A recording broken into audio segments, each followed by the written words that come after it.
Indonesia is the most beautiful land in the universe. The land where we were born. The nation where we grew up. So many colors that live together in peace. With a million timeless treasures.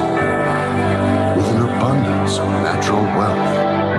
Indonesia is not just wonderful. Indonesia is a wonderland. Kota baru dunia ramai jauh,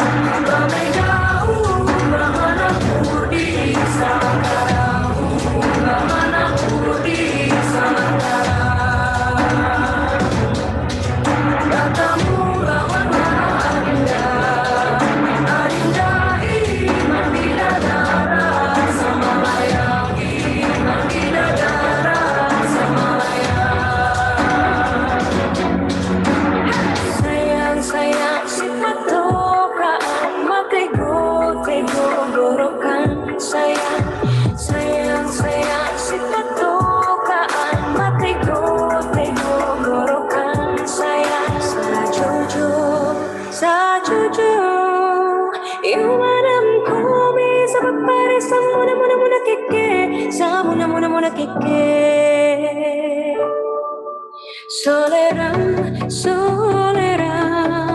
Soleram, anak yang manis, janganlah dicium, sayang kalau dicium, merah pipinya. Kampungan jauh di mata, gunung sansai baku lilian, takkan aja kawan-kawan nalamu, sangke basuh yang suria.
Indonesia dengan ini menyatakan kemerdekaan Indonesia. Hal-hal yang mengenai pemindahan kekuasaan dan lain-lain diselenggarakan dengan cara yang sama dan dalam tempo yang sesingkat-singkatnya. Jakarta, 17 Agustus 1945, atas nama bangsa Indonesia, Soekarno, Hatta.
Bukalah matamu, kuatkan hatimu, berikan energi di dalam semangatmu. Tegaklah berdiri, terbanglah kau tinggi. Inilah saatnya namamu bergema, maknai kekalahan sebagai kemenangan yang tertunda. Jangan pernah berputus asa, jadi yang terbaik. Show the world you're as bright as the sun. We deserve to be the one and fight your fears. Come on, don't waste your time. Raise the energy, you'll shine, and give your best. Let God do the rest. Tak ada yang bisa, beratas anganmu. Kita pasti sanggup untuk meraih mimpi. Hirakan bendera bangsamu, tentang di tiang tertinggi. Jadikanlah jiwa mudamu menunggu kerja. Show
Indonesia, negeri elok amat ku cinta, tanah tumpah darahku yang mulia, yang ku puja sepanjang masa. Tanah airku aman dan makmur, pulau kelapanan amat subur, pulau melati pujaan bangsa sejak dulu kala.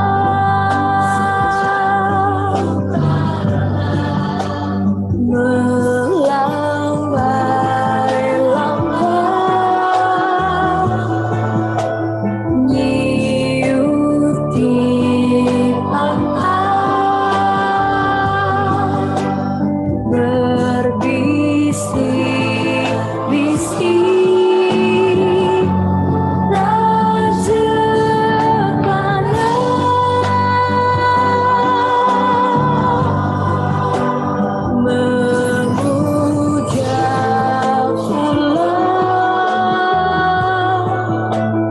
nan indah emas,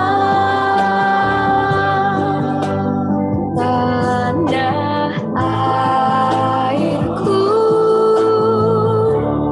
Indonesia.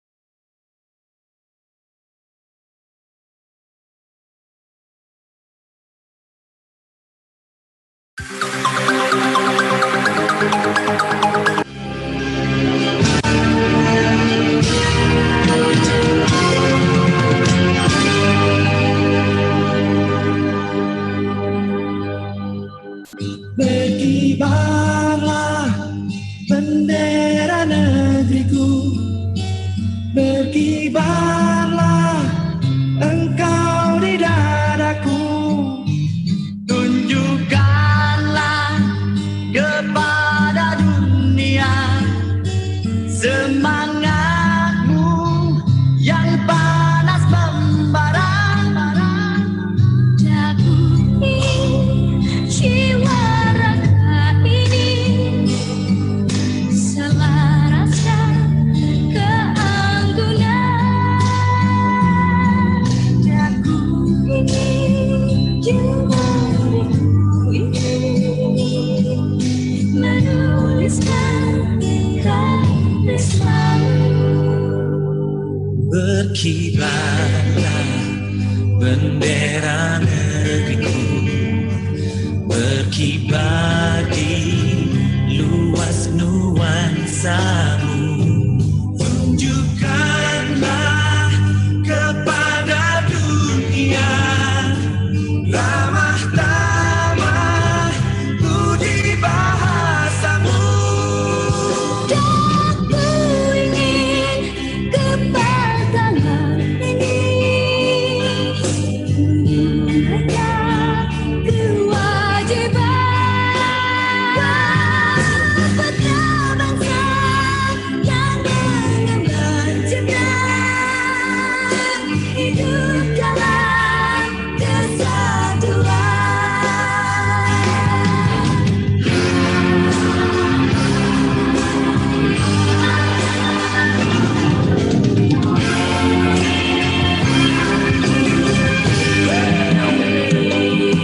Berkibarlah selalu bendera negeriku menghias langit biru, oh Indonesiaku.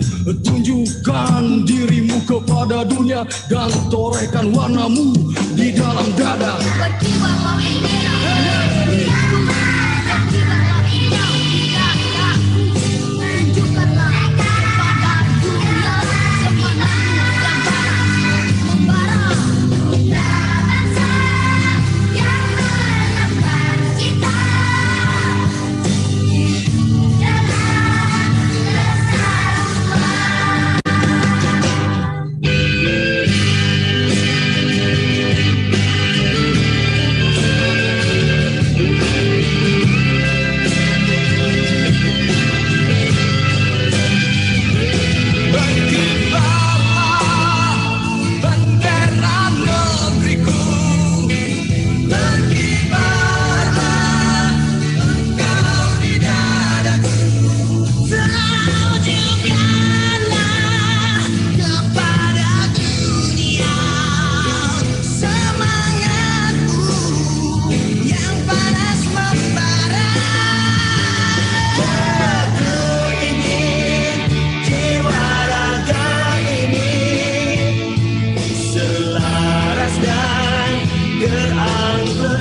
Excellencies, distinguished guest speakers, participants, ladies and gentlemen.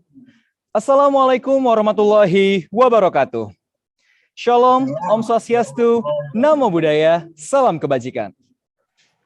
Our warm welcome to His Excellencies, Minister of Transportation Republic of Indonesia, represented by Special Staff of Ministry of Transportation on Economics and Investment, Professor Wihana Kiranajaya, MSOS-SC PhD, the Honorable Head Trisakti Foundation Advisor, Mr. Harichan Silalahi SH,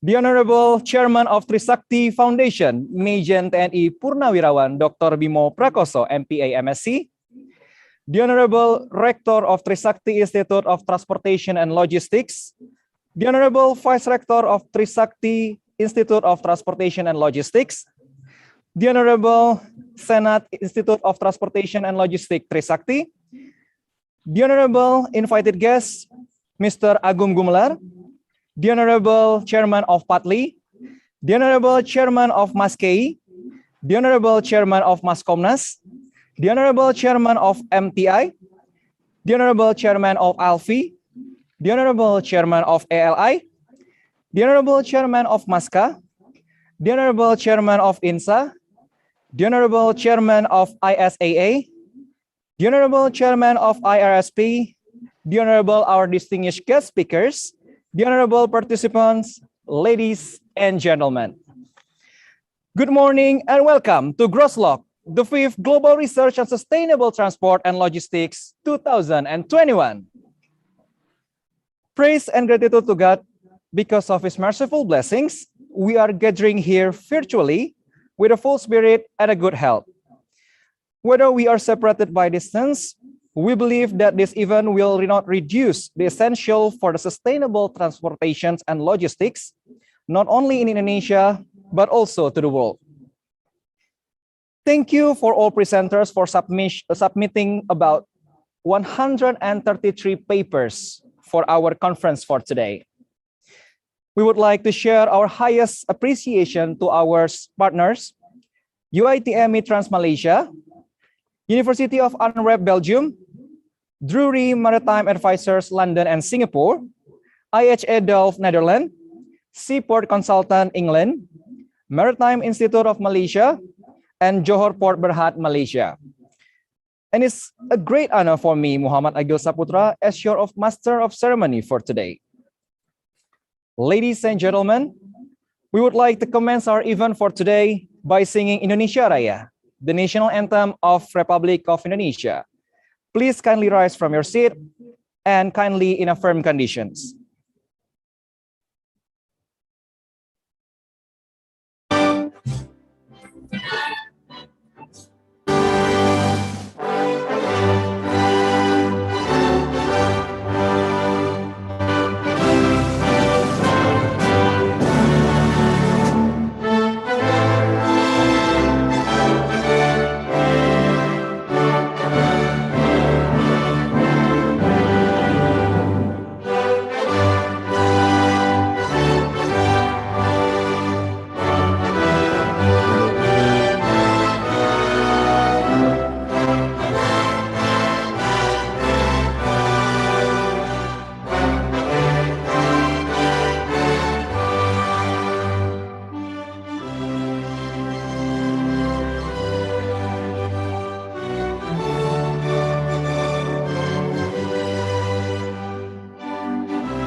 Thank you, and please be seated. As the beginning, we would like to give a time for a welcoming speech from our Rector of Trisakti Institute of Transportation and Logistics, the Honorable Dr. Ciuk Sukardiman. The floor is yours. Thank you, Mr. Agri Saputra, SDMC. I would like to say to His Excellency, Mr.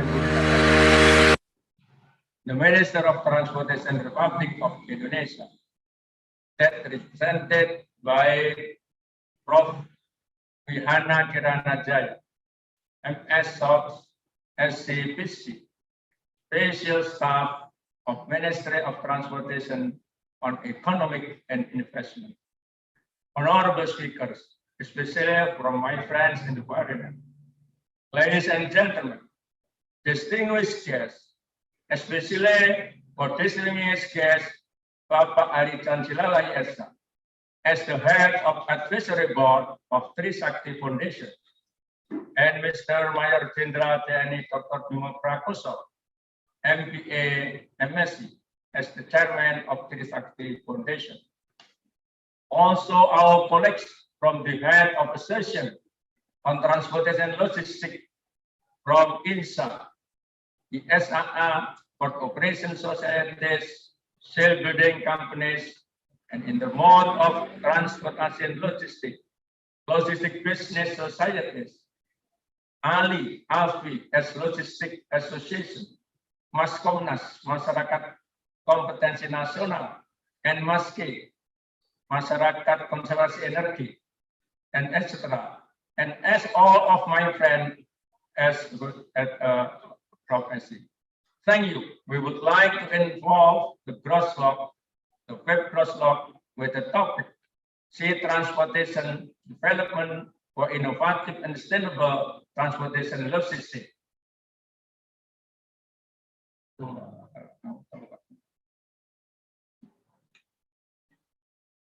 And what's great pleasure to welcome you to the 5th Global Research and Sustainable Transport and Logistics International Conference here in Trisakti Institute of Transportation, ITL Trisakti, Jakarta.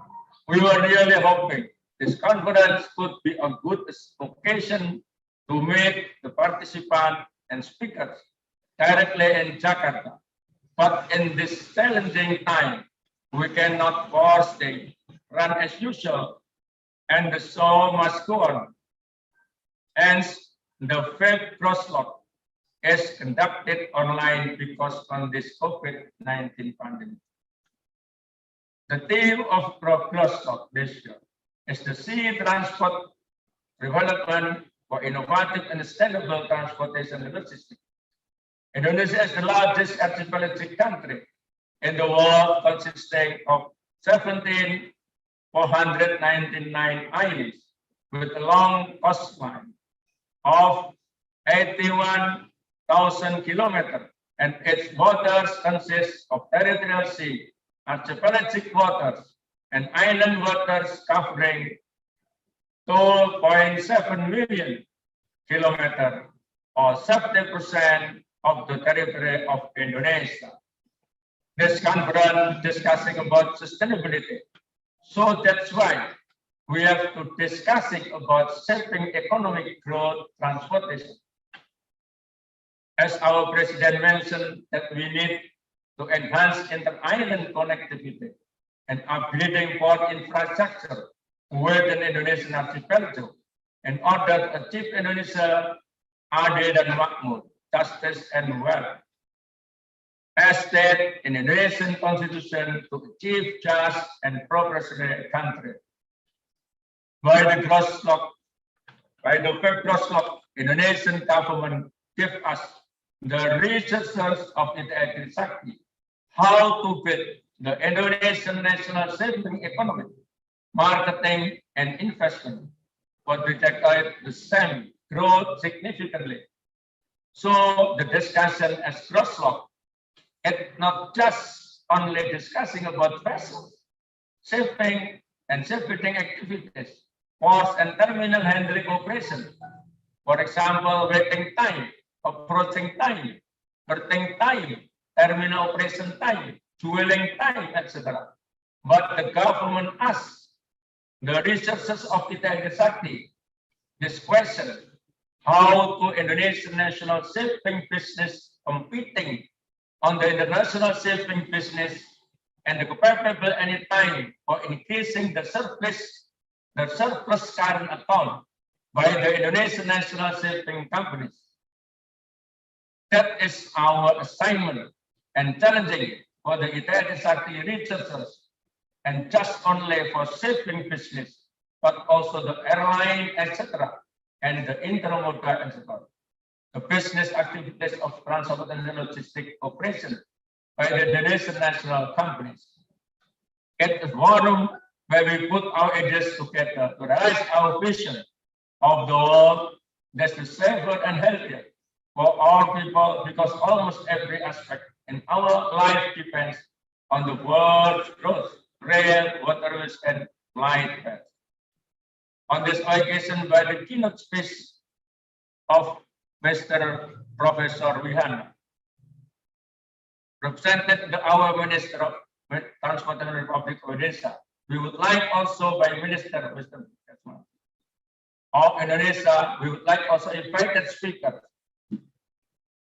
Professor Tilde Final Slender, Professor at the Department of Transport and Regional Economy, University of Antwerp, Mr. Janjendu Krishna, Director, Drury Maritime Advisor, London and Singapore, Mr. Alvaro Wilho Salvador, IHE Delft, Netherlands, Senior Lecturer in Coastal Oceanography, Mr. David Whitnall, Seaport Consultant, England, United Kingdom, Commodore Erhan Sinha, Malaysia and Center Head Maritime Economic and Industries, Maritime Institute of Malaysia, Mr. Dr. Nasi Yahya, Head of Johor Port Scale Center, Johor Port, Berhad, Malaysia.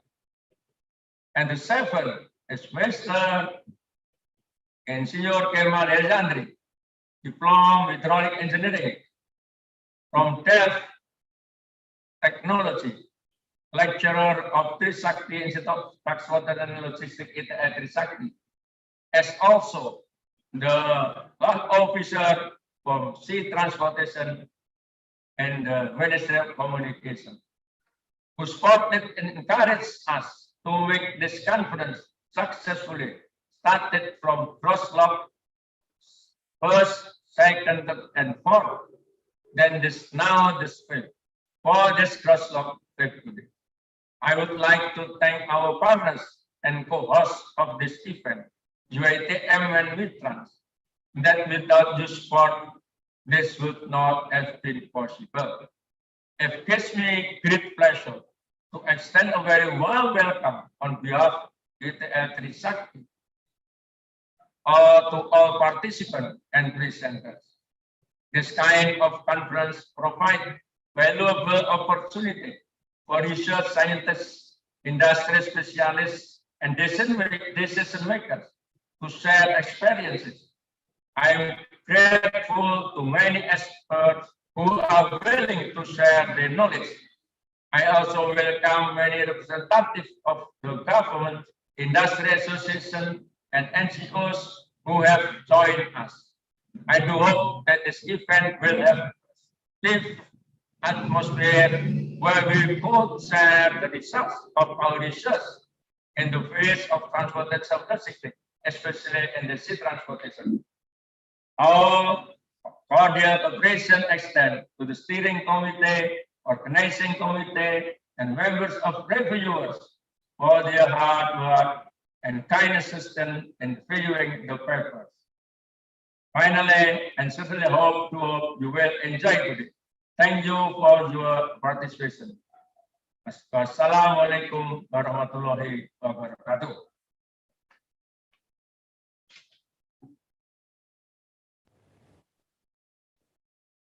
Thank you for Dr. Chuk Sukardiman for the welcoming speech.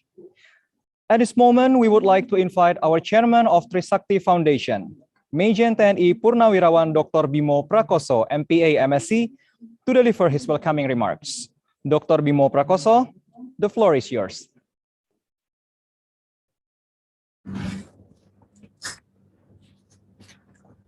Good morning.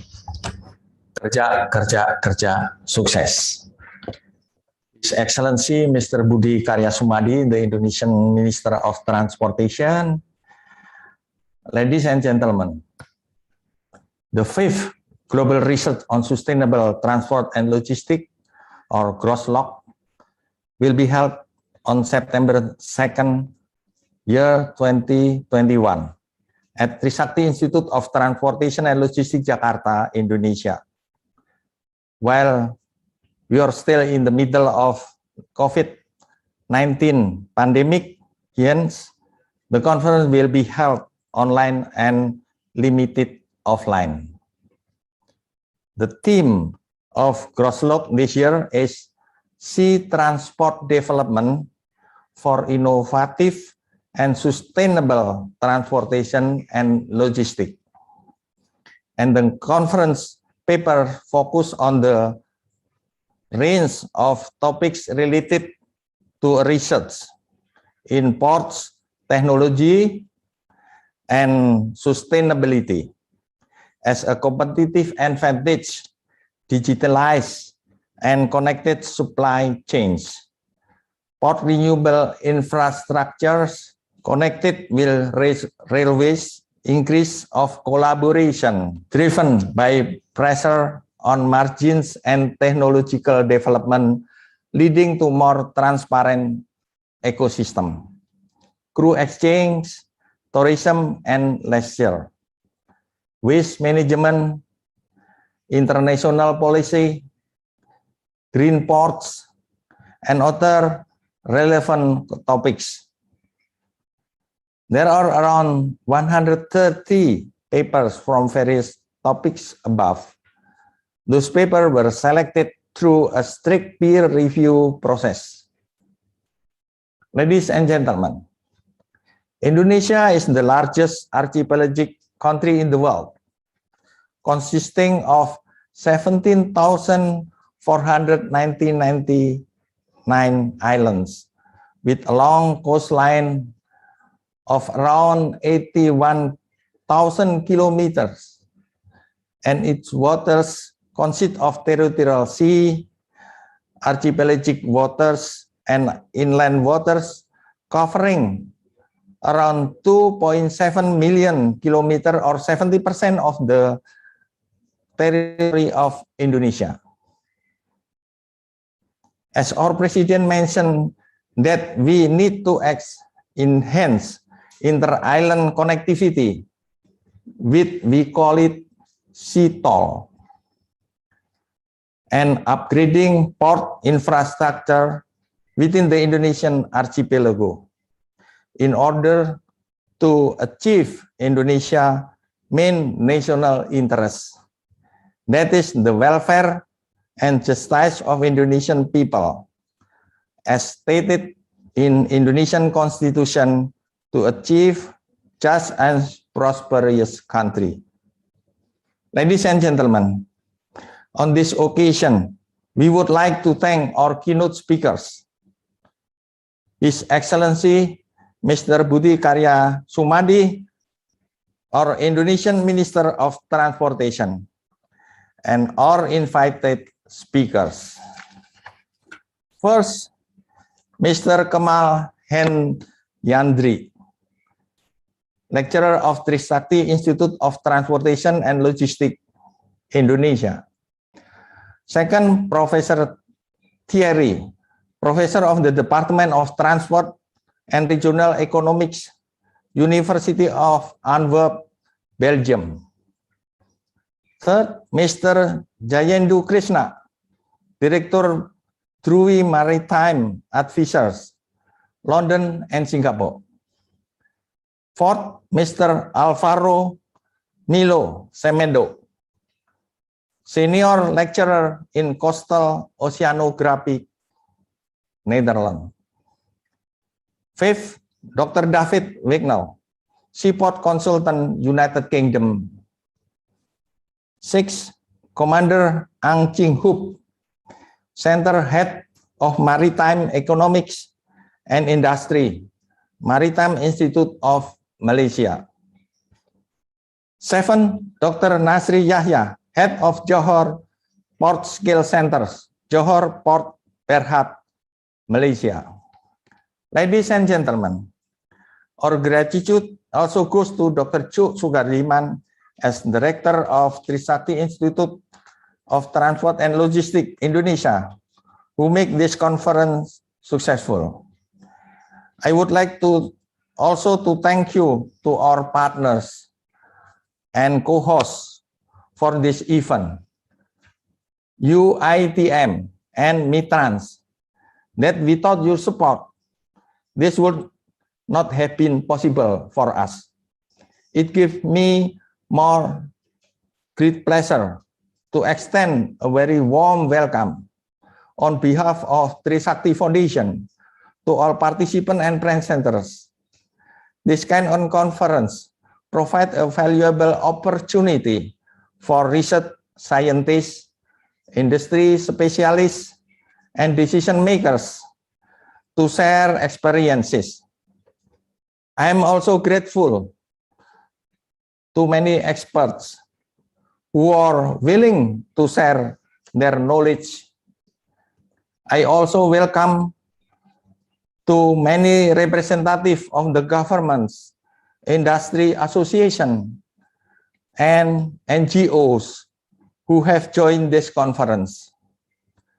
I hope that this event will have a festive atmosphere where we could share the result of our research in the field of transportation and logistics.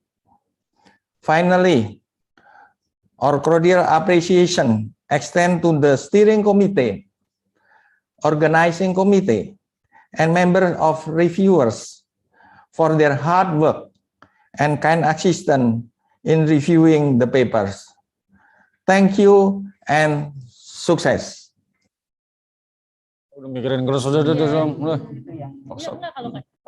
Thank you for Dr. Bimo Prakoso for the welcoming remarks.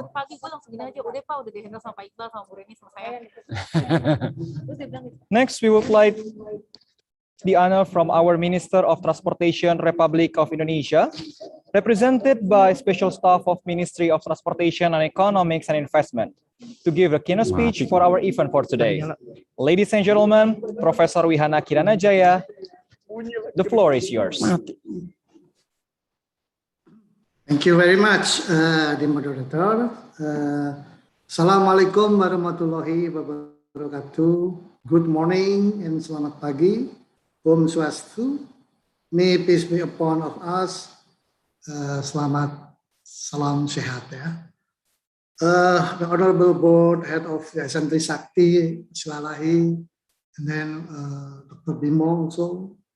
It's also Honorable Engineer Kemal Heriadi from Trisakti Institute, Pak Kecu, the Director of ITL, Honorable speakers like Mr. Afaru Milu Samitu, Senior Lecturer in Oceanography, Delft, also Honorable Ang Chin Hap from University of Technology, Malaysia Institute, Honorable Dr. Nasri Yahya, Director of the Maritime Advisor, Honorable Professor Terry Veneslander from University of Atwood, Honorable Dr. David Pecknell from Seaport Consultant, England, the Honorable Jazindu Krishna, Director of the Maritime Advisor, Lecturer and Academic, Delegation Trisakti Institute of Transportation and Logistics. Ladies and gentlemen, first of all, I would like to apologize for my minister. He cannot attend this, join in this tremendous seminar because he has to give a speech also another place. So he gave me opportunity to substitute him.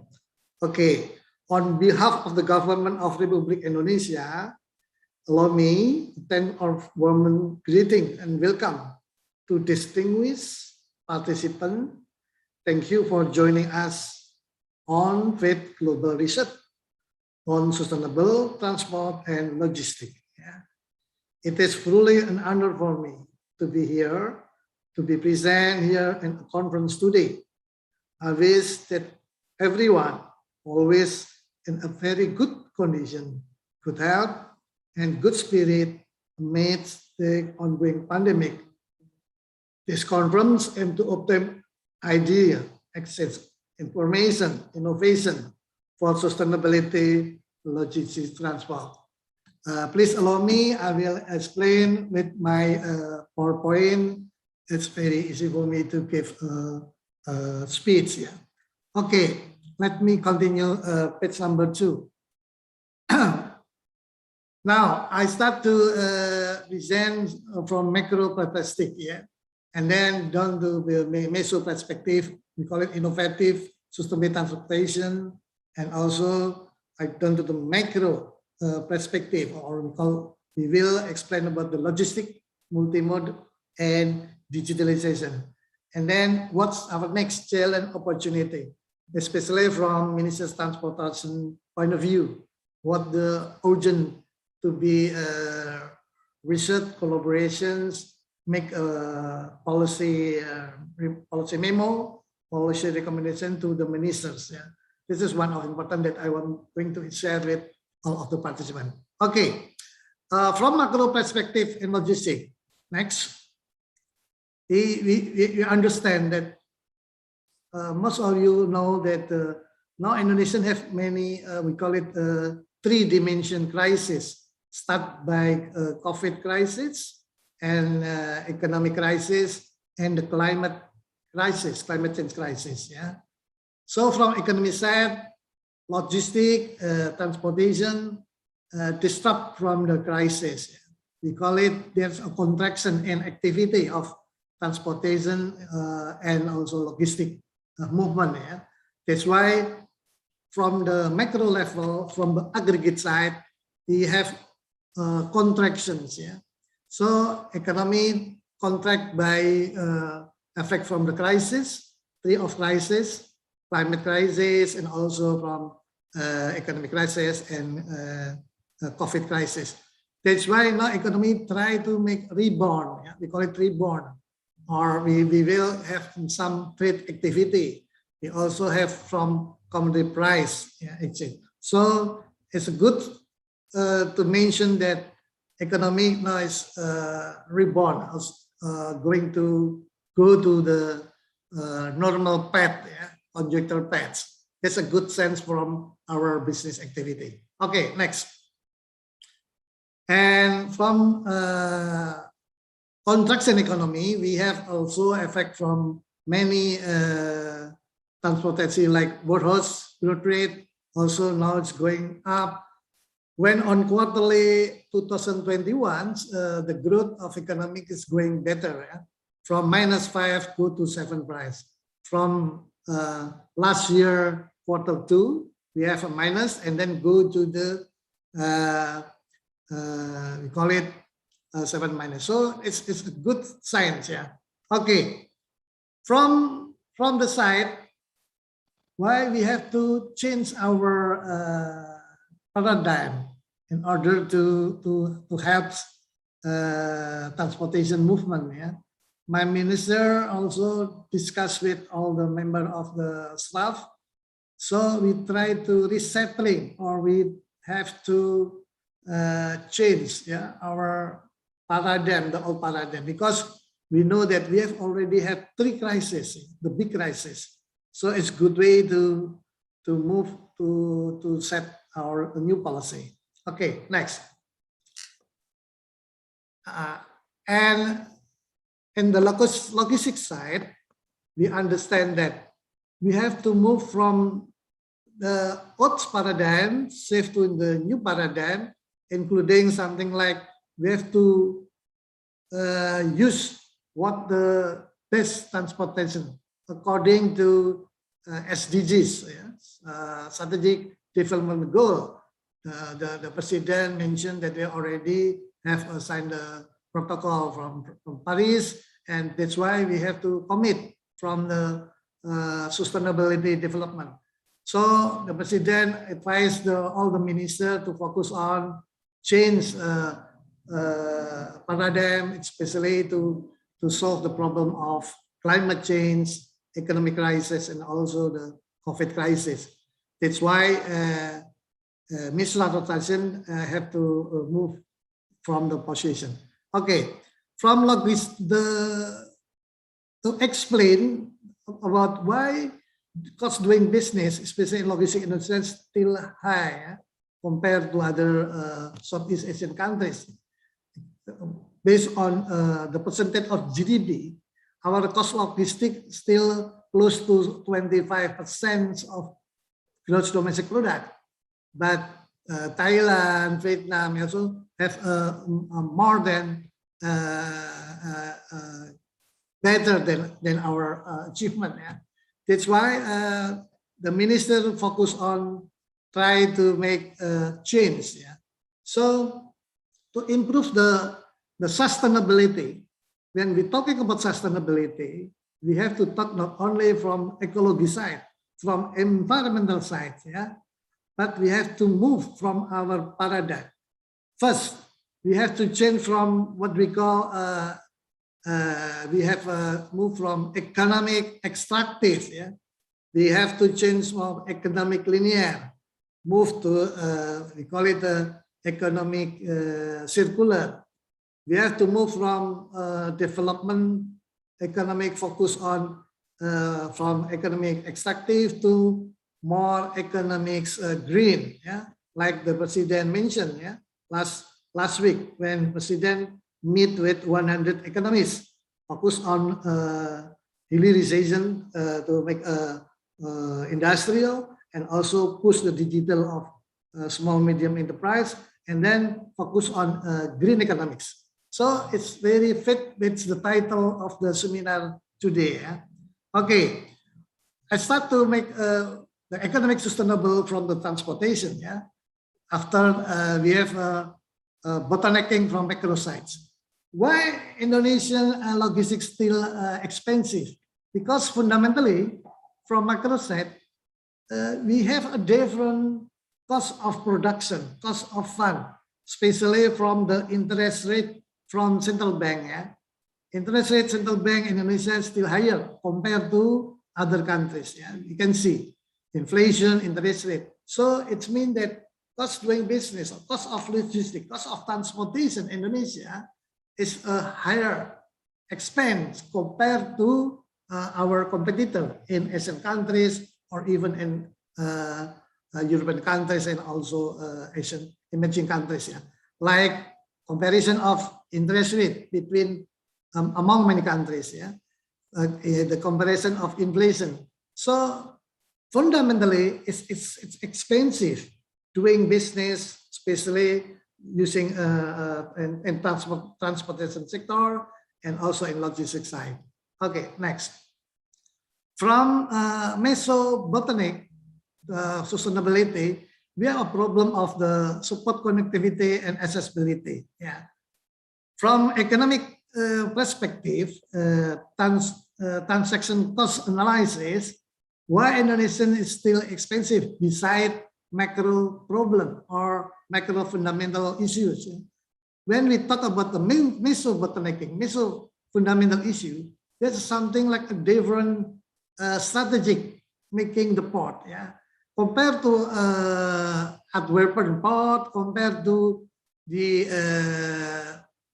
port of Rotterdam, port must be has a three function. Yeah, transhipment function and gateways function and industry cluster function. It means that when they make a port, it's already efficient because that's integrated between three functions of the port. Yeah. So from the transaction economic side, for instance, like asset specificity, Indonesia is not efficient, our port, yeah, compared to our my country. So it's one of the good study, good to be researched from the participant to have a look why Indonesian port is not efficient, not only from macro fundamental side, but also from meso fundamental side. And and also from micro individual fundamental side. So talking about the infrastructure is not connected, well not integrated. Yeah, that's why very a problem from other side. So port, airports, railway, terminal, distribution, and also take a grade of transaction cost is more expensive compared to our competitor. Talking about commodity, logistics service, regulation, system information. About regulation, there's a lot of overlapping regulation, especially to see why port sustainability is still a problem with the economic sustainability. About financing, about investment, about revenue side, and about many problems. So this is one of the most important. Okay, next. And according to Logistic Performance Index, everybody I think already known about World Bank publication why Indonesia not very efficient because of infrastructure not well connected, regulations still overlap, and energy also still got a problem, and fundamentally macro is still expensive compared to other competitor in Southeast Asian countries. Yeah. Okay, next. And that's why cost logistic Indonesia is expensive because of transportation costs, because of warehouse, yeah, because of also cost of shipping, and that's not connected in digital side. That's why Indonesia now to improve what we call it ecosystem logistics performance. Yeah, we call it ecosystem logistics national. Yeah, so connected with our Ministry of Transportation digital, and if they're already well connected, so we can put all the information. Let's make clear of the cost of transportation or cost of logistics in Indonesia. This is one of the good study as well. Eh? That's why if we can make a transaction cost studies, especially to have a look to see why cost logistics in Indonesia is still higher, so we can see some of the bottlenecking, not only from macro level, but also meso level and micro level. Okay, next. Okay, from micro side, the cost of logistics still expensive because of expensive investment, expensive from financial side, banking side, central bank policy instrument, and also we have fiscal side, overlapping tax between from supply chain port, yeah, when commodity services go to the port, a lot of charge, not only from minister side, but also from other ministers. Yeah. That's one of them. Second, we have a information system. That's why in ecosystem digital national is one of the good to reduce the cost of doing business and port and logistics. So one of the good topic to be researched as well. Okay, next. So focus on the bottleneck. Yeah. So our suggestion to the minister to reduce cost of doing business, one of the good step is reduce stimulus or relaxation, yeah? Relaxation of the fiscal policy, yeah? And then monetary policy, yeah? How to coordinate to push the logistic transportation, especially related to the sea transportation, port, and supply chains in order to make export import, yeah, especially port activity. Yeah. Second, we have to integrate the intermodes. Yeah, in Indonesia, it's still expensive because uncertainty of the logistic moving from airport goes to the port, from the station, the train station, also from the bus station, how they connected, yeah, how make the efficient. I think the problem still is not connected, yeah, I think one of good example in Indonesia maybe in Gresik area, yeah, Lamongan area. That's one a good example using integrated ports at least to reduce the cost doing business.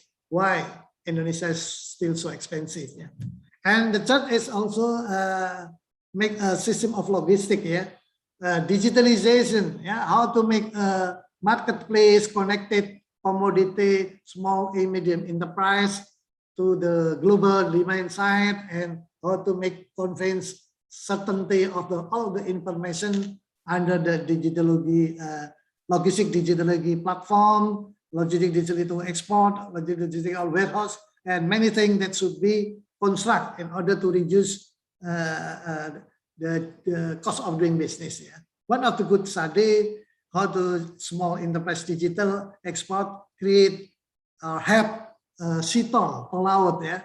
For instance, when we bring a lot of commodity to the East Indonesia, and when they come back, the ship will come back, they have to bring a lot of commodity. So with digital solution under a small medium enterprise, one of a good study, good topic. Okay, domestic logistics also one of the good improve. Next, connected with the title now. Next, please. Now, I arrest in this discussion using my background. We call it the new social economic. The new social economic, one of the good paradigm to have a look why cost doing business formally, informally in Indonesia and sea transportation and logistics still expensive. Yeah, transaction cost economics is try to capture the formal structure and informal structures, theory side, non-theory side. Beyond of the what happens, yeah, what happened. For instance, like formal costs we can calculate under our information, but informal costs there's a lot of things. Yeah.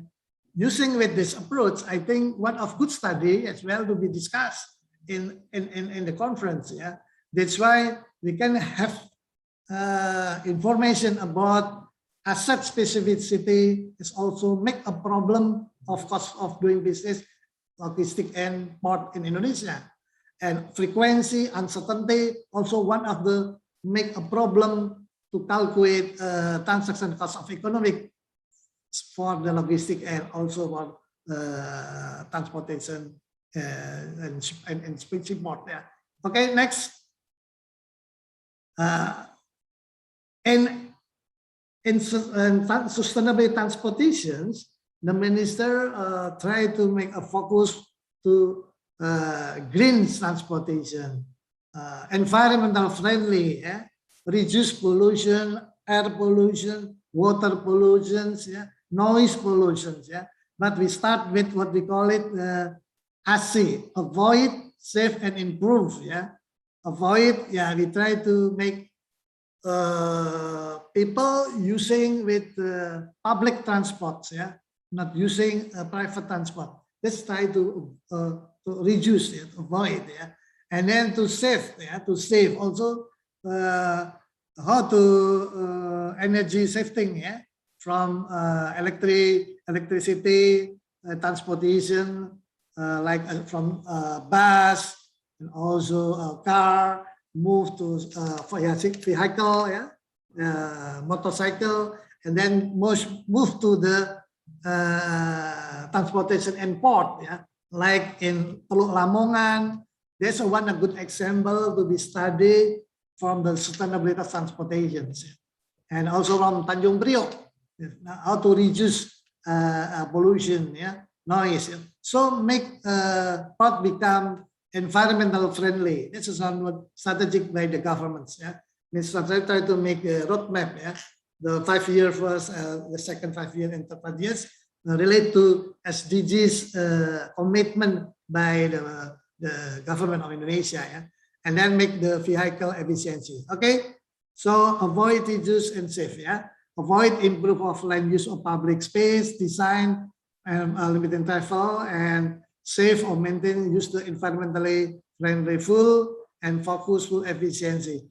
For instance, like the minister tried to use what we call I'm not sure when, by the service, yeah, by the service, make public transport more better than a private transport, yeah. So they are saving passengers instead of using private car, private transportation by people prefer to use a public. So government make a subsidize, yeah. For instance, like a sea toll, government subsidize, yeah. Air toll, yeah. Tol udara, tol laut, yeah. Government make a subsidize. But one of the good study, if the subsidize is very effective or not effective, how to make the impact of subsidize? Is it the impact just focus on the extractive economy, the elites business, or many people get opportunity? One of good study that I can give some point that the minister need of the result, especially to make a new policy memo to the president, to the minister, especially the sustainability of Shitol, what success story or not success story that we have to give it to the minister. Okay, next. Last but not least, a lot of topic that we can discuss today, and the Minister of Transportation especially needs some of the good policy review, policy memo, especially to President when we talk about ports sustainability, green ports, yeah, and then the supply, green supply chains, ports, logistic, start from trucking, and then shipping and forwarding, and also not only in the port itself, but the connected between intermode, not only seaport, but also connected to the train and also bus terminal, the train station, and the moving of the intermode, yeah, transportation. Yeah. This is one of good study. And the third, we have a good study, especially to focus on subsidies, CITOL. Yeah. Is it a good topic to be studied? A lot of things, but at least thank you for the opportunity that we have a lot of room to join research from Mr. Transportation under Badan Litbang, yeah, research agency from transportation with ITL, with also some experts from overseas. We can join together, exchange our experience, especially focus on port sustainability. Yeah? That's why we need your benchmarking, we need your experience, we need your experience, and then we can have a good new policy, comprehensive policy. That's why the minister very appreciate the first conference today, and best regard from him to all the participants. Thank you. Terima kasih. Assalamualaikum warahmatullahi wabarakatuh. Thank you. Thank you, Prof. Ana. Thank you very much.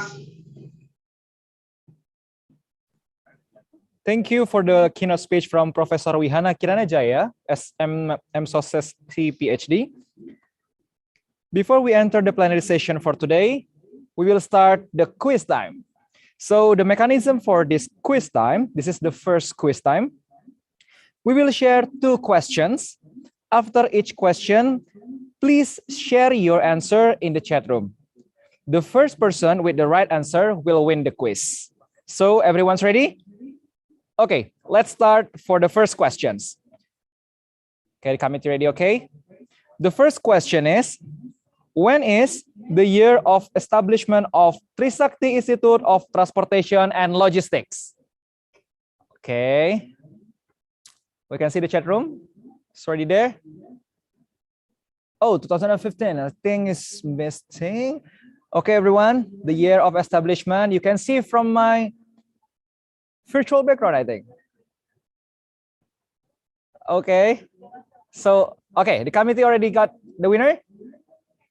Okay, thank you so much. So let's continue with the second question, okay? We can stop the first questions. Okay. The second question is, what is, okay, the acronym of Grostlog? Okay, we see the enthusiasm there. Okay, the acronym of Grostlog. Okay, still the first questions. Okay, committee, please check. Okay, we got the winner. Thank you so much. And for all the winners, please kindly check the chat room for the contact person from our committee. So you will reward it. Okay, you may contact Shafa and the contact person is there. Without further ado, now we are heading to the plenary sessions. Taking the topic Sea Transport Development for Innovative and Sustainable Transportation and Logistics, our today's event will be giving some wider knowledges, especially from our speakers from the various and tremendous background in his or her professional experiences. To deepen our understanding about the topics that we highlight for today, we will start the plenary sessions. For this, we would like to invite our moderator, Mr. Iqbal Firdaus.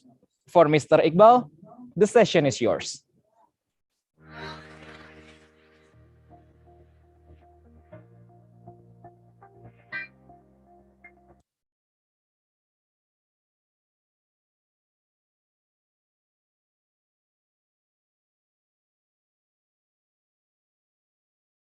Good morning. It's my pleasure to be here, and I would like to thank the committee for the opportunity provided to me to be your moderator here. And first, I would like to welcome you to the 5th Global Research on Sustainable Transport and Logistics International Conference, co-hosted by ITL Trisakti Jakarta, Indonesia, and UITM Mitrans, Malaysia. Ladies and gentlemen, today we have a list of tremendous speakers, and I believe we are going to have a lot of new insights, new knowledge, and new perspective, because for the next hours, our goal is to examine and discuss the sea transport development for innovative and sustainable transportation and logistics from different perspectives. As you can see, the 7 speakers that we have today, they are all experts in their respective fields, as you can see in the conference flyer. So without further ado, let's just get into it. But beforehand, this is how things work. Our session will be divided into 2, and the first 4 speakers will speak approximately 15 minutes for each speaker. And then after the 4 speakers complete, we are going to have a question and answer session. And then we continue with the second session with the 3 remaining speakers. And after that, the question and answer session will be open. All right, ladies and gentlemen, so let's get into the first speaker. But beforehand, I would like to introduce you with our first speaker. He is currently the Vice President of Indonesian Port Expert Association, and he also holds the key position in several professional memberships, such as the World Association for Waterborne Transport, APEC Port Services Network, and Indonesian Transport Society. He also served in the Ministry of Transportation until 2014 and has been in various key roles in state-owned enterprises. He's now the head of Port Study Program of Institute of Transportation and Logistics, Trisakti, Jakarta. Ladies and gentlemen, please welcome Mr. Kemal Heriandri. Mr. Kemal.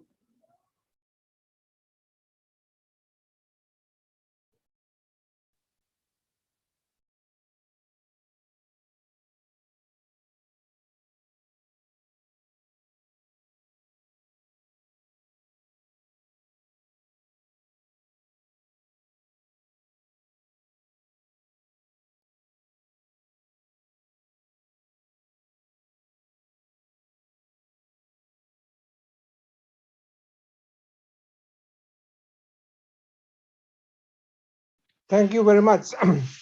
Okay, thank you very much. I want to start my presentation here. Good morning. I want to share screen first.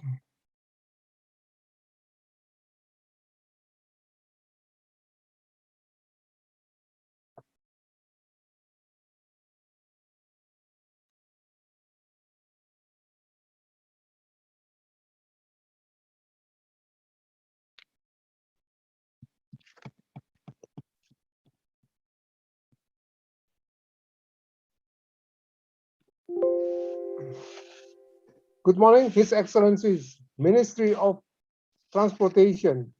In this occasion, represented by Professor Wihana, Honorable, the Chairman of Sakti Foundation, Honorable Rector of Trisakti Institute of Transportation and Logistics, Honorable Professor of the Institutes, respectable speakers, researchers, delegates, and participants of the Grostlog International Conference. First of all, I would like to thank to Trisakti in giving me the opportunity to speak here in the prestigious the 5th Grostlog International Conference.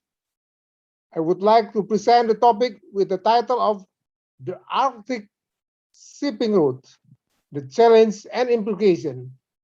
And I will start this presentation with a short video.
Distinguished ladies and gentlemen, Honorable Professor, the content of the presentation will consist of 4 sections.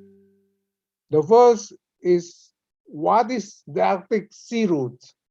Then the question will be why is it a challenge?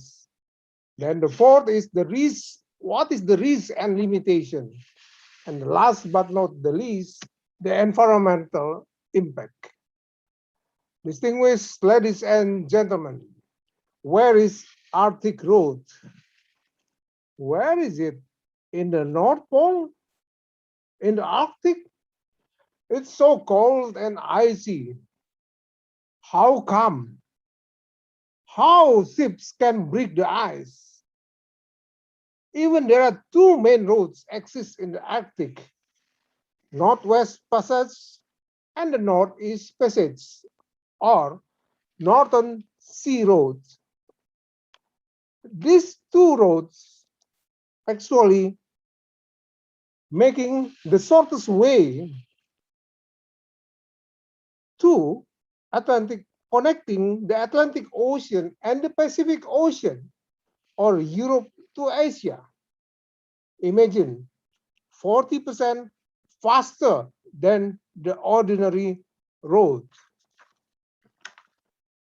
Distinguished ladies and gentlemen,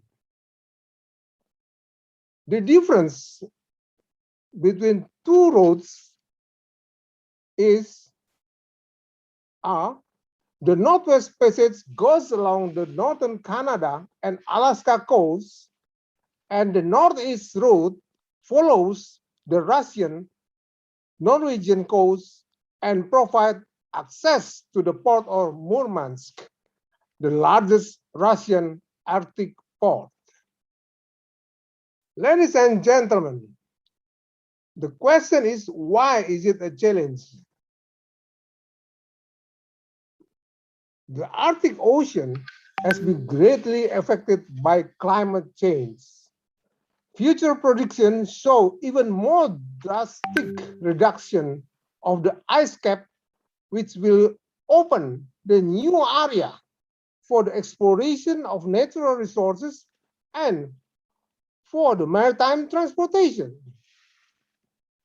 However, saving in speed at the expense of too many factors, including in this cost is cost for ice class ship, navigation difficulties, limited draft, and the need for extra icebreaker service. On August 17, 2017, the Christopher de Margerie becoming the first merchant vessel to travel the Northern Sea Road without an icebreaker escort from Norway to South Korea. It was recorded as the fastest journey with only 6.5 days, faster than the ordinary road. Actually, this is the first vessel out of 15 ice-breaking ships that are expected to carry LNG from Russia to Asia. Japan is transporting LNG since 2018 from Russia loading terminal to the floating transshipment LNG terminal in Kamchatka and Murmansk in Russia. From this diagram, you can see the relationship among the climate change, the decrease of Arctic Sea, and the opening of the new shipping route. The route can save thousands of kilometers of the journey between Europe and Asia. The number of ships using this route will increase significantly year by year. Most experts predict that the rapid pace of ice melt in the Arctic will increase the ocean traffic in the next 10 to 20 years. Thanks to IMO, the International Maritime Organization, which was issued the guideline and code for safer navigation. And in this regard, many states are very interested and formulate Arctic policy. Some analysts have noted that North Sea Road offered China a means of reducing dependence on Malacca Strait, our straits, Indonesia, Malaysia, and Singapore, which will be, the analyst said, a bottleneck due to its density and safety in this future. Due to this, Singapore, the most probably affected country in Malacca Strait, has appointed a special envoy for Arctic affairs and has openly acknowledged its defensive and aggressive interests in Northern Sea Road. Singapore considered to cash in on the potential to exploit a new resource opportunities revealed by the retreating ice. Yet the viability of the Northern Sea Road is still to be reviewed, to be researched, to be studied with regard to the road limitation, with regard to the risk and environmental impact. Why this new road will also challenging for Southeast Asian country. Of course, it's challenging and important to know and monitor because this shipping route is shorter and it can save up to 15 million US dollar. It's a huge amount, very huge, and it will decrease the vessel passing through Malacca Strait in the future. So this is important because there is no vessel anymore. I mean, last vessel. Distinguished delegates, ladies and gentlemen, the other section is what is the risk and limitation of this new shipping route. The risk of shipping route still to be considered and studied, and this will include unpredictable and extreme weather, resulting poor search and risk, large insurance premium for Arctic-bound vessels, rising surface temperature, climate change, unusual jet stream pattern, or very strong air current happen. And the last but not the least, the limitation of Arctic route draft. Is there any limitation? Yes. We call it Arctic max. What is Arctic max? The largest limitation to the north-south route is the shallow depth of the Lav-Tef Strait. This strait, located a few hundred kilometers east of the mouth of the Lena River.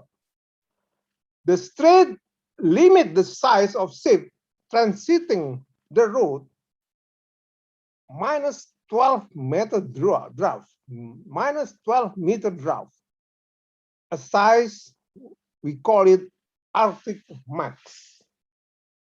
Arctic max ships can only carry up to 4,500 TEUs. It is very small, a paltry number compared to 25,000 TEUs, 18,000 TEUs. This is nothing, 4,500 TEUs only because of the draft. And we all know shipping companies are prioritizing size, of course, over speed. Size is matter for them.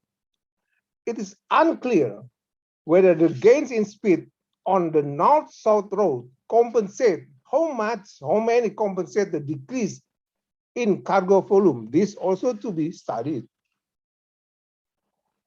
Distinguished guests, ladies and gentlemen, the other question is how about the environmental impact on this new shipping route?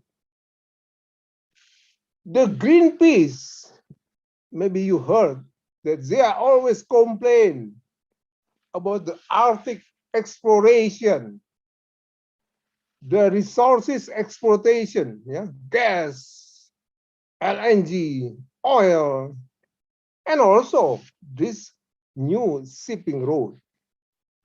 Because all of these activities will speed up the climate change impact and also cause habitat loss, particularly the polar bear, the vulnerable species, because polar bear for thousands of years become a sign, mark, and important to the human culture and also particularly circumpolar people.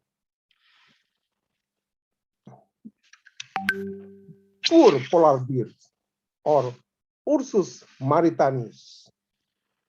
This vulnerable species is endangered and must saved by us because maybe our grandson or granddaughter cannot see anymore what is actually the real polar bear. Only toys maybe for the future. This should be safe, said the environmentalists.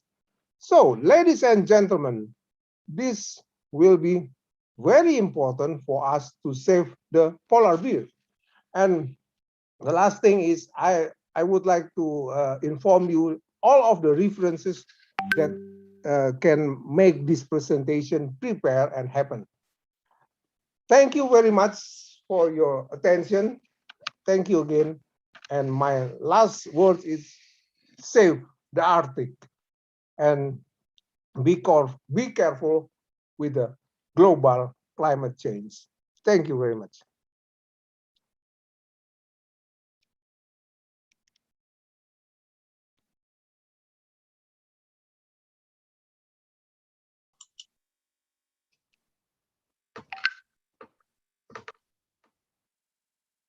Now we are moving on to the second speaker. I would like to tell you a little bit about our second speaker. He has established his position in both and in the academic world and professional in sea transport. He's now serving various roles as principal, author, UNCTAD port consultant, and head serve general manager in Johor Port Logistics and several international port and logistic firms. Earning his PhD in commerce from Flinders University, Australia, and he has been invited as distinguished speaker in many international business and academic conferences. Currently, our speaker is serving at Malaysia Ministry of Science, Technology, and Innovation. So, ladies and gentlemen, please welcome Dr. Nazri bin Yahya. Dr. Nazri? Okay, can you hear me, Kamal? Iqbal. Hello, can you hear me? Yes. Okay, all right, thank you. Okay, anyway, thank you very much, Mr. Moderator, Mr. Iqbal. And I'm very honored to be part of this program, the 5th Global Research on Sustainable Transport and Logistics. Very hearty congratulations to the Institute, Trisakti Institute of Logistics, Transport and Logistics. This is a very good session. Again, to the organizer, can you give me control of the slides? Because I want to use my own slides. Can you do that? Okay, right. Let me just control. Hang on now, 1 minute. All right, this is better.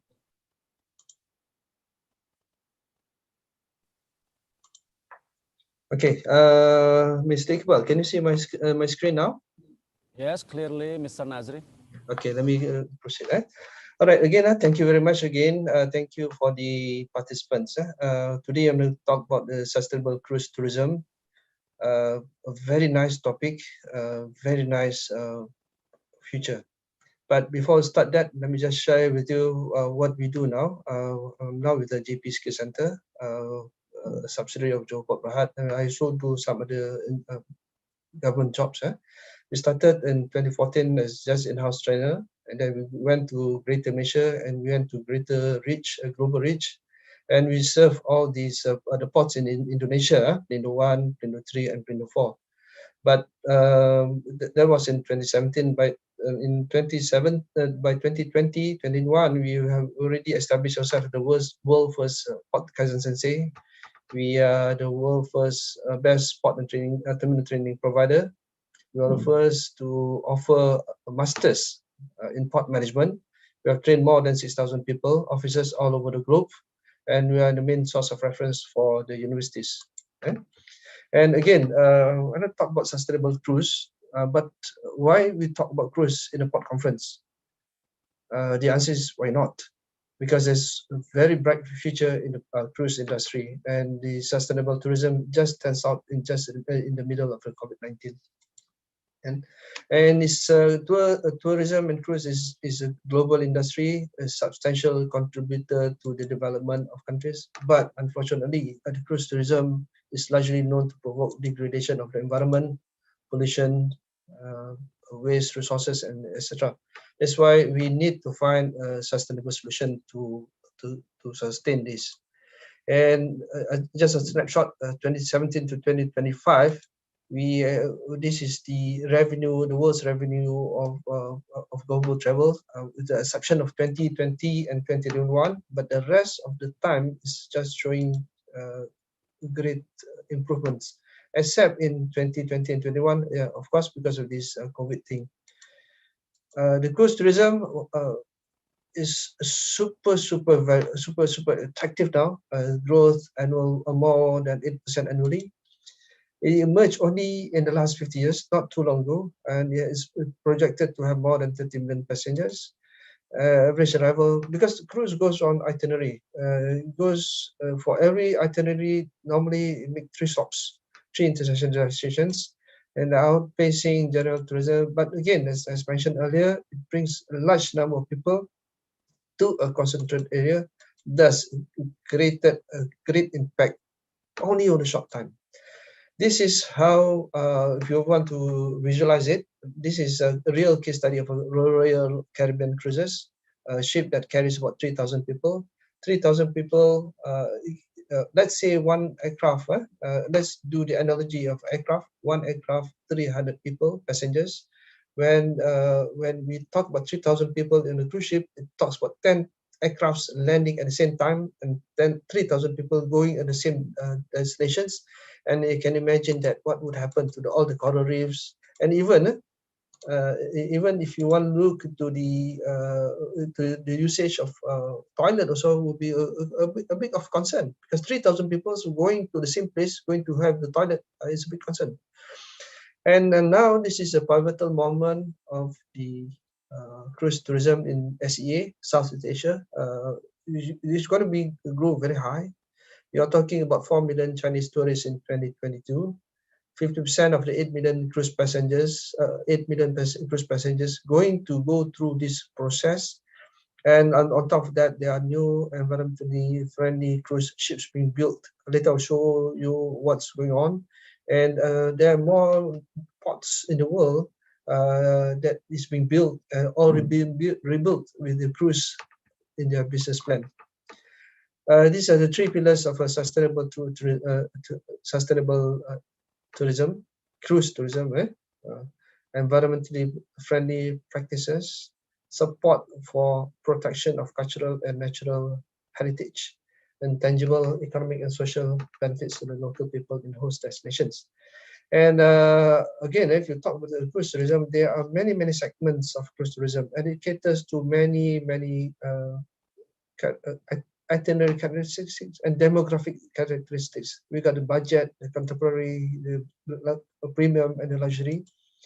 And when we have all these distinctions, they're also serving a different kind of needs. For example, the contemporary are normally with families with children, thematic.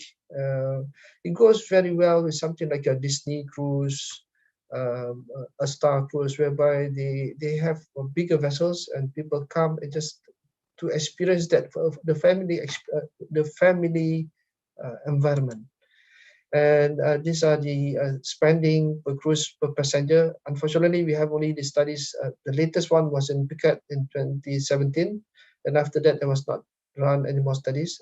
In Bali, Indonesia per se, the average cruiser spends about $120 per person in Bali, and the highest one was in Singapore, $258 in Singapore, and the second, surprisingly, was in Kota Kinabalu.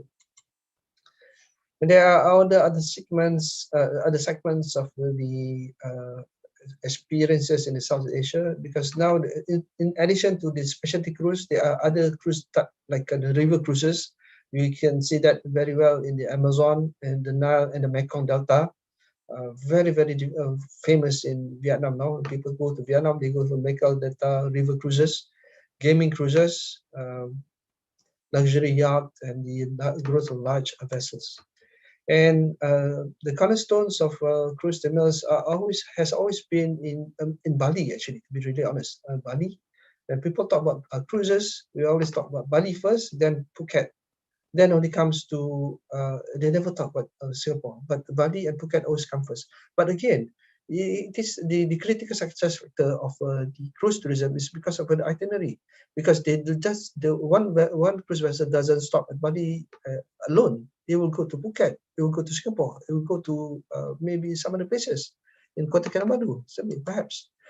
And the Southeast Asia is very attractive because of it's very similar to the Caribbean and the Mediterranean because of the climate, numerous islands, etc. But for South Asia, it's quite attractive because of 3 reasons. Number 1 is the cultural site. Number 2 is the natural sites and currency.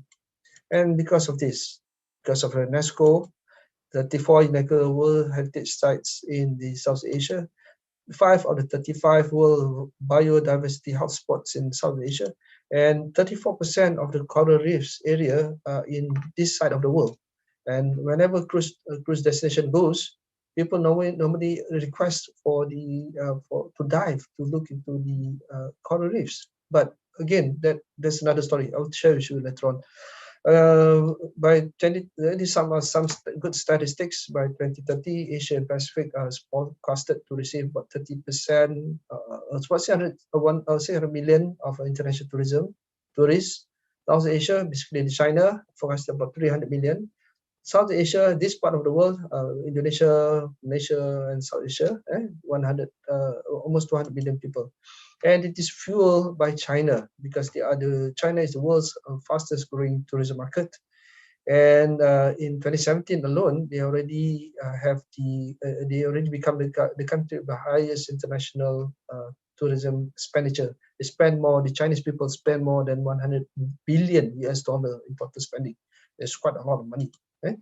And these are the spotlights of the sustainable tourism or responsible tourism. 23.5 billion US dollars is invested in new ships with new technologies. The rate of carbon emission has been reduced 40% if compared to now, compared to 2008. And looks into the statistics also now, but not more than 24 ships now in the order book until 2027, which is committed to carbon negative thing, which is using the LNG. Okay, these are the innovations of responsible tourism. LNG, zero sulfur emissions, exhaust gas cleaning system, removes about 98% of the sulfur content, advanced water treatment, because the water has been a major concern because for every tourist they spend about 53 gallons of fresh water per day. How do you clean that? And the seashore electricity, the plug-ins and turn off the engines at the 14 ports worldwide. Okay? And 2019, this is a snapshot of the cruise passengers. The biggest one has always been the North America, Europe, Asia came third.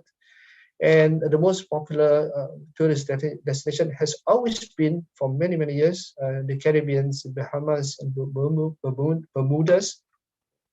But again, Asia and China is coming up strong next. And again, the impact is huge.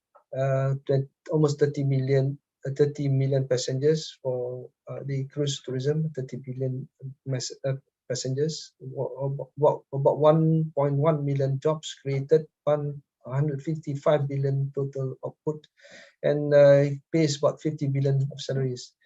And during the COVID-19, you saw in the second slide, we have a dip in the cruise tourism.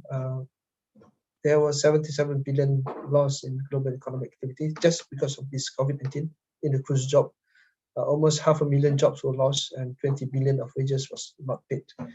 Again, I'm going to go very fast. These are the environmental impact of cruise tourism. Number 1 is impact of physical arrival of cruise ships. Like I mentioned just earlier, one cruise ships, 3,000 people when they come, it has a huge impact on per stay. And also they go with the marine degradation. Imagine that, let's say of the 3,000 people, 200 people wants to go to snorkeling to experience the under the sea. What would happen to the coral reefs? The bleaching of the coral reefs is just unbearable now. Air pollution, every cruise ship is known to pollute more than 1 million cars, especially on the deck, passenger's deck, and you can never escape the noise pollution. Again, we're going to talk about the last section. We talk about the cruise tourism, the value chain. In order for us to be able to rebuild a sustainable cruise tourism, we have to understand the 8 value chains. Right? Number one, the first one is the cruise passenger. Right? The primary stakeholder of cruise tourism is the cruise passenger. How we work the value chain is we try to understand the role to cruise tourism. They represent the demand for cruise tourism. It's a global scope, and the major key issues is actually respecting the host destination natural and cultural heritage. Because these people come for a very short time, they are not really into thinking of what I'm going to do. Right? Next, to create a positive economic impact and, of course, the awareness of responsible travel. Secondly, is the value chain is on the distribution channel. Is for how people, all the people that works along this channel. The third line is the cruise lines. Right? Despite all the cruises, there are only 4 top cruise company in the world, which is the Star, the Costa, RCI, the Princess Cruises. And these are central components of a cruise passengers experience. Right? And of course, the cruise destination, the value chain number four, the cruise destination exclusively goes for destination, host community, cruise terminal, supporting agencies, shore excursions, and the popularity. Number 5, we talk about the cruise terminals and the port reception facilities. These are critical areas, but not many people understand this. Terminal draft, port contracts, security, and others. Okay, let's go through with the terminal draft. For instance, a terminal draft. A deep draft would accommodate bigger vessels because one bigger vessels carry more people. But a low draft terminals are suitable only for the luxury and specialty type, whereby they only cater about maybe 500 to 1,000 people. Okay? 6, the value chain. 6 value chains is the ground transportation. Once the cruise stops at one destination, they need to use the buses, the taxis, the local transit, local infrastructure, the crew facilities. And again, once we stop there, so there are activities that need to be fulfilled. For me, like for example, myself, when I go to any places, I would like to satisfy my gastronomy first. I'd like to eat the local dishes, but at the same time, I need to have my safety and my shopping experiences at this also. Last but not least, value chain number 8 is looking at the local communities and heritage, because the destination inhabitants, local communities, and intangible cultural heritage are the end stakeholders. It started with the cruise passengers, and the end is actually the local communities is the end stakeholders. Again, there are many other things that we need to consider along the value chain, the cruise line decision, vertical integration, etc. And to be able to master it and to control, we have to map the sustainable where everything goes. Every nation will have a value. Every nation will have the value and the chains.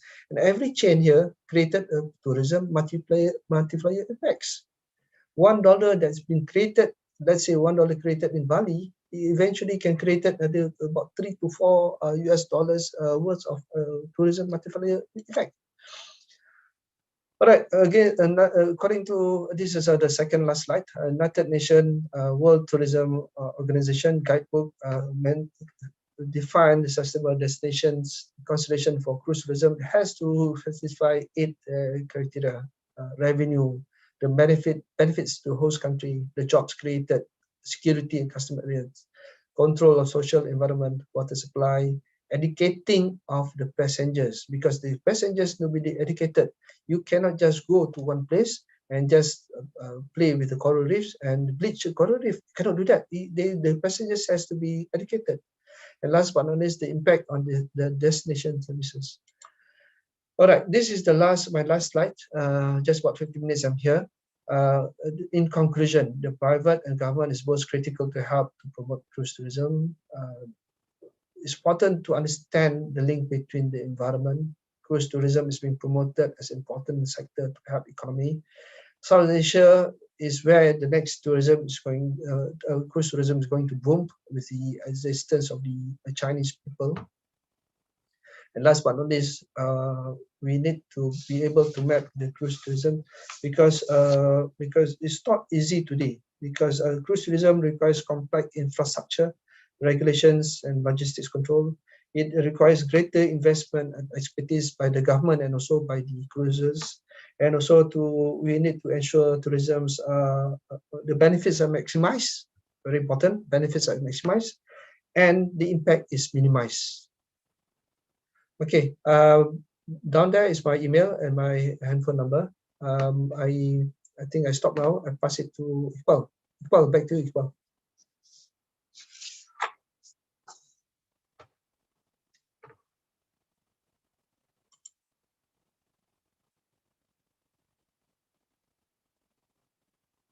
Hello, Iqbal, back to you.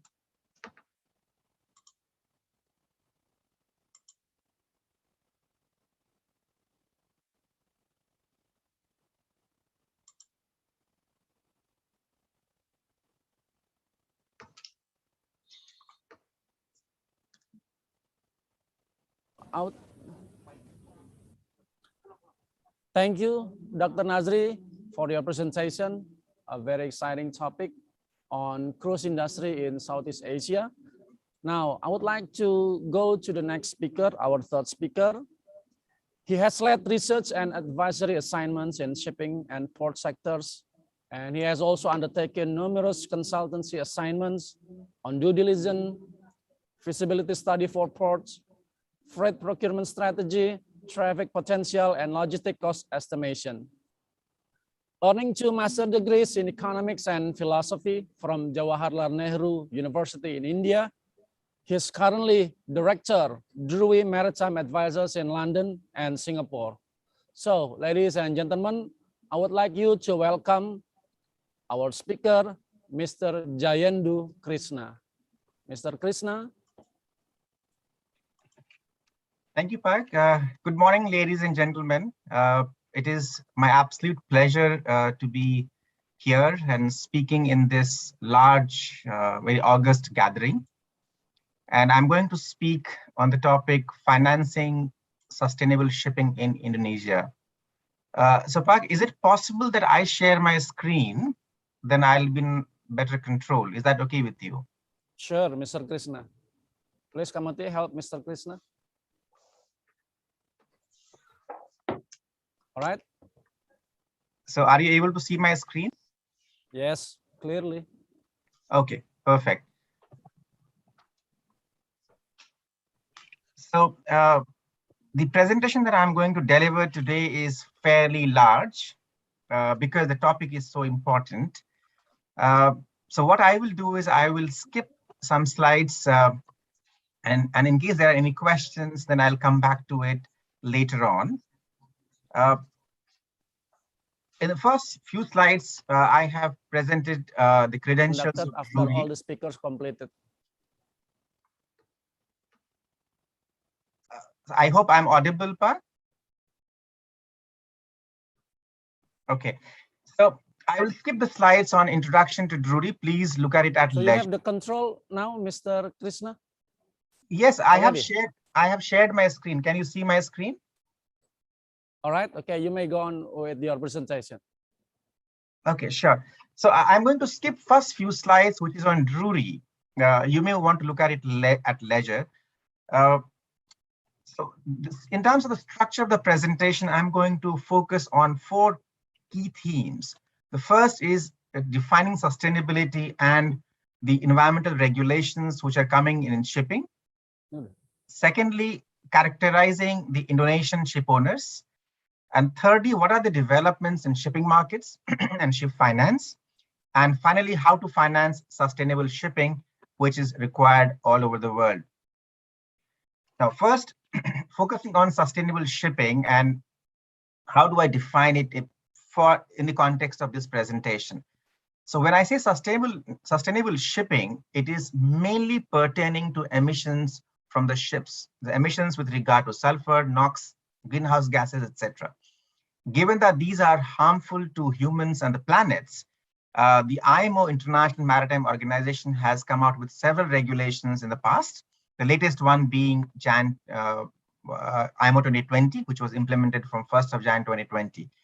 Now, just a couple of weeks ago, or a few weeks ago rather, the IMO came out with a new regulation with regard to greenhouse gases and the CO2. And the intent is that every year there has to be a reduction in CO2 by about 1% between 2020 and 2022, and 2% per annum between 23 and 26. And these regulations will have very, very important impact on all the ship owners who are operating today. And it will have implications mainly for ships which are very old. Besides IMO regulation, the EU, that is European Union, also came out with the regulation a few weeks ago, which is called Fit for 55. So this Fit for 55 regulation essentially pertains to various sectors of the economy. However, let's just focus on shipping. So if you look at shipping, by 2050, the EU aims to reduce the GHG intensity of the energy used on board ships by about 75% compared to 2020 levels. And I should point out here that this Fit for 55 regulation is much more strict and wider in scope compared to IMO regulation. So IMO intends to reduce it by 70% compared to 2008 levels, whereas Fit for 55 is expecting reduction of 75% by 2050. So what is the implication of these regulations, Fit for 55 and IMO? What we expect is that in the next couple of years, say between 2021 and 2025, ship owners will mainly go in for energy saving devices. They may go in for some sort of hull modification, some structural changes, etc., which may lead to energy efficiencies. Only in about 2028, 29, you will see adoption of alternative fuel like hydrogen and ammonia, etc. So this is based on our expectations. But of course, our expectations will be materialized depending on how the technological advancements take place in the years to come. So if you look at what's happening even on the global front in line with these decarbonization initiatives that we saw from IMO and the EU, there are most of the countries in the world have really pledged to be carbon neutral by 2050. So this semicircle that you see essentially plots various countries and when they have aimed at reducing or becoming carbon neutral country. Indonesia, you can see at the bottom right. So Indonesia has planned to become carbon neutral by 2060. In fact, PLN has also planned to phase out all the fossil fuels fired power plant by 2060. So Indonesia and the world over, we see that there is a clear movement towards decarbonization of the country or of the economy. So it's not only the country's pledge, but we also see, as you come down from country to the financial institutions, you see that there is a strong initiative being taken. For example, Poseidon Principles Association was formed in 2019 in order to align the portfolio of the banks with the climate goals. And this association essentially currently forms nearly 50% of the global loan portfolio. And it is not only the banks, but also the charterers who have come together to form an association called Sea Cargo Charter. And most of the big names that we know, they are signatories to Sea Cargo Charter. So what they have pledged is that they will also align their chartering practices to the climate goals. And in fact, very recently, Swiss company called Mammoth Sports, they made a pledge that they will only transport their cargo in a zero carbon ship, and which is really a path-breaking objective to have. And in fact, just yesterday or day before yesterday, there was a demonstration in front of Amazon in the US, and the NGOs want them to decarbonize very soon, latest by 2030. So there is an immense pressure that we see coming from all quarters to decarbonize shipping, be it from countries, be it from financiers, be it from charters, be it from NGOs, etc. And therefore, what we believe is that the decarbonization initiative, everybody has to play a role.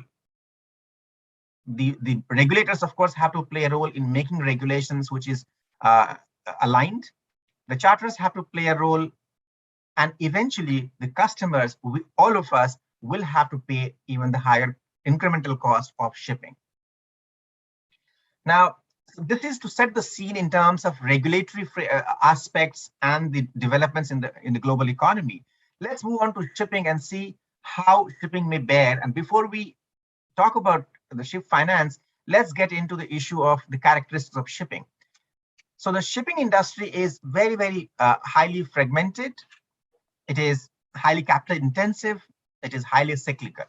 And that is true for all major merchant shipping sector, be it container, dry bulk, liquids, gas, etc. And because the earnings are very, very volatile, and therefore when a banks finance ships, they have to undertake a very detailed due diligence of the assets.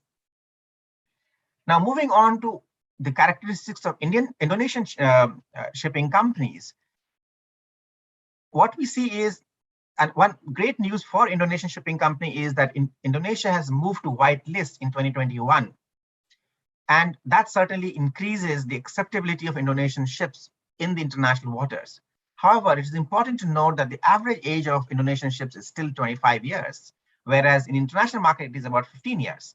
And do note that the scrapping age in international market typically is around 30 years. At the same time, even the single hull tankers have not been phased out in Indonesia as yet. It is planned to be phased out in 2025, whereas globally, it was already phased out in 2015. So in a nutshell, what we see is in Indonesia, the emission reduction strategy or the plans are moving relatively slower compared to what we see in particularly the developed countries of the world. In addition, the Indonesian ship owners are nearly about 95% of the ship owners are small. And by virtue of being small, you are essentially disadvantaged in the international finance market because international financiers typically prefer large ticket size investments. So now moving on to the ship finance market, what we have seen is the ship finance or the bank lending has actually been going down almost very, very secularly since 2010-11.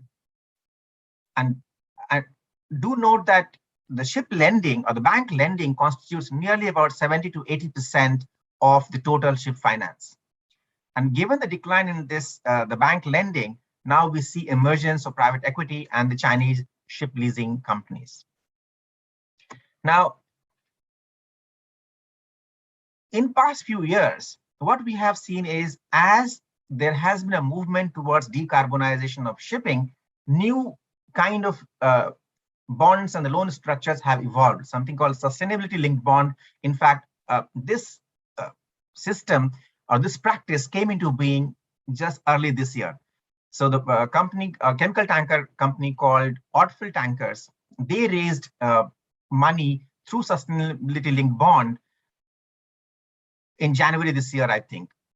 And the good thing about this particular practice is that the company does not have to spend specifically on green shipping initiatives, but they can spend money anywhere, but they need to align themselves with the climate goals. So there are, in the covenants, you have to comply with gradually increasing responsibility in terms of reducing carbon emission, et cetera, but you can spend money anywhere that you wish to.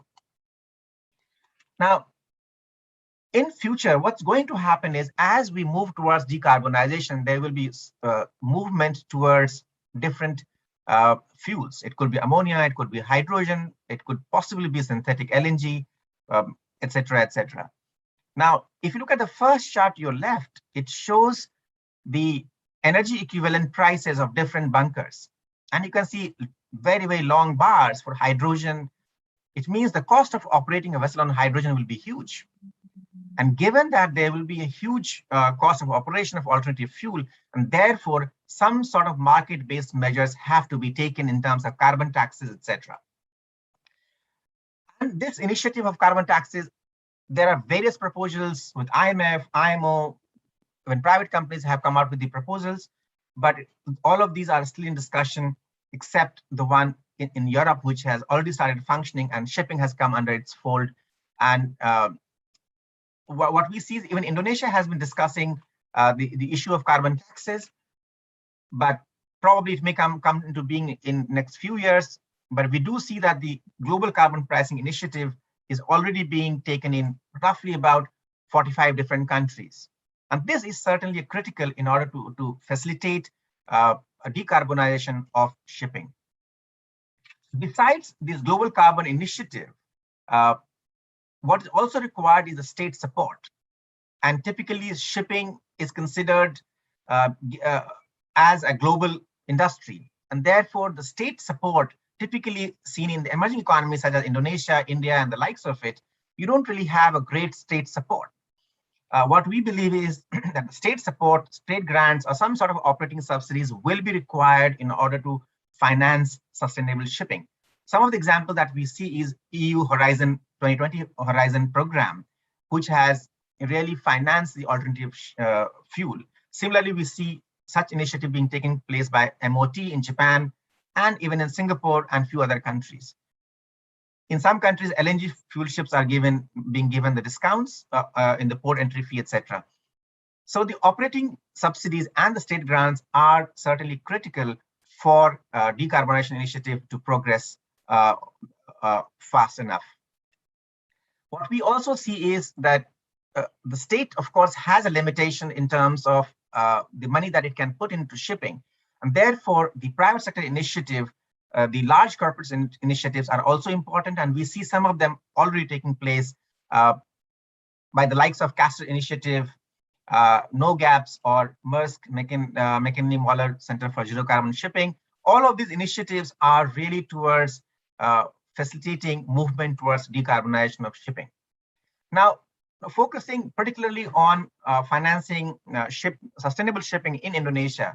As I said before, Indonesian ship owners are small, and typically the international banks do not prefer small ship owners, given the issues of probably corporate governance, the ticket size, regulatory issues, etc., etc. There are various risks in future is going to increase, particularly there will be a risk associated with the fuel price. There may be a risk associated with fuel availability, and as well as asset quality, because there are new types of ships. You don't know what kind of quality it is.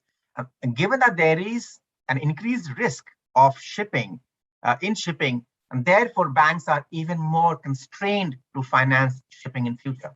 And therefore, what we think is that there is a significant role that multilateral development agencies, export credit agencies, and the state, they have to play a major role. So what you see in this chart is, on the left, there are different types of risks mentioned, and particularly the regulatory risk, country risk, technological risk, and the asset quality risks.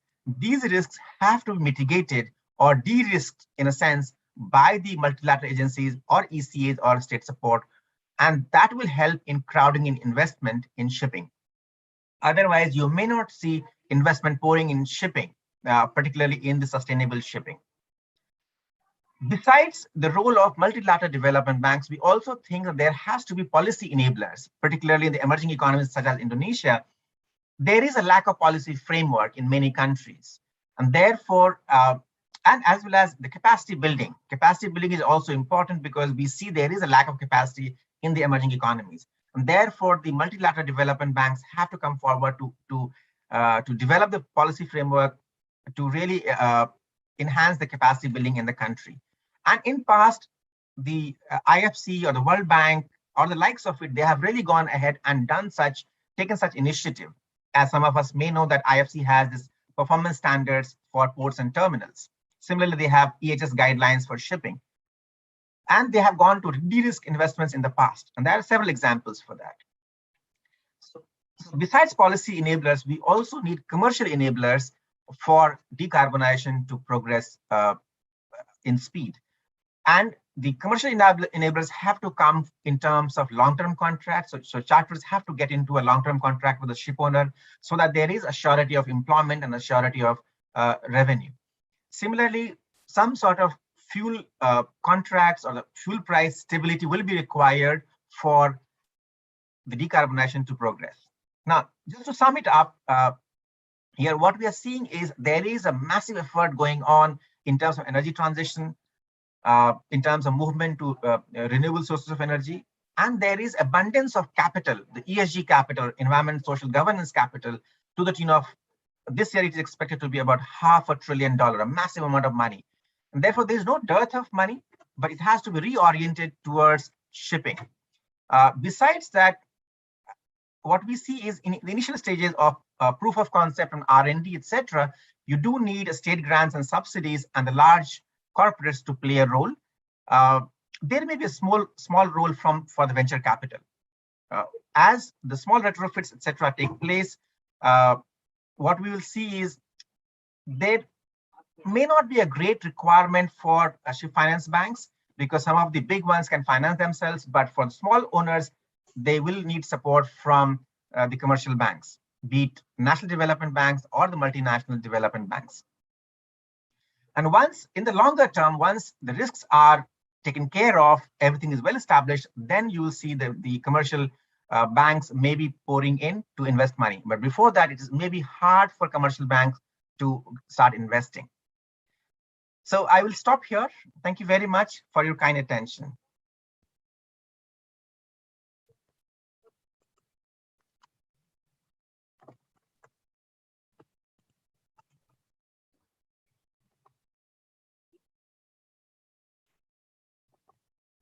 Thank you, Mr. Krishna, for the interesting topic on decarbonization and financing. And we'd like to go to the fourth speaker in the first session. Our next speaker is a certified hydrographer and marine scientist. He has worked for the Portuguese Hydrographic Office and for the National Laboratory for Sustainable Energy in Denmark. And he was the Dean of Postgraduate Studies at the Portuguese Naval Academy, Military University Institute of Lisbon, before joining Delft Institute for Water Education as senior lecturer in coastal oceanography, while also holding the position of guest research associate at University of Lisbon. His research interests span from air-sea interaction, ocean wave dynamics, wave climate and climate change, as well as coastal meteorology and coastal oceanography. So, ladies and gentlemen, please welcome our fourth speaker, Dr. Alvaro Semedo. Dr. Semedo, please. Terima kasih. Thank you very much for having me. It's really a pleasure.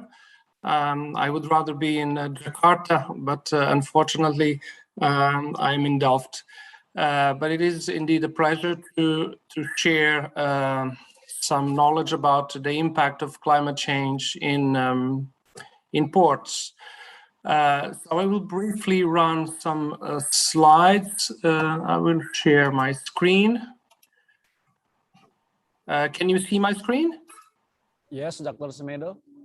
Okay.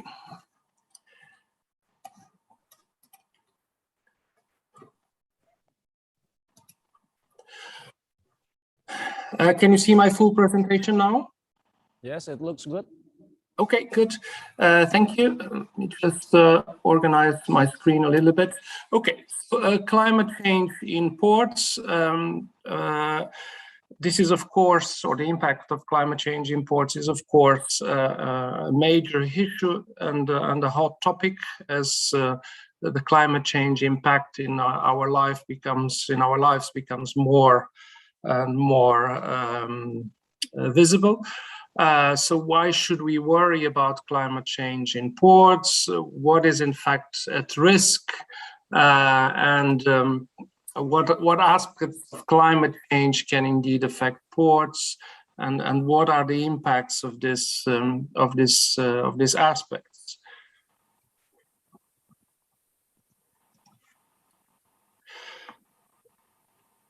Sorry. So why worry about climate change in ports? So ports play numerous roles in the economy and in the community. and the climate change can have cascading effects if there is a damage to assets or to the different levels of service. So the necessity to uninterrupt, because ports have the necessity to uninterrupted operation to support vehicle, passengers, movement and import and exports from a country. Ports have a permanent and often historical location in coastal and estuarines or riverine areas, and also due to their long lifespan. So we need to account, of course, for the impact of climate change, not only now, but also in the future, and adapt or mitigate its impact. What are the risks due to climate change in ports? So risks to assets, a change in climate may damage major assets, including roads, rail, airport facilities and port facilities, of course. And also climate change poses increasingly risks to the operation of ports. So more frequent or intense extreme weather events indeed may disrupt business operations and lead to serious problems in the operation of ports. So examples are extreme floods, and the effects on transport, electricity supply, disruption of transport by severe cyclones and major storms, and reduced productivity of outdoor operations or outdoor workers due to high temperatures.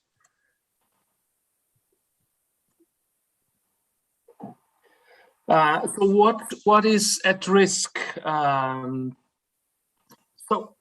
Critical dependencies, so extreme weather events may interrupt supply chains of services, such as transport.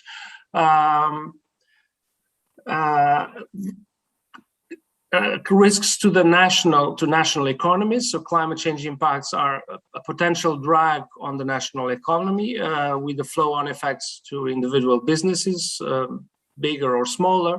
And also risks to insurance and capital markets. So climate change can lead to shocks that may affect the availability of insurance and assets and access to capital, either locally or worldwide. So what aspects of climate change are we talking when we talk about climate change impacts on ports? So these are just some of the major or more general aspects of climate change that have an impact on ports. So increased severity of cyclones,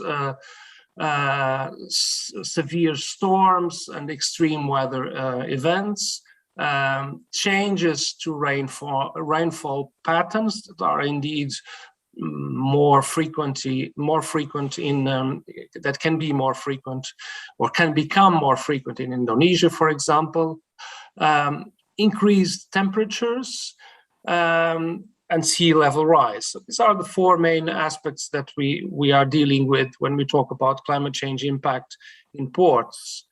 And potential effects, so increased erosion, in case of extreme storms and weather events, increased high winds, increased lightning events. When we talk about rainfall patterns, increased periods of droughts and changes to the regular or expected seasonality of rainfall, changes to water supply. When we talk about increased temperatures, so increased incidence of very hot days and heat waves that can lead to problems in working outdoors, increased wildfires, increased average air and water temperatures.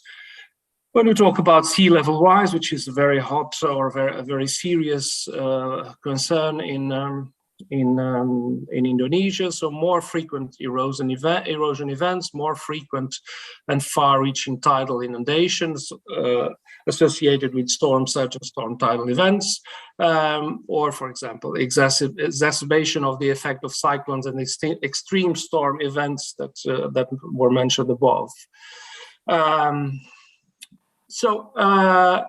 What can be done,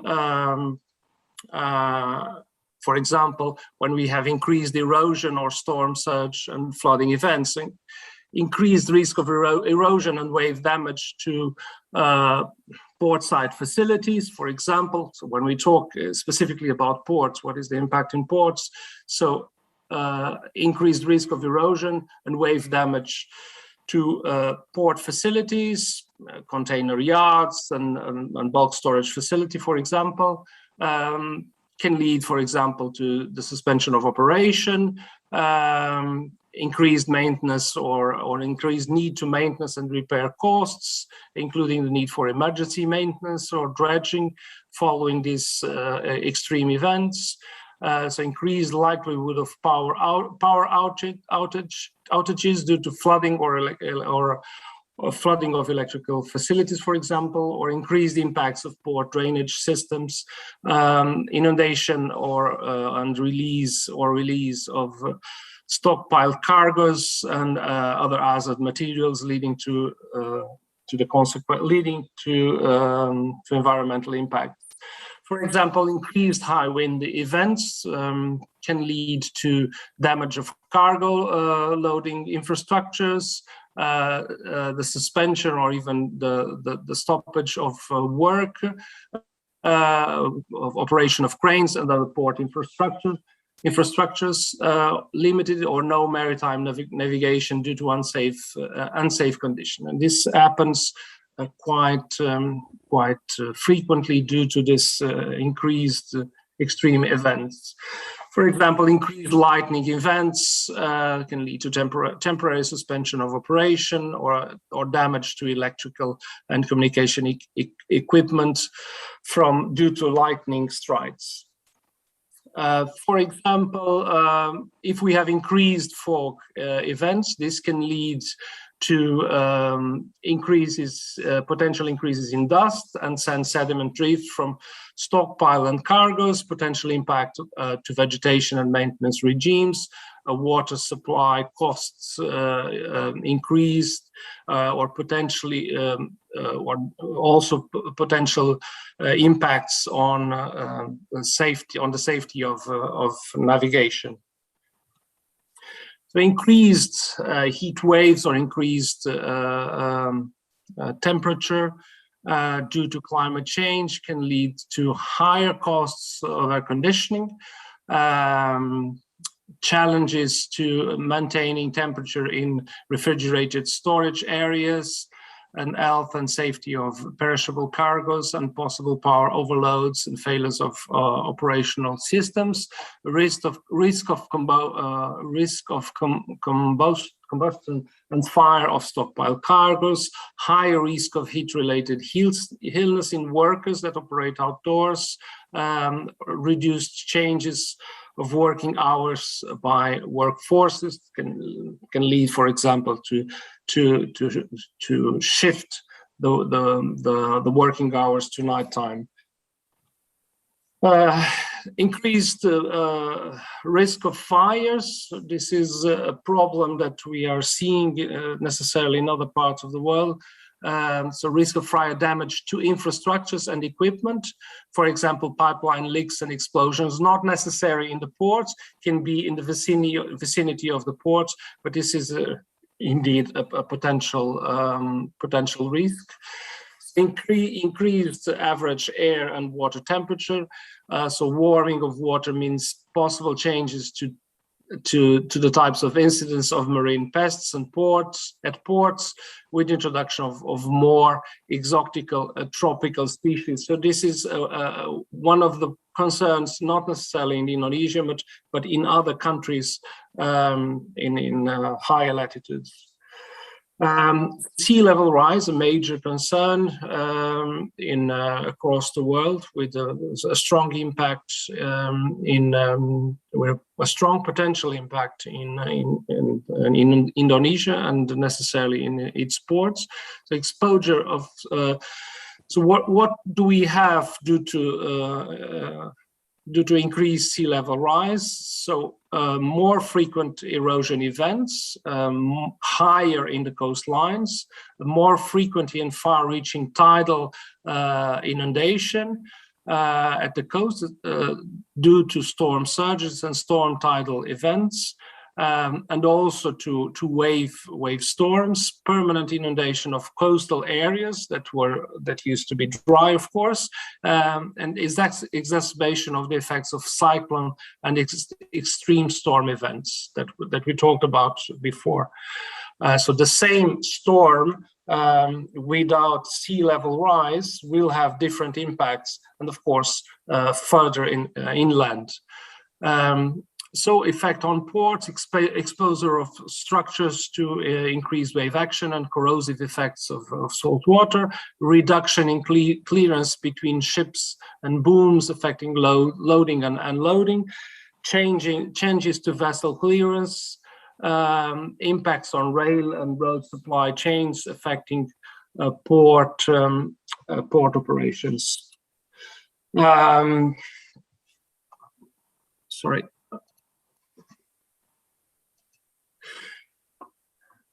So here we have how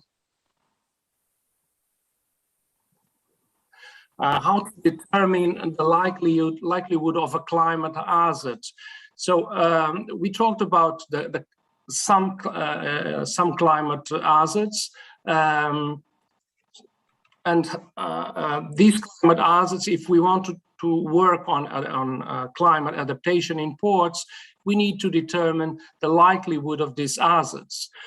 So we can look at a climate hazard and then assess if this climate hazard can be very, very frequent, so almost certain, likely, possible, or unlikely, or even rare, and then assess the risks that this climate hazard can pose. So they could occur several times per year. If they are likely, they may arise just once or twice per year, or if they are just single events, so more likely than not probably. So this is we can use this table to determine a likelihood of the hazard, and then once we have this likelihood of a specific hazard, we can assess the consequences that this hazard can pose. So they can be very, very frequent, but the consequences can go from insignificant to moderate or catastrophic. So by using this assessment, we can then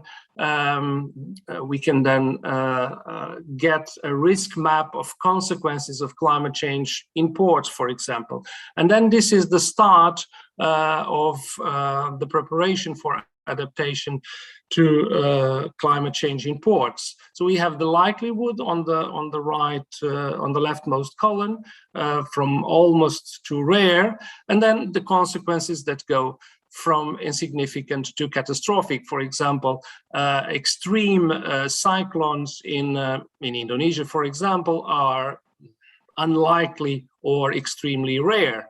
But on the other hand, storm surges or wave storms or coastal flooding, they are more likely and more possible. And then the consequences can go from, depending on the area, can go from insignificant to catastrophic. And then when we have this map, then this is the start. This is the starting point. And unfortunately, I will not have time to go to climate adaptation, to discuss climate adaptation measures. So this is the starting point to work on climate adaptation in a specific port. And I will stop here. Thank you very much. Terima kasih.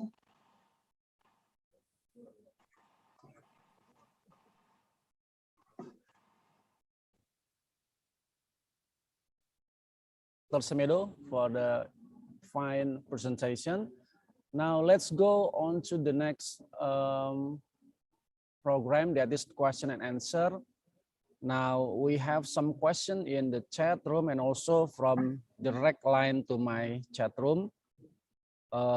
Wait, let me check the camera. Okay. All right. So this is the first question from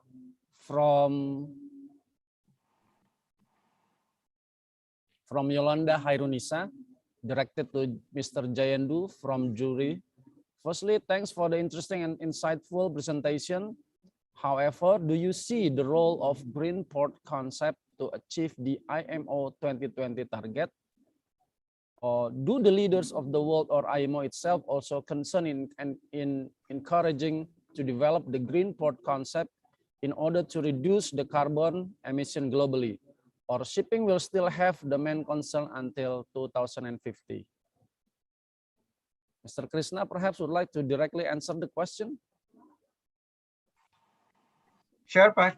Thank you, Ibu Yolanda, for asking this question. Very interesting.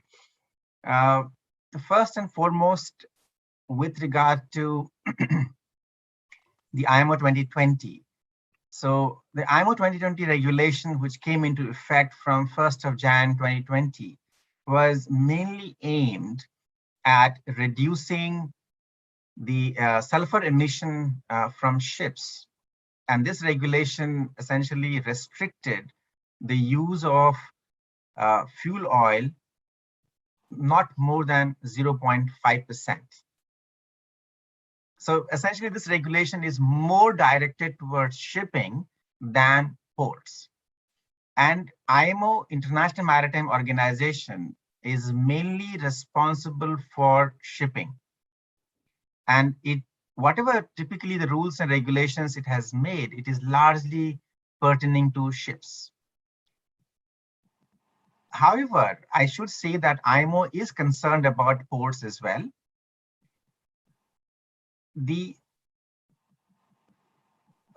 Just to give you one example, so we have been doing a study essentially in terms of how to finance ships and the ports.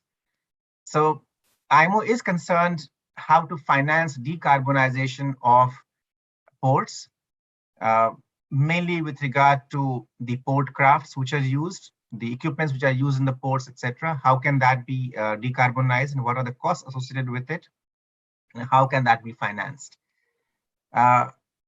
But given that compared to shipping, as I said, shipping probably will need about more than $3 trillion to decarbonize. Whereas for ports, the bill probably will be lesser, and it is probably easier for ports to retrieve whatever investment it makes in terms of decarbonization of assets, and which can probably be obtained, or they can get it back from the users of the port. So, but overall, if you look at IMO perspective, it is largely a concern is shipping, whereas you do have, let's say, a WPSP, World Port Sustainability Program, etc., which is aimed at making ports more sustainable. I suppose Alvaro probably can respond to it better with regard to the agencies which are working towards making ports more sustainable. I hope that answers your question, Ibu Yolanda. Okay. Thank you, Dr. Krishna. Hope that answer questions from Ms. Yolanda. Now let's go on to the next question from Mr. Aji, postgraduate student, directed to Dr. Nazri. How promising is the opportunity of cruise line industries to rebound due to the pandemic, after the pandemic? And what are the challenges to create sustainable global cruise industry? Thank you. Dr. Nazri, please. Wait, I'm writing. If not, I forgot the questions. Okay, thank you. Who asked the question just now? What's the name? Yes, from Aji. From Aji, yeah, okay.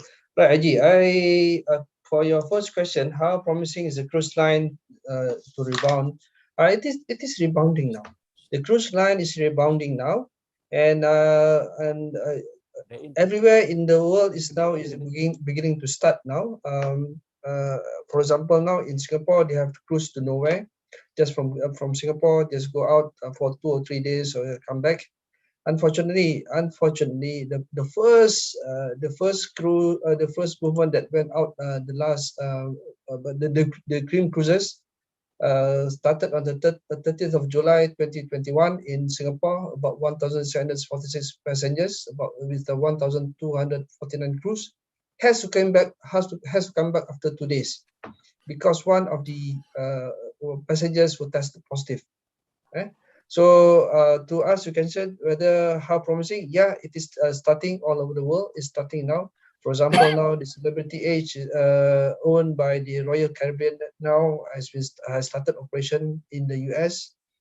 And I saw also some reports going that in Canada they already started to cruise and yeah, in the Caribbean cruises now is back to normal. But again, Aji, just to share with you, whatever you see in Indonesia, people are still confined to masks, and people are a little bit worried about COVID. But elsewhere in the Europe and etc., they are just forgetting about the mask. Number one is because they already almost reaching the herd immunity. About 70-80% of people already been vaccinated.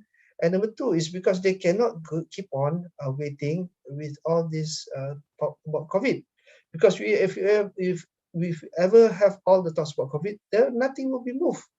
So just last week, one of my friends, he's a very known guy under Antat, named by Mark Asaf. I call him. I ask him, where are you now, Mark? Hey, I'm holidaying. I need to holiday because I cannot stay at home anymore. It makes me nuts. If I stay at home, I could come nuts. I have to go out and holiday. My family also did the same thing. So you see, the part of the other parts of Europe, they are start to cruise now. In Malaysia, in this part of the world, they are starting. In Malaysia, I mean, for technical course, yeah, Singapore, they started the cruise to nowhere. Taiwan, Singapore, they started to cruise to nowhere. So except in Bali, Bali is still a little bit hold back. Okay. All right. Now the second question is the challenges in sustainable. Yeah. Like what I mentioned, one cruise ship, let's say a medium-sized 3,000 people, when they stop at one place, the biggest challenge is how to cater the needs of 3,000 people. I give you one big example. When 3,000 people stop at Bali. Bali is a very nice city, sure, very nice city. But 3,000 people comes to Bali, we have to cater at least let's say now 3,000 people comes from 4 family, a family of 4. So meaning to say that easily we requires about 900 to 1,000 taxis, take them around Bali. That's one thing. And again, from that 1,000 taxis, maybe out of 3,000 people, 1,000 of them needs to go to town to use the bathroom. How are we going to sustain that? And on top of that, let's say another 1,000 wants to go snorkeling. They want to experience the coral reefs. And, it's very tough for, especially when people comes at once to stop at Bali. They are not going to stop there for 1 week or 2 weeks. They're just going to stop there for just a few hours, 6 hours, 7 hours. And when they stop there, they become very irresponsible. Sorry to say, I have to say this. Very irresponsible tourists. When they dive, they do coral reefs. They touch just all the coral reefs, and that causes the bleachers of the coral reefs. When they go to cultural site, let's say to Borobudur, etc., they would do all this unnecessary thing that's against our culture or their heritage. So the challenges are there, but again, like what I mentioned, the cruise tourism has to become a concentrated effort. It cannot go by destination alone.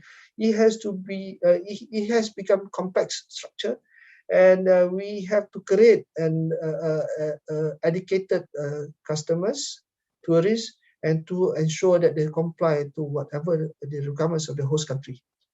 All right, back to you, Iqbal. Okay, thank you, Dr. Nazri, for the answer. It's getting hard in here. More questions from the participants. Now, I would like to address Dr. Semedo. This is the question from Mr. Hendro, or similar, Semedo and Hendro. For seaport and airport, we need 15 kilometers diameter to manage the land of the port. The land will be the support for the seaport and airport, such as warehousing, logistic, warehouse, hospital, school, education facilities, and the environment support. The environment support consists of green area, that is city jungle, green park, wind power, etc. So how could you give comments on this particular situation from Mr. Hendro? Dr. Semedo? Well, necessarily, we might need to change this criteria. So this then falls into what we call climate adaptation. So once we determine what are the hazards to the likelihood and consequences of an hazard in a specific area of a port facility, then we need to potentially rethink the entire criteria for this port, and we might need to change this criteria in the future. This can lead to more relaxed criteria, or potentially, if the impacts are more likely to happen, potentially these criteria might need to be more restricted. So this then falls into a part that, unfortunately, I didn't have time to present, falls into the area of adaptation to climate change in ports. And I hope I answered your question. Okay, thank you, Dr. Semedo. Now the question goes to Mr. Kemal from Murdiansyah Nugraha. If Arctic route was running properly, what the biggest impact for Indonesia, especially for Indonesian economic? Thank you. Because in your presentation, it is mentioned that it is the least affected, but definitely there must be some consequences because the neighboring countries such as Malaysia and Singapore definitely are highly affected by such circumstances. Please, Mr. Kemal. Thank you. Okay, Mr. Murdiansyah Nugraha. There are 4 states actually bordering the Straits of Malacca: Thailand, Indonesia, Malaysia, and Singapore. And there are 3 only involved in the navigation channel: Indonesia, Malaysia, and Singapore. As I mentioned before, this will affect the ship passing through Malacca Strait.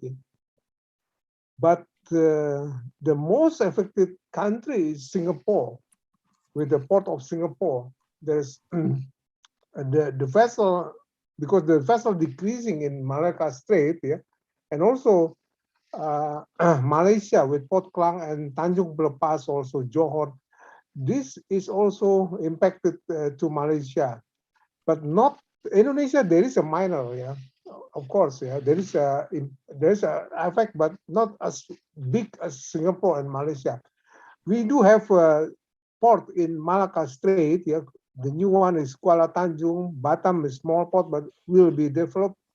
Also Belawan, and this will be affected, of course. And there is also another one, is Kijing Port in Pontianak. This is also affected by this Arctic route.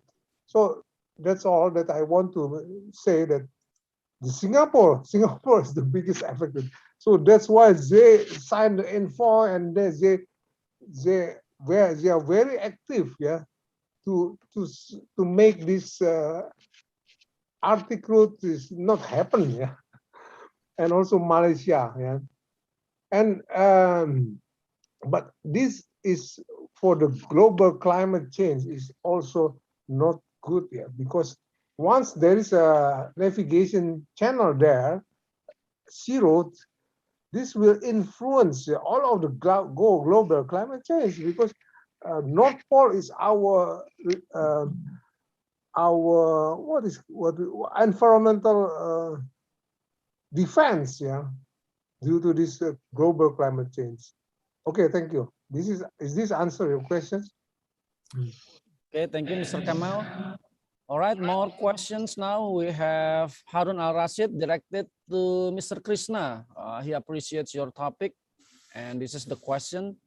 What types of climate-related impacts should manager consider when investing in new infrastructure? And the other one is, what do integrated climate change adaptation strategies look like? Mr. Krishna? Sure, thank you. I just wanted to be sure, Pak Harun, so is this pertaining to ship or you are referring to ports infrastructure which Alvaro presented? So, okay, Mr. Harun, is it ship or port?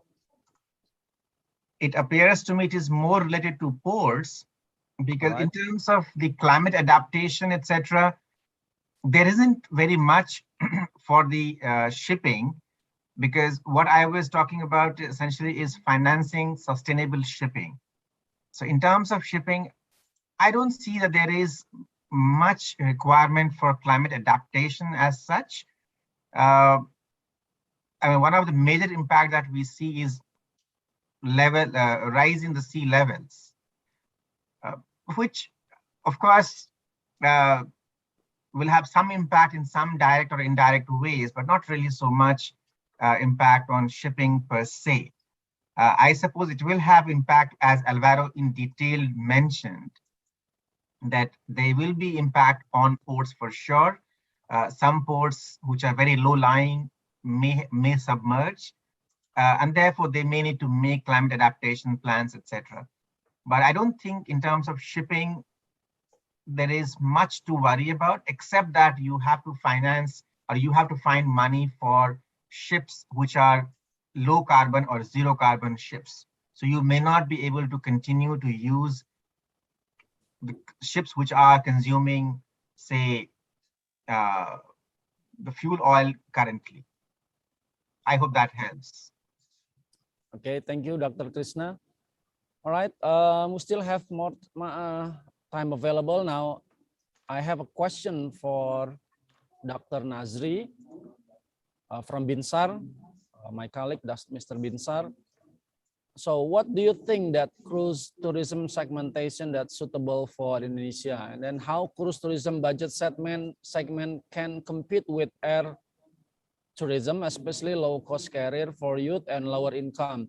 Because for 3 to 7 days for cruising, so I think young people and lower income will use air tourism, suppose they have more time in destination than more time in selling. To provide context, Dr. Nazri, in the past, in Indonesia, we recall that there was a cruise service called, I still remember the name is Awani Dream, yeah, but never heard that anymore. So in Indonesia, perhaps not really get acquainted with cruise tourism, but your presentation provide insights that this actually, beside the ecological aspect, also can be beneficial to the industry. Please, Dr. Nazri. Okay, thank you very much, Mr. Binsar. A very good question. I appreciate that. And actually, very good and very interesting question. Okay, for example, let me just take it to the perspective. When we talk about tourism, cruise, there's only one place that comes to everybody's mind: Bali, and Bali. No other places that the world or the Indonesian talks about a tourism place. It's only Bali, and Bali. But I've been to many places in Indonesia. For example, I've been to Papua. There are very beautiful places, beaches, waters in Raja Ampat, for example. I was there when I was delivering some programs there. I was there in Raja Ampat, and after part of it, I went out to Raja Ampat or to all this to all these beaches, and I swam with the ikan pari. So the big ones, something like the mice. That is something that is untouched, and that is something that I mean, Indonesians have to think of how to coin Bali to Raja Ampat, and to make it one itinerary. Well, Bali to Raja Ampat is quite a long distance. In the middle, there are some islands there. Maybe you can think about stopping in Ambon. Who would have thought? People of Ambon, let's say the Nestapa Beach, Pantai Nestapa. I was there also in Ambon. I was there. I stopped at Ambon to deliver some programs, and the people of Ambon tell me, Pak Nazri, kalau sampai di Ambon tidak sah hidupnya kalau tidak makan rojak di Pantai Nestapa. That's the whole thing, you know. So like what I mentioned, cruise tourism has to be an itinerary. You have to be able to create an itinerary that is interesting for people to experience that. It has to touch a cultural, it has to touch a heritage, and it also have to go with the local attractions, whether localized attraction or something that created something like I don't know, maybe a theme park or something like that. So look into that. The whole thing about cruising is all about how you create an itinerary. That's one part. That's the first question. Secondly, you talk about the difference between LCC and cruise. It's two different things. Cruise only talk about stopping at one place a maximum period of 12 hours. 12 hours only on the ground. There are hardly any cruise companies that let people stay more than 12 hours. There are some, but most of them have kept to 12 hours. Because of that, the cruise tourism, when people grounds at the place, they usually have to maximize the 12 hours that they have to experience every single local cultural thing that they have. Okay?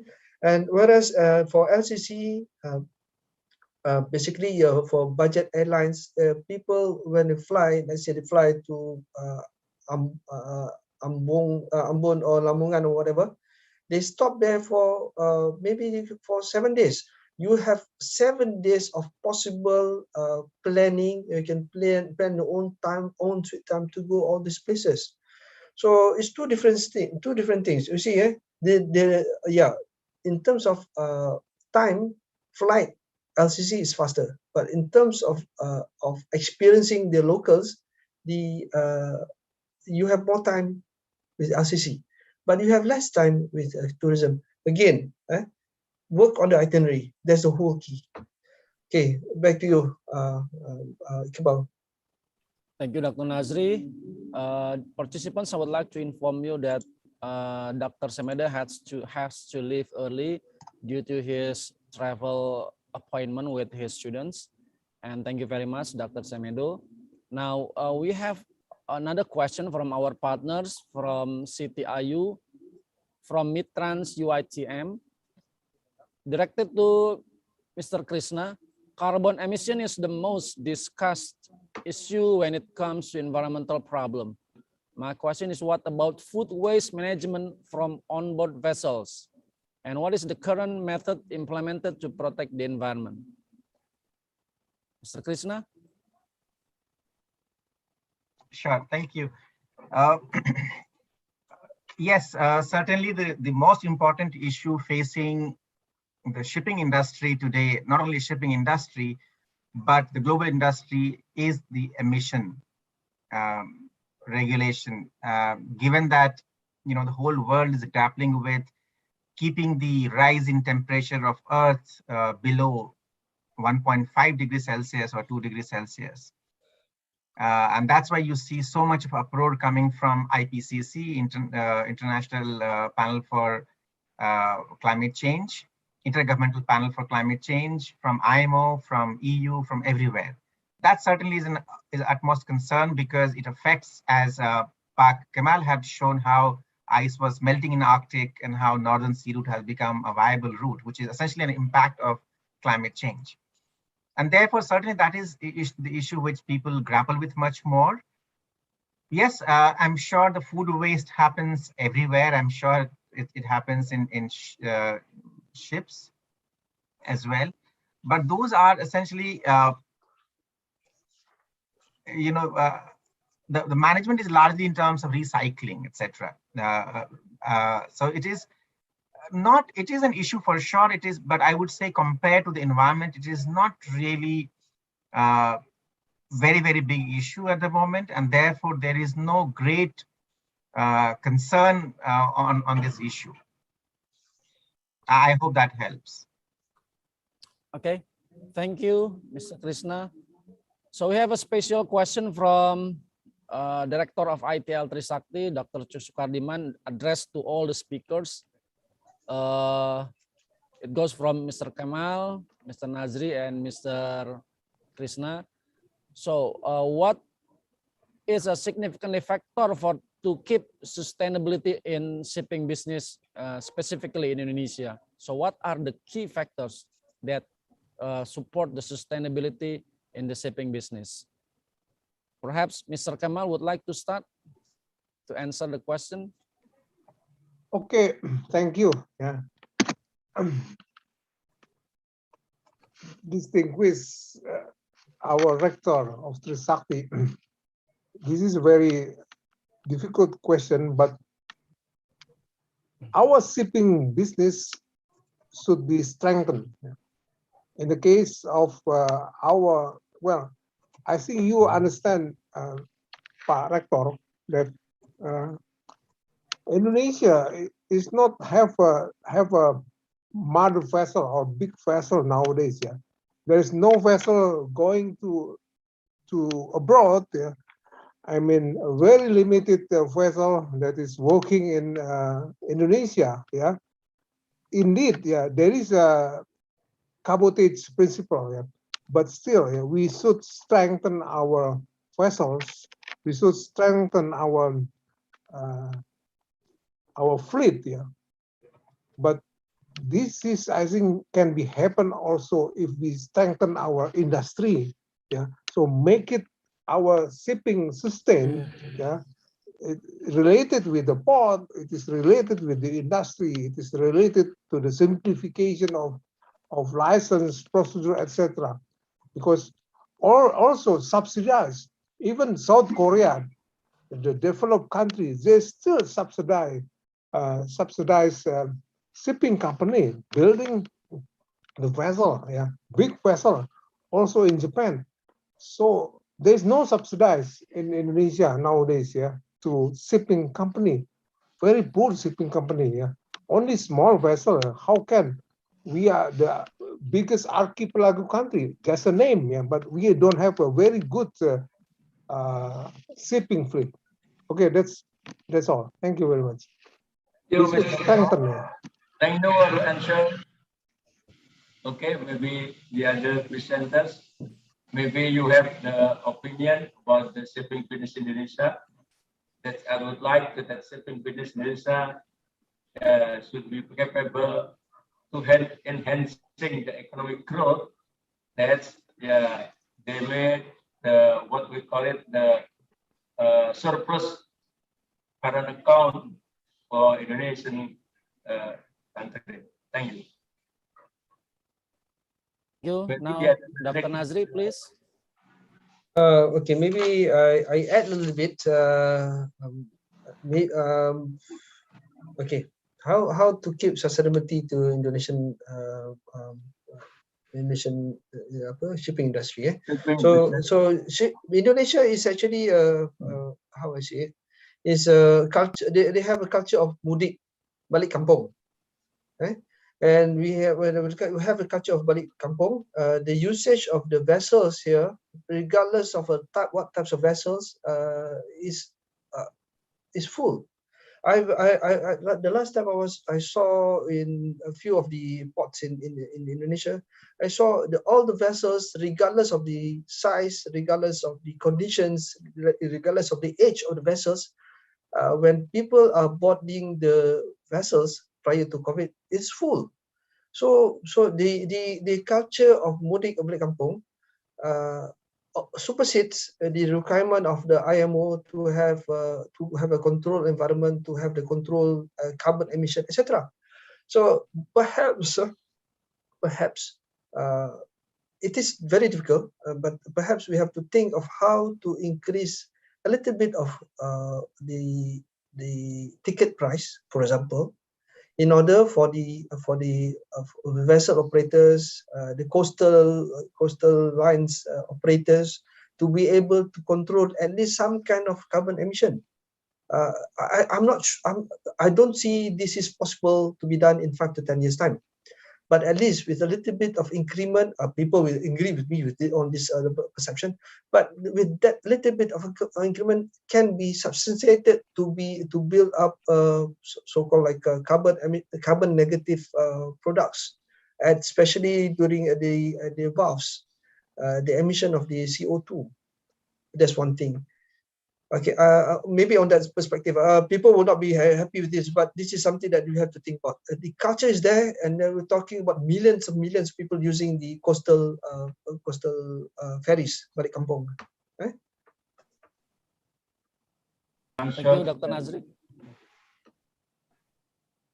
Thank you, Dr. Nazri. That's your answer. Okay, thank you. All right, Mr. Krishna. Sure, thank you. Thank you back for asking that question. I think that's a very pertinent question to be asked. And I think we can look at it. There are 4 components that I would like to stress here. The first component that I want to stress is the seaworthiness of ships. Second component will be the regulation with regard to shipping. Third will be what is the cost of capital of shipping, and fourth, government support. So let's pick up these 4 points one by one. So in Indonesia, with regard to seaworthiness of shipping, you see that there is the age of the vessel is very, very high. It's about 25 years average age. And there are many vessels that I know for sure, which are more than 30 years, 40 years as well, operating in the Indonesian waters. And that you don't see happening anywhere internationally. And the older the vessel becomes, it means it is less likely that it will be prone to accidents, etc. And therefore, this aspect of the age of the vessel is something which has to be managed. Secondly, as I mentioned during my presentation, the single hull vessels are still operating in Indonesia and likely to be phased by 2025. But what we would say that given, again, the implications that it has for environment, etc., it should be really phased out sooner than later. Now, moving to the second issue in terms of regulation, as we know, the Indonesian flag state, which is Bureau Klasifikasi Indonesia, which makes the rules and regulations for the ships. Now, the BKI is not part of IX, International Association of Classification Society. And what we also see that historically, at least until last year, the acceptability of Indonesian flag vessels in international market hasn't been as great, because Indonesian flag was in the blacklist in the Paris MOU and also in Tokyo MOU. And this really is related to the seaworthiness of the vessels, because the vessels are old, because vessels are not as well maintained, and therefore acceptability of international vessels or Indonesian vessels in international market has been considerably low. And therefore, that second aspect which we have to consider improving. The third is what we see is, given that Indonesian ship owners have Indonesian flag and Indonesia is not signatory to few regulations, international conventions, and therefore it's very difficult for Indonesian ship owners to find finance in international market. And they tend to again revert to the local banks at a very high borrowing cost. And given that they have a high borrowing cost, and therefore they tend to invest in very old ships of 15 years, 20 years or so in order to manage the cost or manage the investment.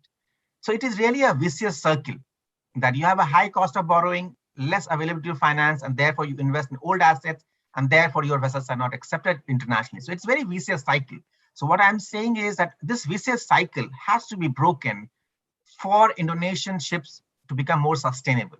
And all of these probably will happen, which is brings to my fourth element, is the government support. And there has to be a government support for shipping. maybe Indonesian government can collaborate with multilateral development banks such as IFC or the World Bank or other international institutions which are ready to invest in emerging economies. And there is a program by which IFC started last year that's called IFC GEF shipping platform, which is global environment facility. So they have started a shipping platform to invest in ships in different countries. So maybe Indonesian government can collaborate with IFC or other MDBs or multilateral development banks in order to really get funding, low cost funding in the country.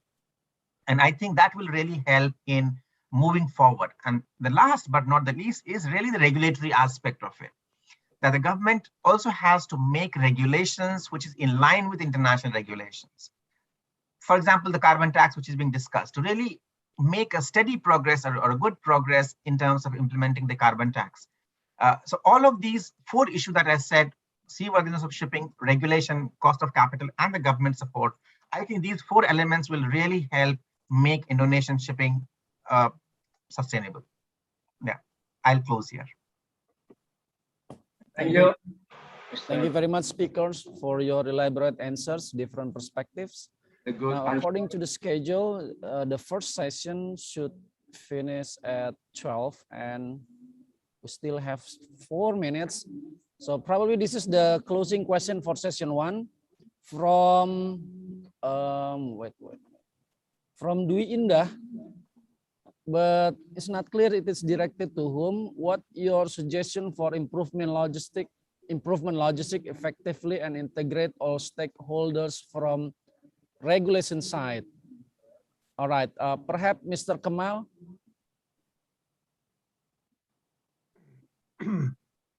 Which question? Sorry. From Dwi Indah. Yeah, let the other do first. For improvement logistic effectively and integrate all stakeholders from the regulation side. Thank you. Well, this is a very good question, because we are Indonesia still have low logistic performance index. So our logistic cost is still high. So there are many things to do. And we in Indonesia. And I think we can have a special seminar on this or conference about logistics, because first, we don't have a standard of logistics in Indonesia. This should be made. And also the regulation of the logistics is not clear. So this should be make this possible for logistic person to do well. Nowadays, they are just dreaming something like that Indonesia has a very good regulation and logistic and have a very good standard. So I think this is a very good questions, and this is to be we are should be taking care about regarding this our logistic care, because we should lower our logistic cost. I think that is my answer. Thank you very much, Mr. Kemal. Now we have arrived at the end of the first session. I would like to extend my warm thank you to all the speakers today, Mr. Kemal, Dr. Nazri, Mr. Kresna, and also Dr. Semedo, for your elaborate explanation and discussion on our today's topic. Participants, it's already 12 o'clock. Now I'm going to hand over the program to Mr. Agil. Don't forget, at 12:45 we'll be back for more interesting topics with our 3 remaining speakers. Mr. Agil.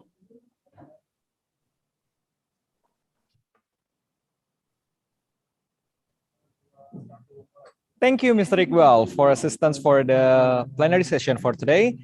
So we will, as Mr. Iqbal mentioned, we will start again at 12:45. But before we take a break, we will have the second quiz time. So the mechanism is still the same. We will share 2 questions. After each question, please share your answer in the chat room. So the first person with the right answer, we will win the quiz. So everyone's already? Let's start the quiz for today. So the first question is, how many times we have done Grostlog? Okay. Oh, the enthusiasm is there. Oh, so many answers there. Okay, the committee got the winner. Okay, I think we got the winner for the first questions. And let's continue to the second question. Okay, we can continue to the second question. So the second question is, what is the full topic of this 5th Grostlog 2021? Okay, not sea maritime. I think the full topic you can see in the left side of the screen. Okay. Okay, seaport. Yes, we got that. Okay. So finally, the committee got the winner. Okay. That's great. Thank you everyone for your enthusiasm. And then please check the chat room. Our committee will share the contact person for the winner of this quiz. So in total, already 4 winners need to be checked with our committee. Okay, thank you everyone. And please allow us to remind you to fill the attendance form that's shared by our committee for the morning plenary sessions. And also for those who haven't registered before, please fill out the form that also already shared by our committee in the chat room. Okay, our committee. Okay. So as mentioned by Mr. Iqbal, in about 30 minutes, we'll have a break. So in about 12:45, we will continue the second plenary sessions. So everyone, please enjoy your break. See you.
Seksi batu manikan di joget sama di kotam dia menyanyi sebab mengkajula-jula, sebab mengkajula-jula. Seksi batu manikan di joget sama di kotam dia menyanyi sebab mengkajula-jula, sebab mengkajula-jula.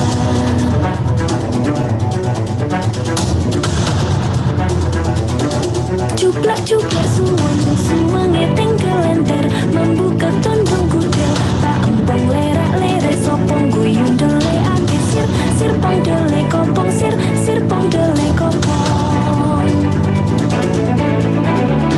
Ampar pisangku belum masak sabigi diurung bari-bari manggalepok patah kayu pengkok dimakan apinya cangcurupa. Rasa sayangi lihat dari jauh. Rasa sayangi lihat dari jauh. Rasa sayangi.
Indonesia is the most beautiful land in the universe. The land where we were born, the nation where we grew up. So many colors that live together in peace. With a million timeless treasures. With an abundance of natural wealth. Indonesia is not just wonderful. Indonesia is a wonderland. Kota baru dunia berbeda, berbeda mana di sana, mana di sana. Katamu lawannya adinda, adinda iman tidak darah sama layang, iman tidak darah sama layang. Say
mengenai pemindahan kekuasaan dan lain-lain diselenggarakan dengan cara yang sama dan dengan tempo yang sesingkat-singkatnya. Jakarta, 17 Agustus 1945, atas nama bangsa Indonesia, Soekarno Hatta.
Bukalah matamu, kuatkan hatimu, berikan energi di dalam semangatmu. Tegaklah berdiri, terbanglah kau tinggi. Inilah saatnya namamu bergema, maknai kekalahan sebagai kemenangan yang tertunda. Jangan pernah berputus asa, jadi yang terbaik. Show the world you're as bright as the sun.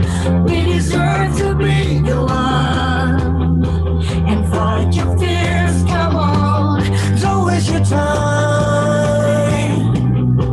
Raise the energy, you'll shine, and give your best. Let God do the rest. Tak ada yang bisa.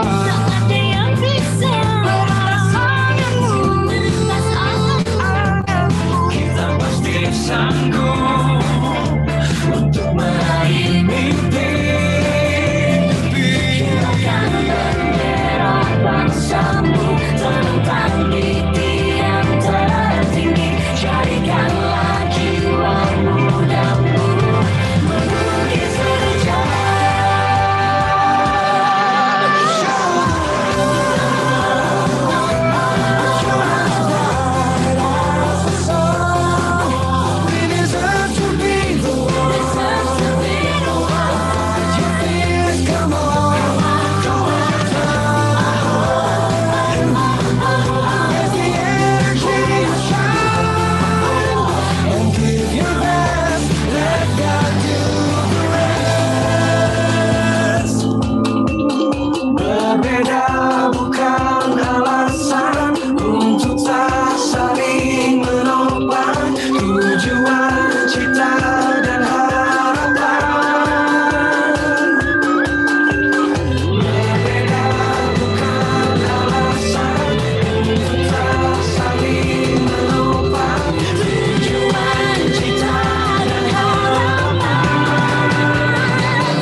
Cuplak suwange tengkelenter membuka tondong kuda Pak empong lerak-lere sopong guyung dele ake sir pong dele kopong sir pong dele kopong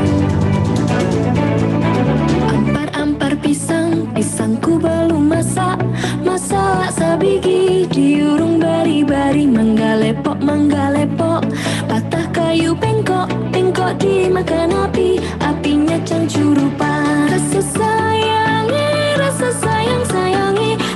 lihat dari jauh rasa sayangi lihat dari jauh rasa sayangi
Indonesia is the most beautiful land in the universe. The land where we were born, the nation where we grew up. So many colors that live together in peace. With a million timeless treasures, with an abundance of natural wealth. Indonesia is not just wonderful. Indonesia is a wonderland. Kota baru gunungnya Bamega, Ramanaku di Sanggara, Ramanaku di Sanggara. Katamu lawan Adinda, Imam Bidadara, sama layang Imam Bidadara, sama layang.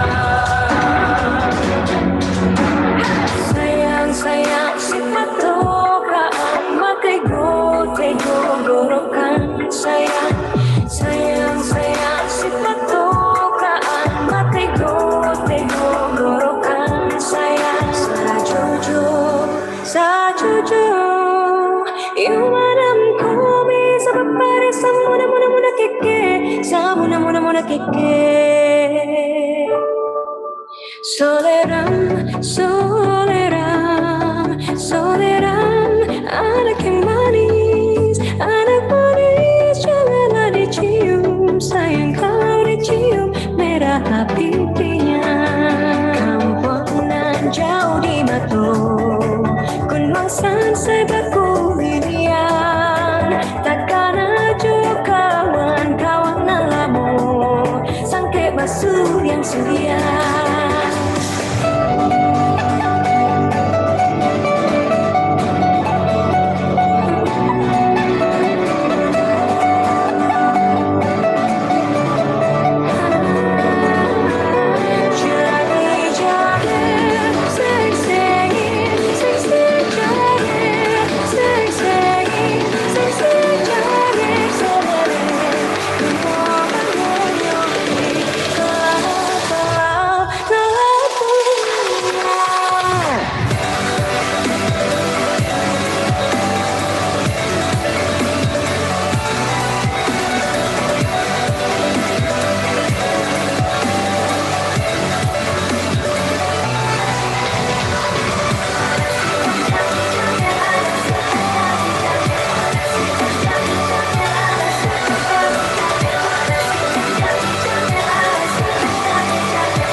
Indonesia dengan ini menyatakan kemerdekaan Indonesia.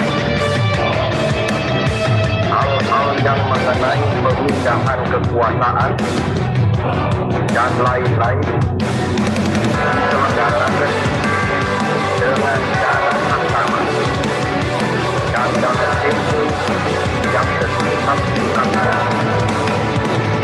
Jakarta 17 Agustus 1945 atas nama bangsa Indonesia, Soekarno Hatta.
Bukalah matamu,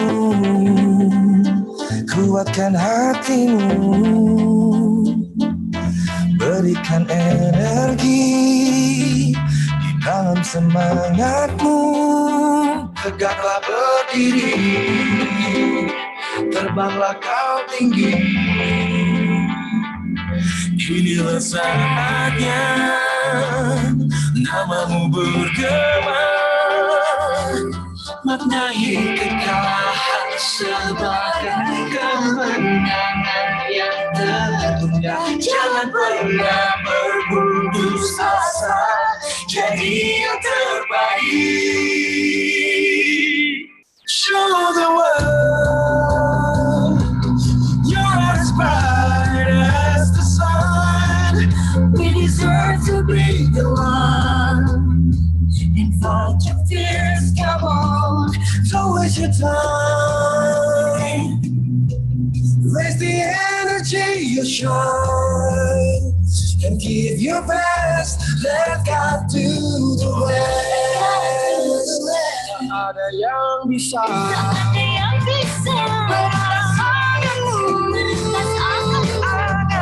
kita pasti sanggup untuk meraih mimpi. Hilangkan bendera bangsamu, terbang di tiang tertinggi. Jadikanlah jiwa mudamu melukis sejarah.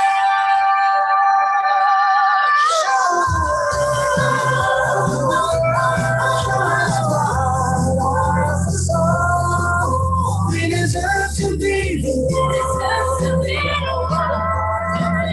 Come on, come on, let the energy shine and give your best. Let God do the rest. Berbeda bukan alasan untuk tak saling menopang tujuan, cita dan harapan. Berbeda bukan alasan untuk tak saling menopang tujuan, cita dan harapan.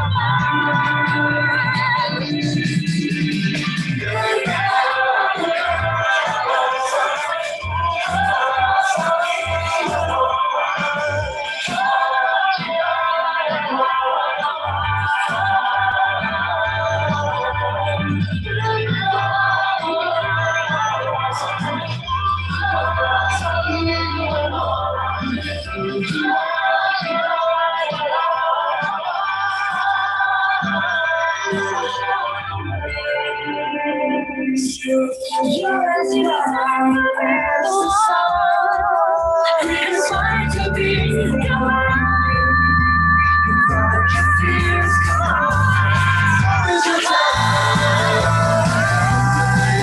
With the energy you shine and give your best. Let God do the rest.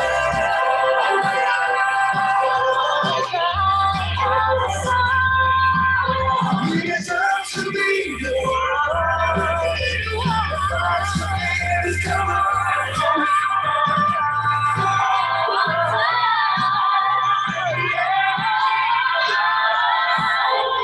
And give your best. Let God do the rest. And give your best. Let God do the rest.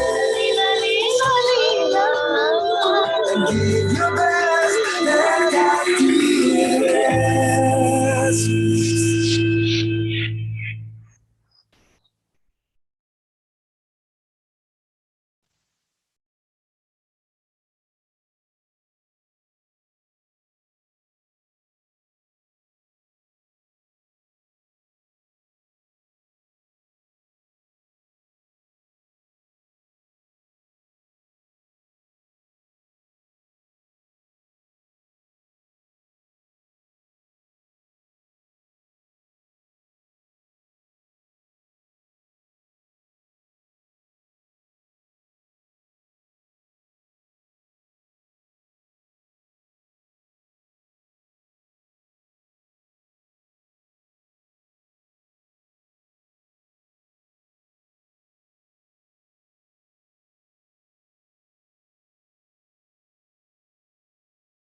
Good afternoon and welcome back to Grostlog, the 5th Global Research on Sustainable Transport and Logistics 2021. Before we start our second plenary session for today, we will start with another quiz. So the mechanism is still the same, everyone. So every one of you will given 2 questions. So after you receive the first question, you can enter your answer in the chat room. And after that, the first person with the right answer will win the game. Okay, so we start with the first questions. So the first question is, okay, committee ready? Okay. What is our university partner or co-host for this Grostlog 2021? Okay, the chat room.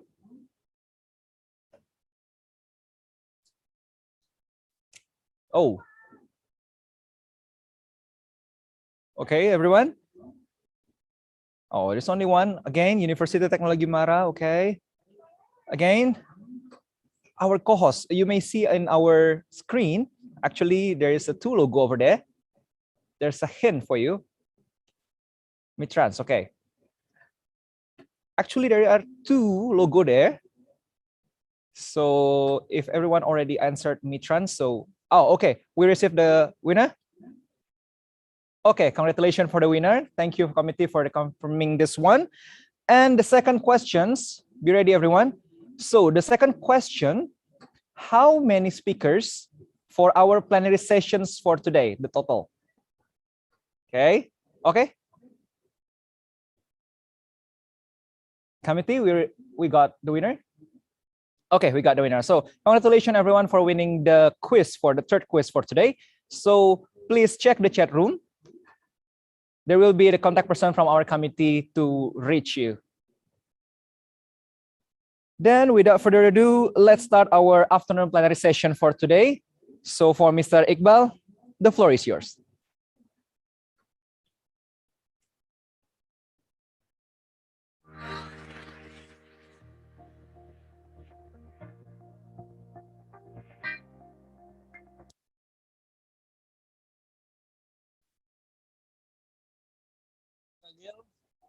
Ladies and gentlemen, it's glad to be back.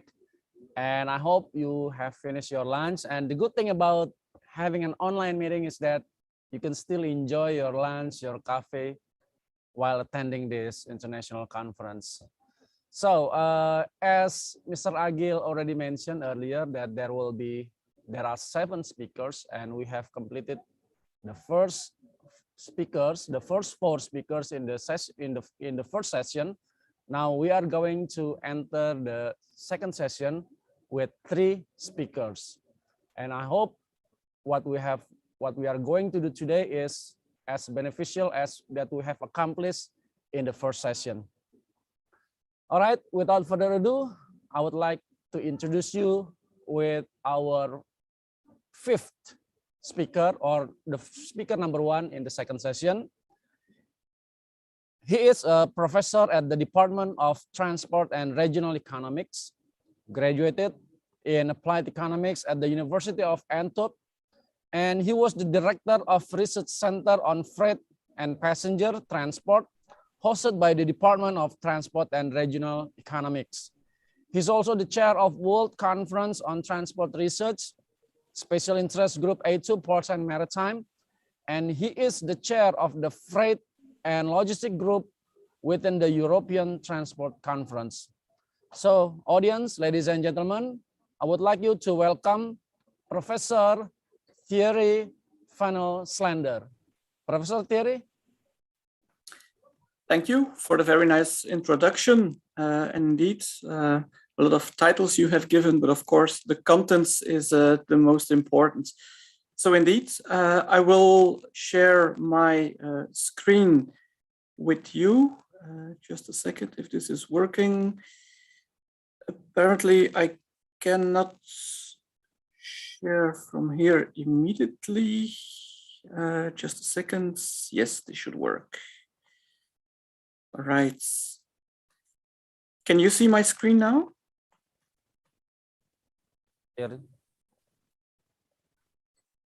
Yes, you can see my screen. Okay. Very clear, Professor Thierry. Okay, thank you very much. So welcome on my behalf from Belgium, where it's still early morning, other side of the world.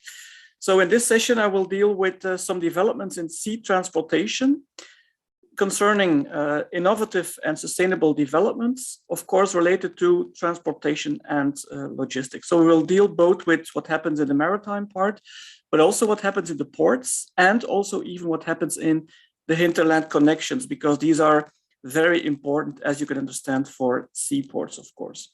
So this was a piece of work done also together with other colleagues at my university. Now, why doing this kind of research? Well, first of all, we have seen that digital innovation only moves gradually into maritime supply chains. Yeah? Maritime supply chains basically are a bit lagging behind in that sense. Now, what are reasons to go into digital innovation? Well, first of all, cost savings. Yeah? Companies hope to save costs by innovating and by going more digital. They also try to increase the quality of products or of the service in this case, because transportation is a service, of course. So trying to improve that service quality. And then, of course, also to go for further growth of the company, of the industry. Now we see that there is a trend for increasing collaborative innovation, and that's important. In the past, innovation used to be something company internal. Now we see more and more it becomes also something collaborative. And we also see that, again, the speed at which this develops in transportation in general, but also focusing on maritime and ports specifically, is slower than in other industries. Yeah? So there is less innovation or less speedy innovation than in other sectors. Now, just some definition. What do we mean with innovation? Well, with innovation, we are not talking about inventions. Yeah? We talk about the market introduction of a technical or organizational thing, a new element, a novelty. Or with the bottom definition, as you can see it, it's a technological or organizational change, yeah? And that includes also a cultural change to a product or a service. And in transportation, we talk about services, of course, or to a production process. That means maybe the end product does not look different, but the way to get there and the way it's being done and the cost at which it's being done may be different, may be changing. And so again, the purpose is to change and to decrease, of course, the cost of the product and or to increase the quality of the product or the service to the customer. So that's what we mean if we look at innovation here. Now, some innovation types that we can distinguish among in maritime transportation. Well, first of all, we see anything that has to do with EDI, electronic data interchange, so the information flows. That's the first domain in which a lot of innovation these days is happening in maritime supply chains. Second, we see innovation which supports the cargo flow. Yeah? So you can see there the flow of the cargo, yeah, with different steps it's taking in a maritime supply chain. And we see there that a lot of innovation is happening to improve that physical cargo flow. And then the last part of innovation, the last type of innovation we can see in maritime supply chains is innovation concerning monitoring of what happens in supply chain, yeah? to be able to tell where is my cargo, where are my vehicles, yeah? With all kinds of physical internet applications, with Internet of Things solutions which are being developed over there. So these are the three main types of innovation in maritime supply chains we can distinguish among. Now, a number of characteristics, and I will not deal with all of them which are on this slide, but just to pick out a few. First of all, with respect to the degree of innovation, we see that most innovation in ports is still incremental, and also most innovation in container shipping and even in shipping in the broader sense is still incremental. That means no radical change. Basically, the last radical change we have had is the invention of the container back in 1956 already, so about 60, 70 years ago. So we see that today, most innovation over there is what we call incremental. So puts incremental steps, tries to increase, tries to improve step by step. most innovation also is private. Yeah? So are private initiatives. So not coming from the public sector, but coming from private companies, private operators. Then we also see that most innovation initiatives today are still closed. Yeah? So I mentioned collaborative innovation before. Nevertheless, the fact that we see more collaborative innovation happening, the majority is still closed innovation. So companies which are doing innovation and not spreading that innovation or its results with other operators in the market. Yeah? So these are some main characteristics we can take from what happens in maritime supply chains.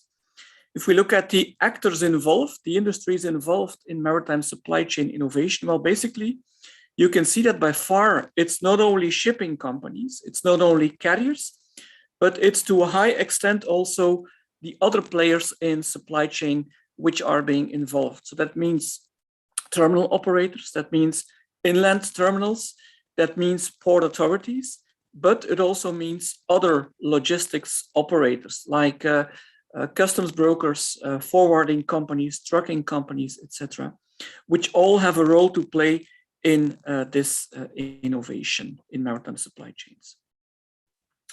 If we look a bit more into the drivers for innovation, well, we see that the main driver is always profit, yeah? And it remains profit, even though we talk much more about the climate and sustainability, environmental sustainability these days. We see that the majority of the drivers still for innovation in maritime supply chains are profit-driven, are money-driven, you could say. And then you can see on this axis, which are the most important ones. Starting on the left, you can see that, for instance, optimization of operations in the maritime supply chain are the prime targets to be reached. And next to that, we also see that the integration with the other actors is gaining importance. Yeah? So that shows that in a supply chain, basically, companies have to collaborate, have to cooperate. It's not just about their own activities, but it's also about what other players are doing in that supply chain. Because, as always, a supply chain is only as strong as its weakest link, as you know. So that also applies to maritime supply chains, of course. Now, if we look a bit more in a number of cases with respect to maritime supply chain innovation, basically we see that ideally before you innovate, you would do a cost-benefit analysis. Now, it turns out it's very hard to do that because very often you lack data, because the new innovation is so uncertain that it's hard to tell what exactly are going to be my costs and what are going to be the benefits also. Now, overall, we see that there's basically very few initiatives that are, let's say, reactive, that are initiated as a response to regulation or to subsidies, for instance. Yeah? Also, very few of the initiatives, and we looked at 32 maritime supply chain innovation cases in depth, are being initiated to improve efficiency. So that's also quite striking. They are independent from external influences. Yeah? So most innovation happens not triggered by port authorities or by other actors, basically, but happens at own initiative. Yeah? And we see that the majority of the innovation cases are initiated as a response to external pressures and competition. And that's an important element, linking also with optimization of the supply chain. It's about competition, it's about external pressures. What we also learn from innovation in maritime supply chains is that there is no unique recipe for innovation. Yeah? So there is no magical solution or magical way in which one can make innovation into a success. Nevertheless, we find a number of sub-conditions grouped in 4 groups of conditions, which can make innovation initiatives more successful. That means if you apply that recipe, let's say, then you have a very high chance of being successful, a very high likelihood of being successful. And these are a number of examples. So again, linked in the columns to these 4 groupings of conditions to make innovation more successful, you will see that a lot about them is also indeed about digital innovation, like I mentioned before. It's about port community systems. It's about data management systems. It's about truck appointment systems, single windows, e-transit solutions. So to make transit digital also, digital exchange of documents, for instance. So these are trends that we observe in maritime supply chain reality with respect to innovation these days. We also notice the importance of capabilities. Yeah? So making innovation successful in maritime supply chains is all about being capable. Yeah? And that means knowledge, but also finances. Yeah? So both are important there. The market push is important. Yeah? We see that there is a need by one big pusher in the market, by one big initiative taker to launch innovation and to get it pushed into the market. Cooperation of all actors, more and more, we see that that is a big need to make innovation successful in maritime supply chains. And finally, the innovation champion, the one who launches the initiative, should also be very capable of influencing the other actors in the chain, because if he is not that powerful, then the innovation will not be taken up in the market. Some concluding findings from my side. Well, first of all, digital innovation will change the business model of maritime supply chains and of the actors who are operating there. We have seen from the analysis that there is an opportunity for a better understanding of digital communication processes within ports and within maritime supply chains. In other words, there is still a way to go there. There's still much that can be innovated there.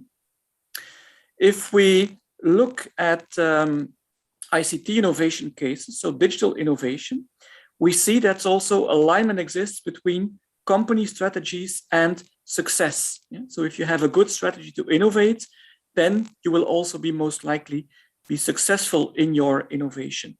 And the port sector should be more open also. Yeah? Should become more open to disclose both cost and benefit info, because only then one can judge, including the one who takes the initiative, one can judge how successful the innovation is. Last two conclusions. There is no unique recipe, like I told before. So there's no magical solution to make innovation into a success. And we have also seen that government regulation, government legislation has not been identified as a barrier, but also not as a facilitator. So basically, in the end, it's the companies themselves who will have to do it, who will have to take the initiative, as we notice. Yeah. Good. I would like to take it up till here. And of course, thank you very much for your attention in this session. You find my coordinates over there. So if anyone wants to reach out to me, please feel free to do so on these coordinates. Thanks a lot for the opportunity for having been able to speak at this very prestigious conference. Thank you.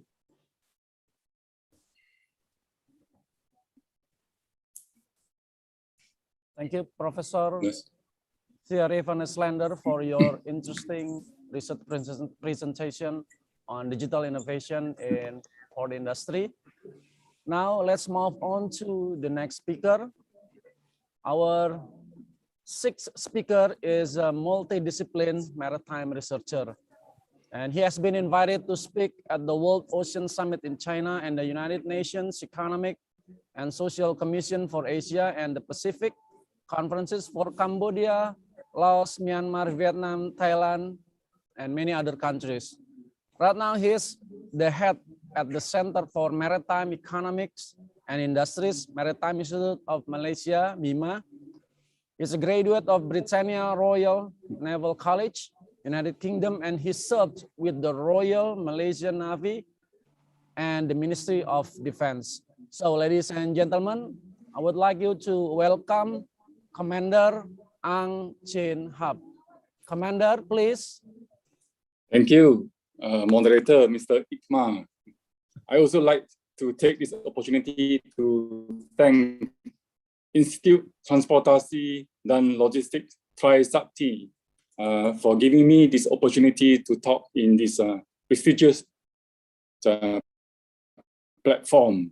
I also like to thank participants and also fellow speakers who are with us today. So let me to share my PowerPoint from here. Thank you.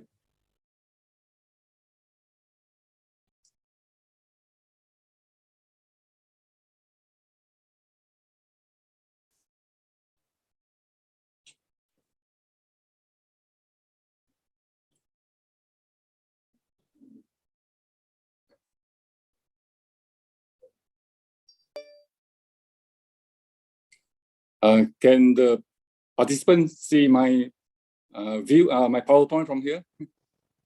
Yes. Okay, thank you. I'd like to begin my talk on explaining the topic of my presentation is about maritime industries in Malaysia and the region. So this topic is just for me to share with our colleagues in Indonesia and the rest of the world on the latest development of maritime industry in Malaysia. I will take about 10 minutes to present my topics. So the scope that I will cover in my topic, I will begin with giving overview of ASEAN, as well as I will focus into Malaysia as a maritime nation and some of the developments in various sectors of maritime industry in Malaysia. And I will end my talk a little bit on the impact of COVID-19 and also Malaysia's aspiration to become a transportation hub in this region. Just an overview of this region. As we all know, Southeast Asia is a very strategic region in which is important for shipping route as well as the flow of crude oil from Middle East to the Far East. And from the total trade volume of 10.7 billion tons estimated by UNCTAD, half of them pass through this region, and about 90% are transported by shipping. However, on the other hand, the emission of CO2, if nothing is going to check on them, it will increase from 3% to 15%. That is predicted by UNCTAD. So another view of this region is look into them as sub-regions. In the north, we have Mekong, Great Mekong sub-region comprising of Cambodia, Laos, Myanmar, Thailand, Vietnam, even southern China, forming a Great Mekong sub-region. And in the south, there is a growth triangle comprising of Indonesia, Malaysia, and Thailand. And lastly, in the east, we have Brunei, Indonesia, Malaysia, and the Philippines, forming this Brunei, Indonesia, Malaysia, and the Philippines East Growth Area.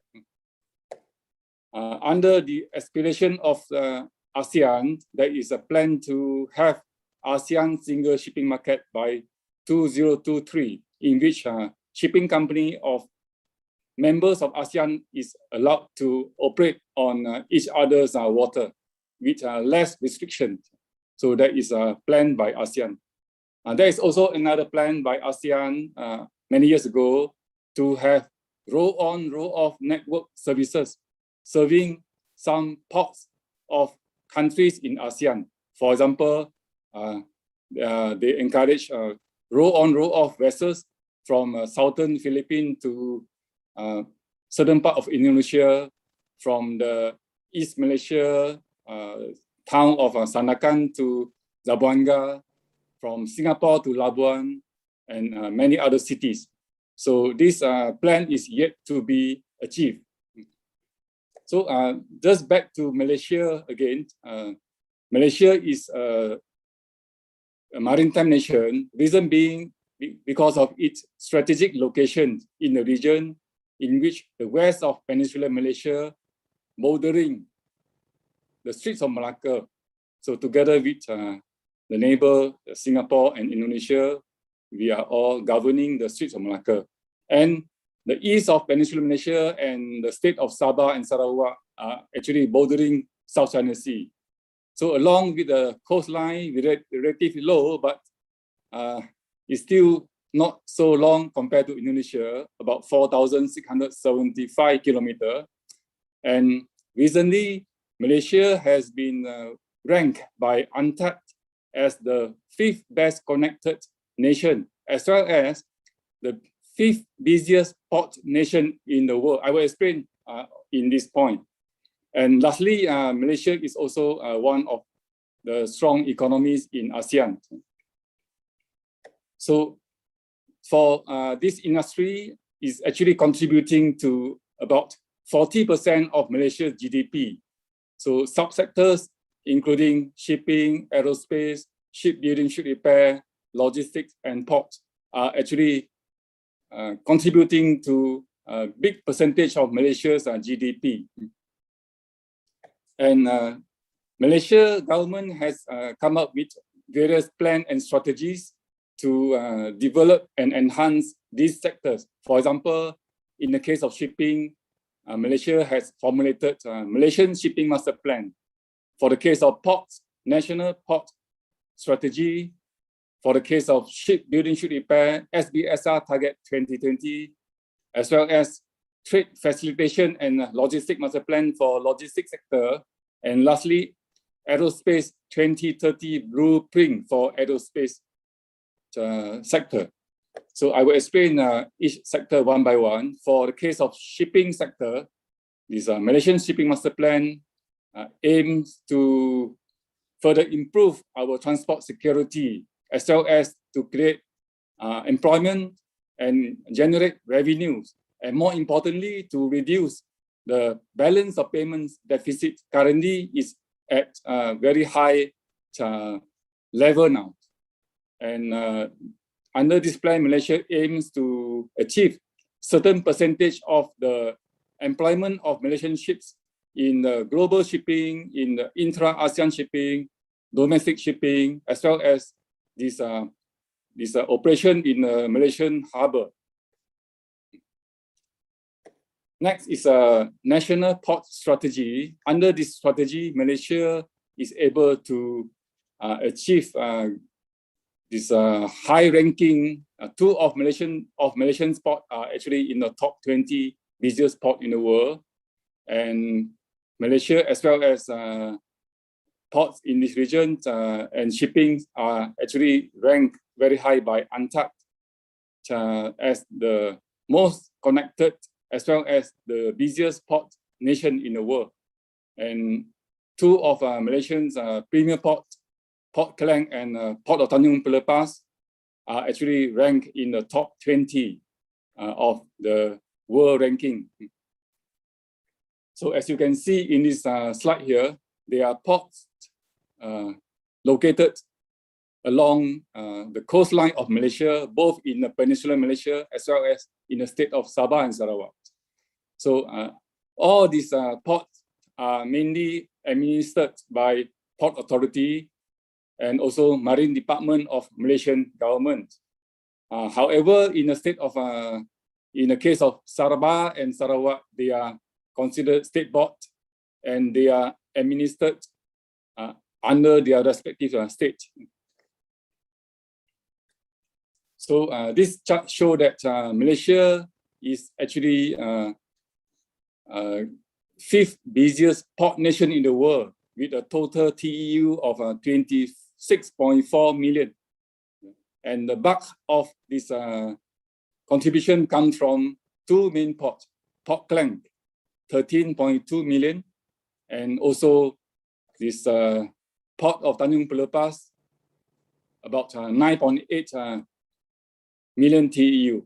So come up the total of 26.5 million TEU, which make Malaysia as the 5th busiest port nation in the world. And there is a plan to further expand Malaysian's port. In the case of Peninsular Malaysia, now we are all have to be in competition with our neighboring country. As we all know, Singapore is going to develop Tuas port able to handle 60 million TEU, And in the case of Thailand, there is a plan to construct. In the old days, it was a canal, but the latest plan is to construct a land bridge across to the Thailand, from Andaman Sea to Gulf of Thailand. So the case of Malaysia, now currently we are constructing a railway connecting from the east coast of Peninsular Malaysia, from Kuantan Port to the west coast of Peninsular Malaysia, Port Klang, and which make the shipping route shorter by maybe 1 or 2 days. Currently, the construction is going on, and there is also a plan to build a third port at Port Klang. So this slide shows the view of Port Klang. Currently, there are 2 terminals operating in Port Klang, the North Port and the West Port. And there is a plan to build another port at Port Klang at the Carey Island. So at the moment, both North Port and West Port are making progress in terms of their TEU from 13.5 million in 2019 to 13.2 in 2020, as well as the number of ship calls have increased tremendously. But however, last year, the ship call was reduced a little bit because of the pandemic effect. And this year, the progress is doing well, that there'll be more and more ships calling at Port Klang.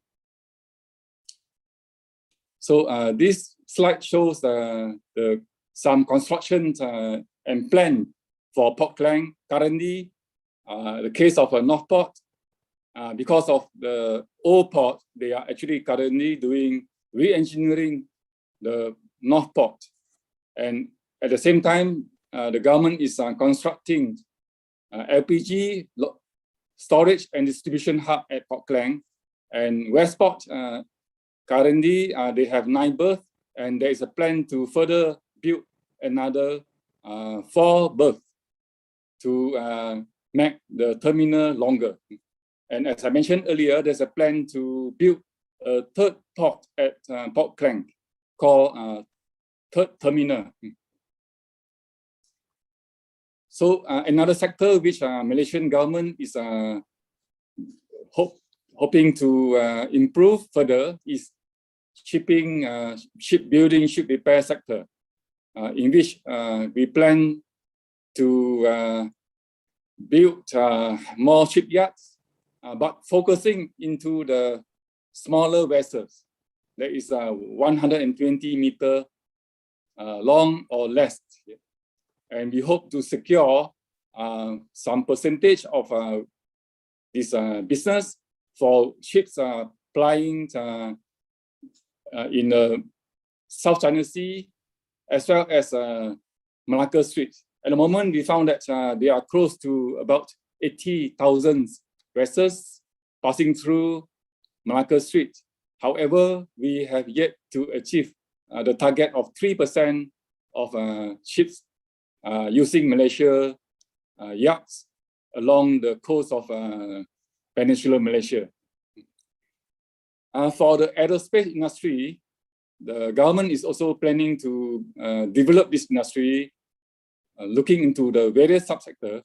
So more importantly is we want to be #1 for aero manufacturing, as well as aeronautical education and training for this region. Okay, a little bit on the impact of COVID-19 on the maritime industry. First of all, we experience supply chain disruption. In particular, we experience fluctuation and mismatch of supply and demand, as well as a shortage of container, and as well as congestion at the port, which ultimately affecting our port efficiency and productivity. A second challenge, the impact of COVID-19 is on the aspect of crew change. We found that the crew is is a worldwide happening in which, because of the very restricted movement of a crew, we are unable to allow the crew to come ashore in not only in Malaysian ports, but in many other ports. So which is an infringement to seafarers' rights. At the moment, under IMO, Malaysia government is trying to do our best to facilitate crew change for vessels. The third impact is about the workers, especially those who work in the port. So we also experience some in the beginning some shortage of workers, but now it's back to normal. Lastly, is about the need for digital technology. We found that under pandemic, there is more and more needs to further speed up our digital technology efforts to use digital to communicate as well as to improve the efficiency of the ports. And currently, what Malaysian Port Authority are doing is, first of all, we come up with a SOP to ensure continuity of port operations under the current situation, and we accelerate the use of digital systems. And first of all, we vaccinate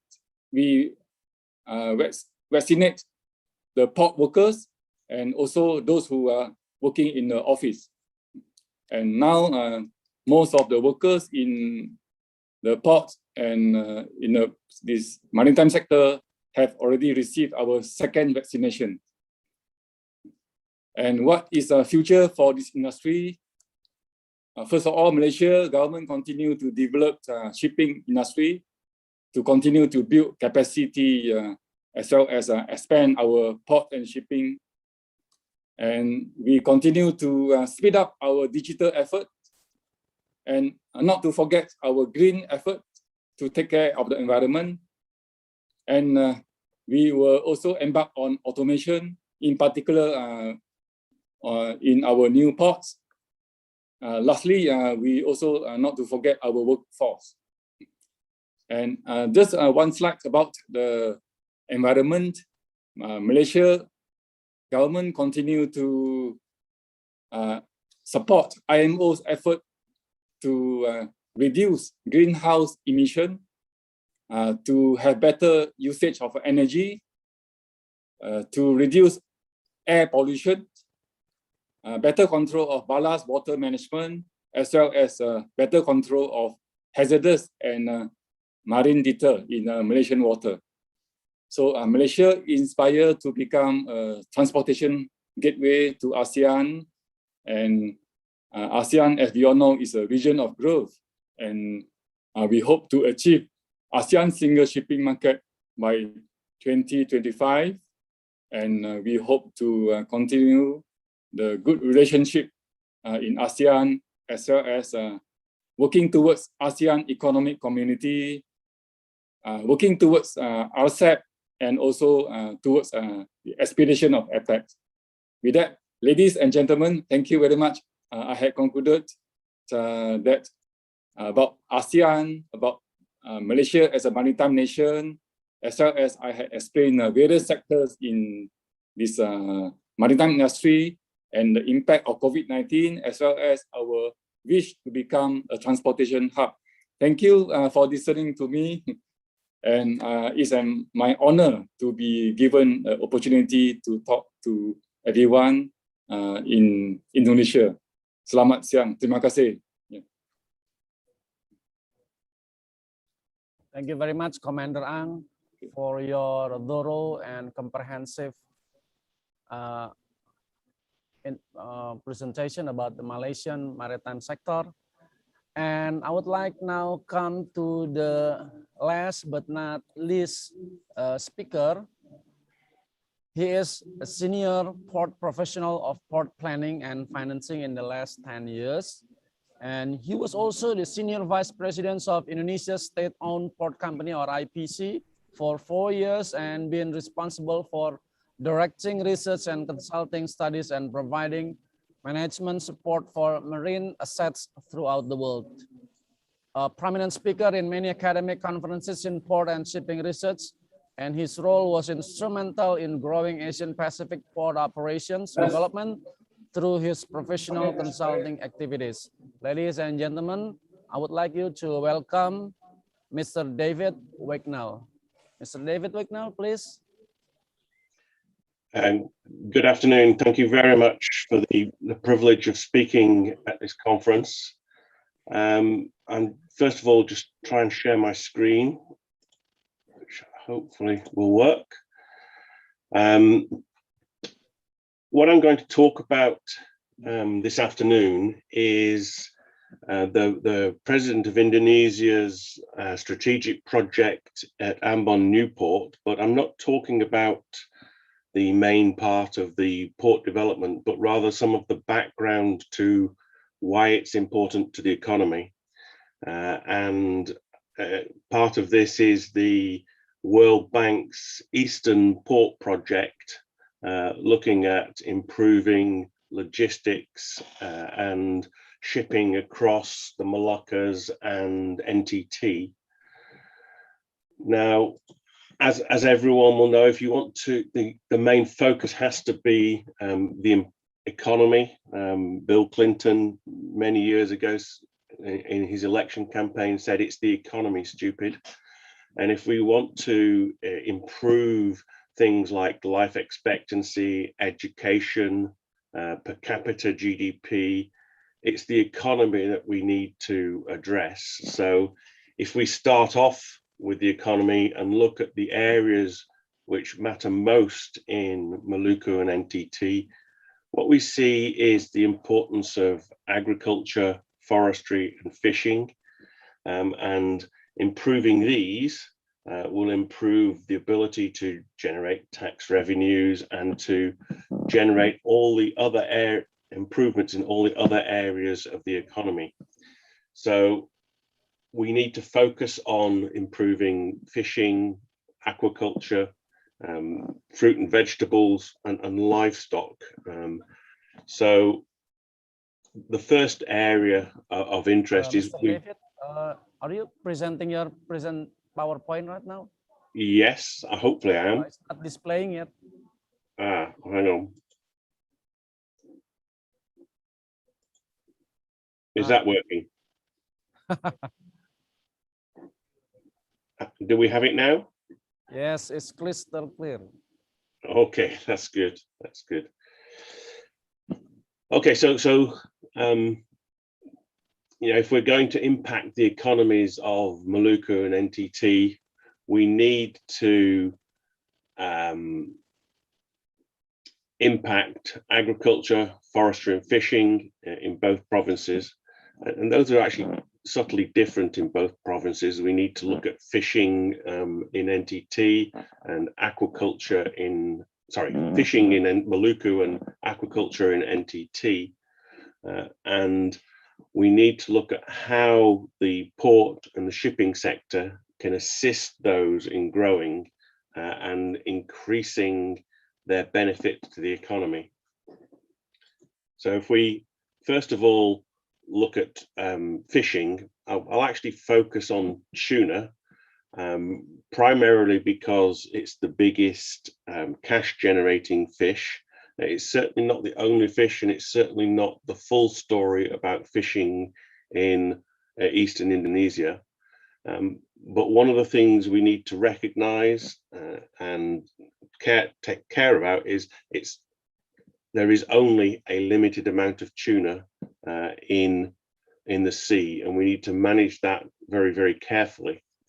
And what we perhaps need to look at is how we address the value that's generated from the tuna.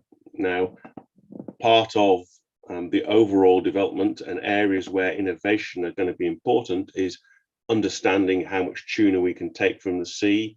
And that is a separate area where satellite imagery and the deployment of the Internet of Things with multiple buoys or very large arrays of buoys across the sea can support very cheaply understanding, but that's not our main focus here. Those are other innovations which will go on in the background. Our primary interest is adding value to the tuna. So looking at improving the ability of Indonesia and the Moluccas to deliver grade A tuna rather than grade C and D tuna. And the importance of this is that it will actually increase the value of the tuna by about a factor of 500%, so 5 times. So if you go from grade C to grade A or grade D to grade B, you're talking about increasing the value of the fish by about a factor of 5. And so how to do that becomes actually very important, and how our shipping and logistics systems can do that become important. The primary way in which you can improve the quality of the tuna is moving from catching it and placing it on ice to moving into the ultra low temperature cold chain. So making sure that you can support the ability to freeze down to -40 immediately and then maintain that temperature for a long period of time.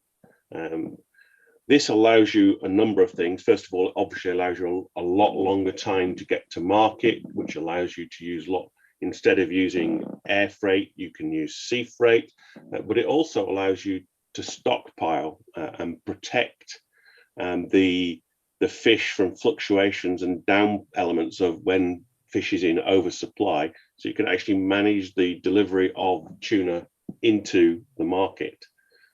Now, Ambon clearly has the ability to ship by air, but also if we move into the ultra low temperature ability, we also has the ability to move by seaport, so long as that port is capable of handling the volumes and the type of shipping vessels that would wish to collect it. So one driver behind the development of New Ambon Port is the ability to make sure that the tuna at ultra low temperature can get access into the market on container ships and the right size of container ships, which are forever getting bigger. So a move to bigger container ships, a move to international container ships, and the ability to accept those requiring high speed cranes and delivery of a port that is able to handle at high levels of productivity. But it doesn't just stop with the port itself. You've got to view this as from hook to the plate. You've got to go all the way through the supply chain, and there are a couple of ways of doing this within Moluccas. First of all, it would be possible to build bigger fishing vessels, but that's quite a complex exercise to go for bigger vessels. So it's more likely, and other nations, including places like the Maldives and Mauritius, have seen the introduction of new ultra low temperature vessels, which are smaller, suitable for traditional fishermen, and that deliver to ultra low temperature freezing platforms, which can generate the refrigerated containers that can then go into a central hub. So you actually need to move all of this volume from the outports and from a wide range of ports around the Moluccas into the hub at Ambon, with the ability to maintain reefer and reefer temperatures on board the ships. That requires quite a different form of shipping, and we'll look at the potential for ro-ro shipping, roll-on, roll-off freight, slightly later on in what I say. But critical to pulling in and concentrating the ultra low temperature fish is a ro-ro service 2 or 3 times a week from the outports, pulling it into Ambon, into a fish barn and an ultra low temperature storage place in Ambon. So The innovation that we need is the ability to handle ultra low temperature reefers on board the ships and produce a very reliable service 2 or 3 times a week, all the way through the year. If we move away and look at aquaculture down in NTT, we have, as port people, we experience new and interesting cargoes, and seaweed production has been one of the growth stories over the last sort of 15 to 20 years. And Indonesia is uniquely placed to farm and deliver seaweed, and it has been a spectacular growth story.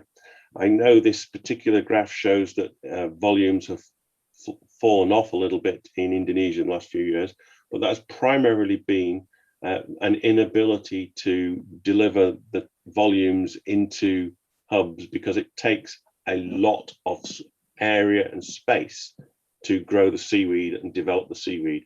It takes a huge amount of area right into tidal areas, and that growth then needs to be harvested and concentrated into local hubs so that it can be processed ready for export.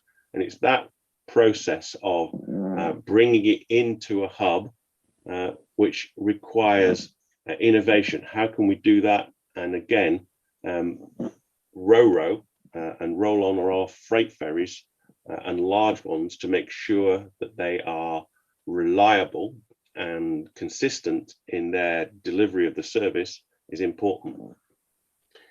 Now, diverting slowly, we've got to look at Ro-Ro ferries. Indonesia has always had a considerable number of Ro-Ro ferries, and they tend to be small, 40, 50 meters long, single deck, perhaps 2 decks. And those sorts of ferries find it very difficult to get across rough seas. So if you have sea state 4, 3, 4, they're starting to have services interrupted, and you can no longer rely on them. Now, this particular example I'm showing here is the Ro-Ro ferry to the Orkney Islands in the United Kingdom, based right in the north of Scotland.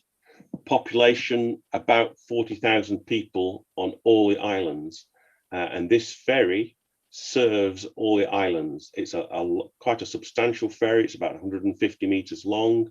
It can trade and move in all weathers.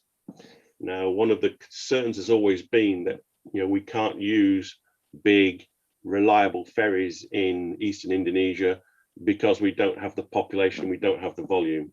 I would suggest looking at the sorts of ferries that serve the Orkney Islands. It's not a problem. It's just a matter of how we organize it and how we make sure the volume is available for these ferries.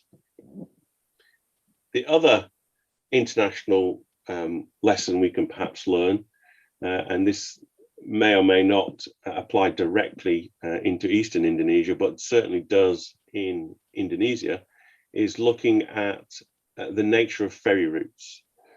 20 years ago, ferry routes in Northern Europe tended to be short sea ferry routes. So we will be down on the Dover-Calais route, number 1 here, and possibly on the Harwich Hook route in number 2.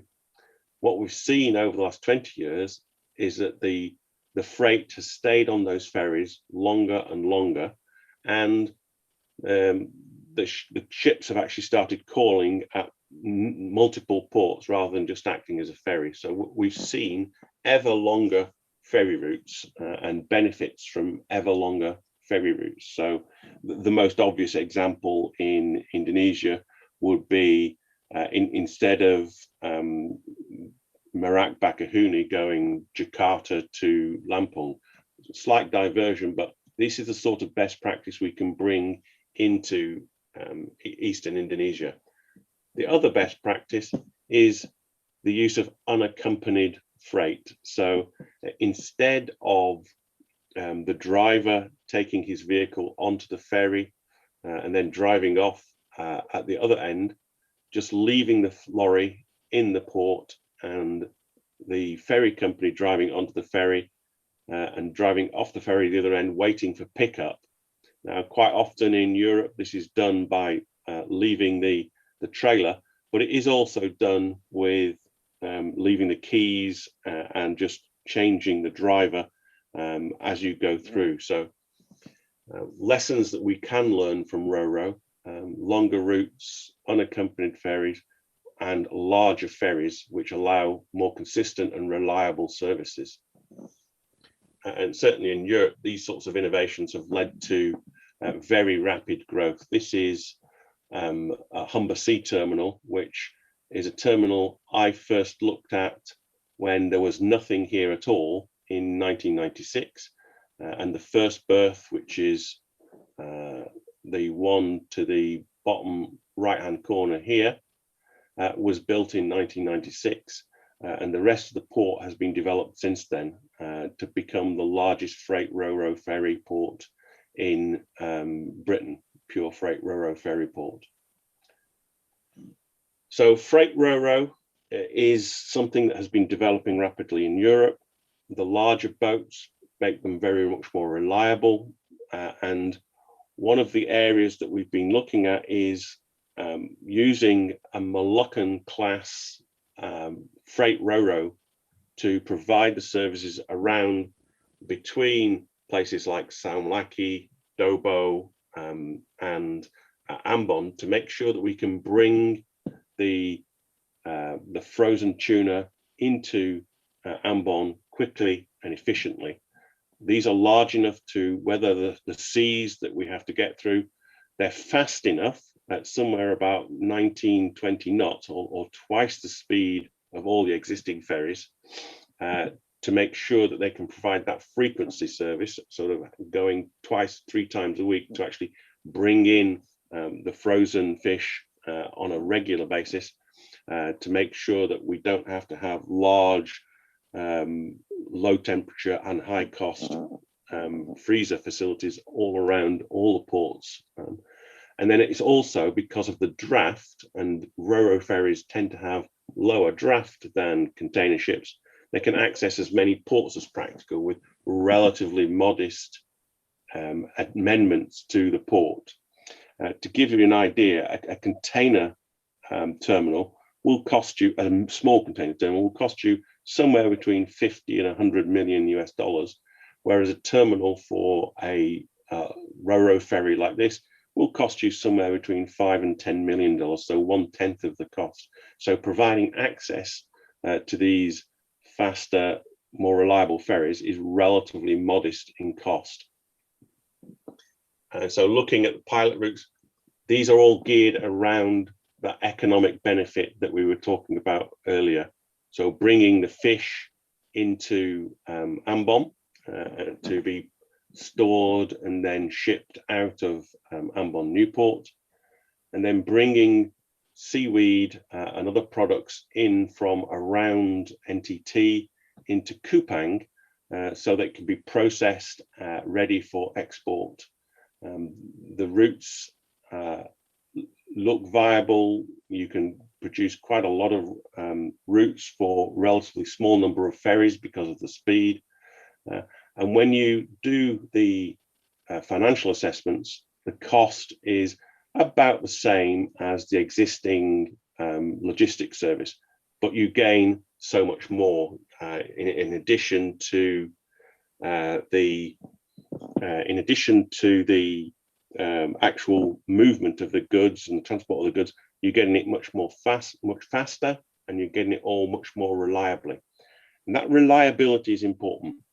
Somewhere, World Bank studies have shown that somewhere about 50% of the logistics costs in Eastern Indonesia are represented by the reliability and time associated with the movement of the commodities.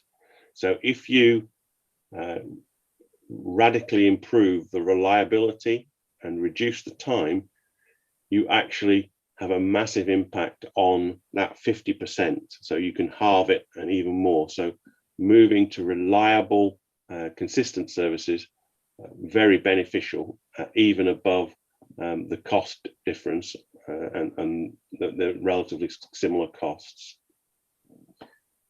Which of course all leads you into the broader Ambon Newport up in Maluku, and the fact that it's focusing on this fishing hub, the fish barn concept. It provides the focal point for the Ro-Ro services. It then allows the container terminal for domestic and international ships, which provides that link to the market. And there are a few other benefits that it can provide. Again, LNG, this is a subsidiary point. The LNG can come into Ambon and then be distributed on the same Ro-Ro ferries that are bringing in the fish.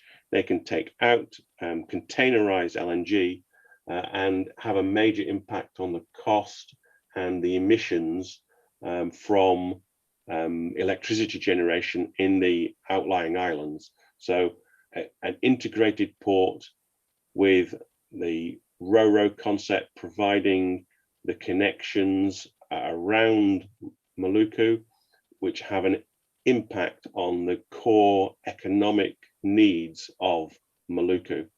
And you can see why Pak Jokowi is very keen on making sure that Ambon Newport happens and it develops as quickly as possible. And with that, thank you very much. And thank you very much for the opportunity to take part in this conference.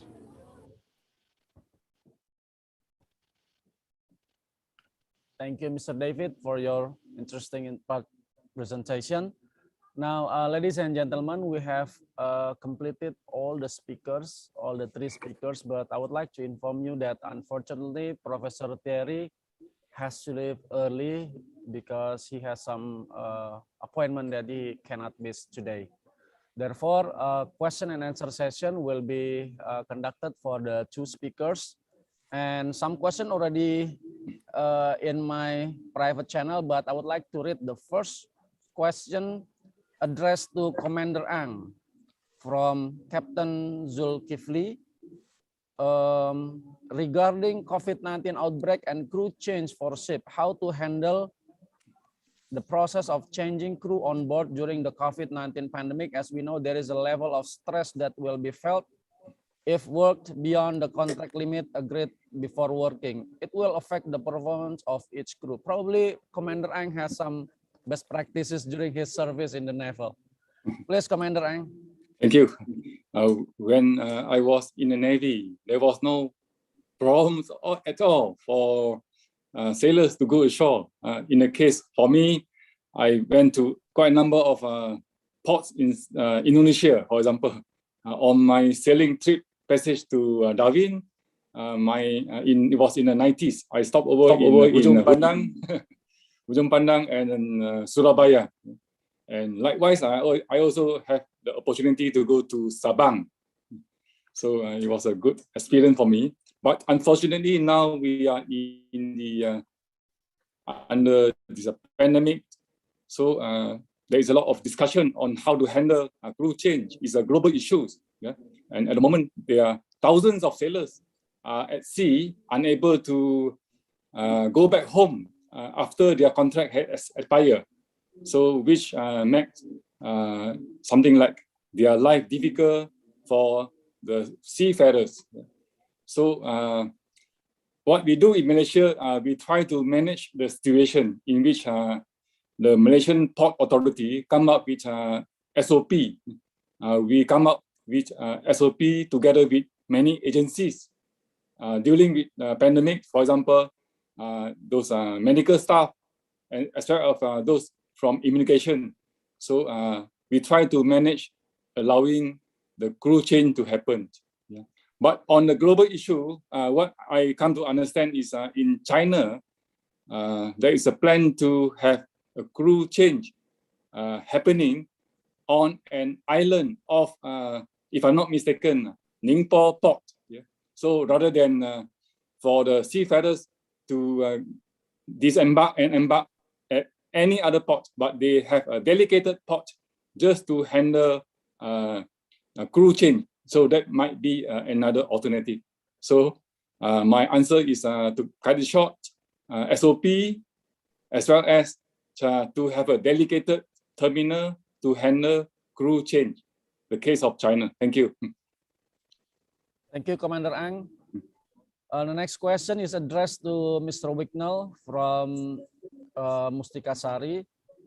Dear Mr. Wicknell, what commodities are prohibited from Indonesia to Europe? Because probably one of your one of the material in your presentation talk about fisheries and also agricultural product in terms of the shipping industry. I'm not aware of any specific products that are banned from export to Europe. There are quite strict health inspections and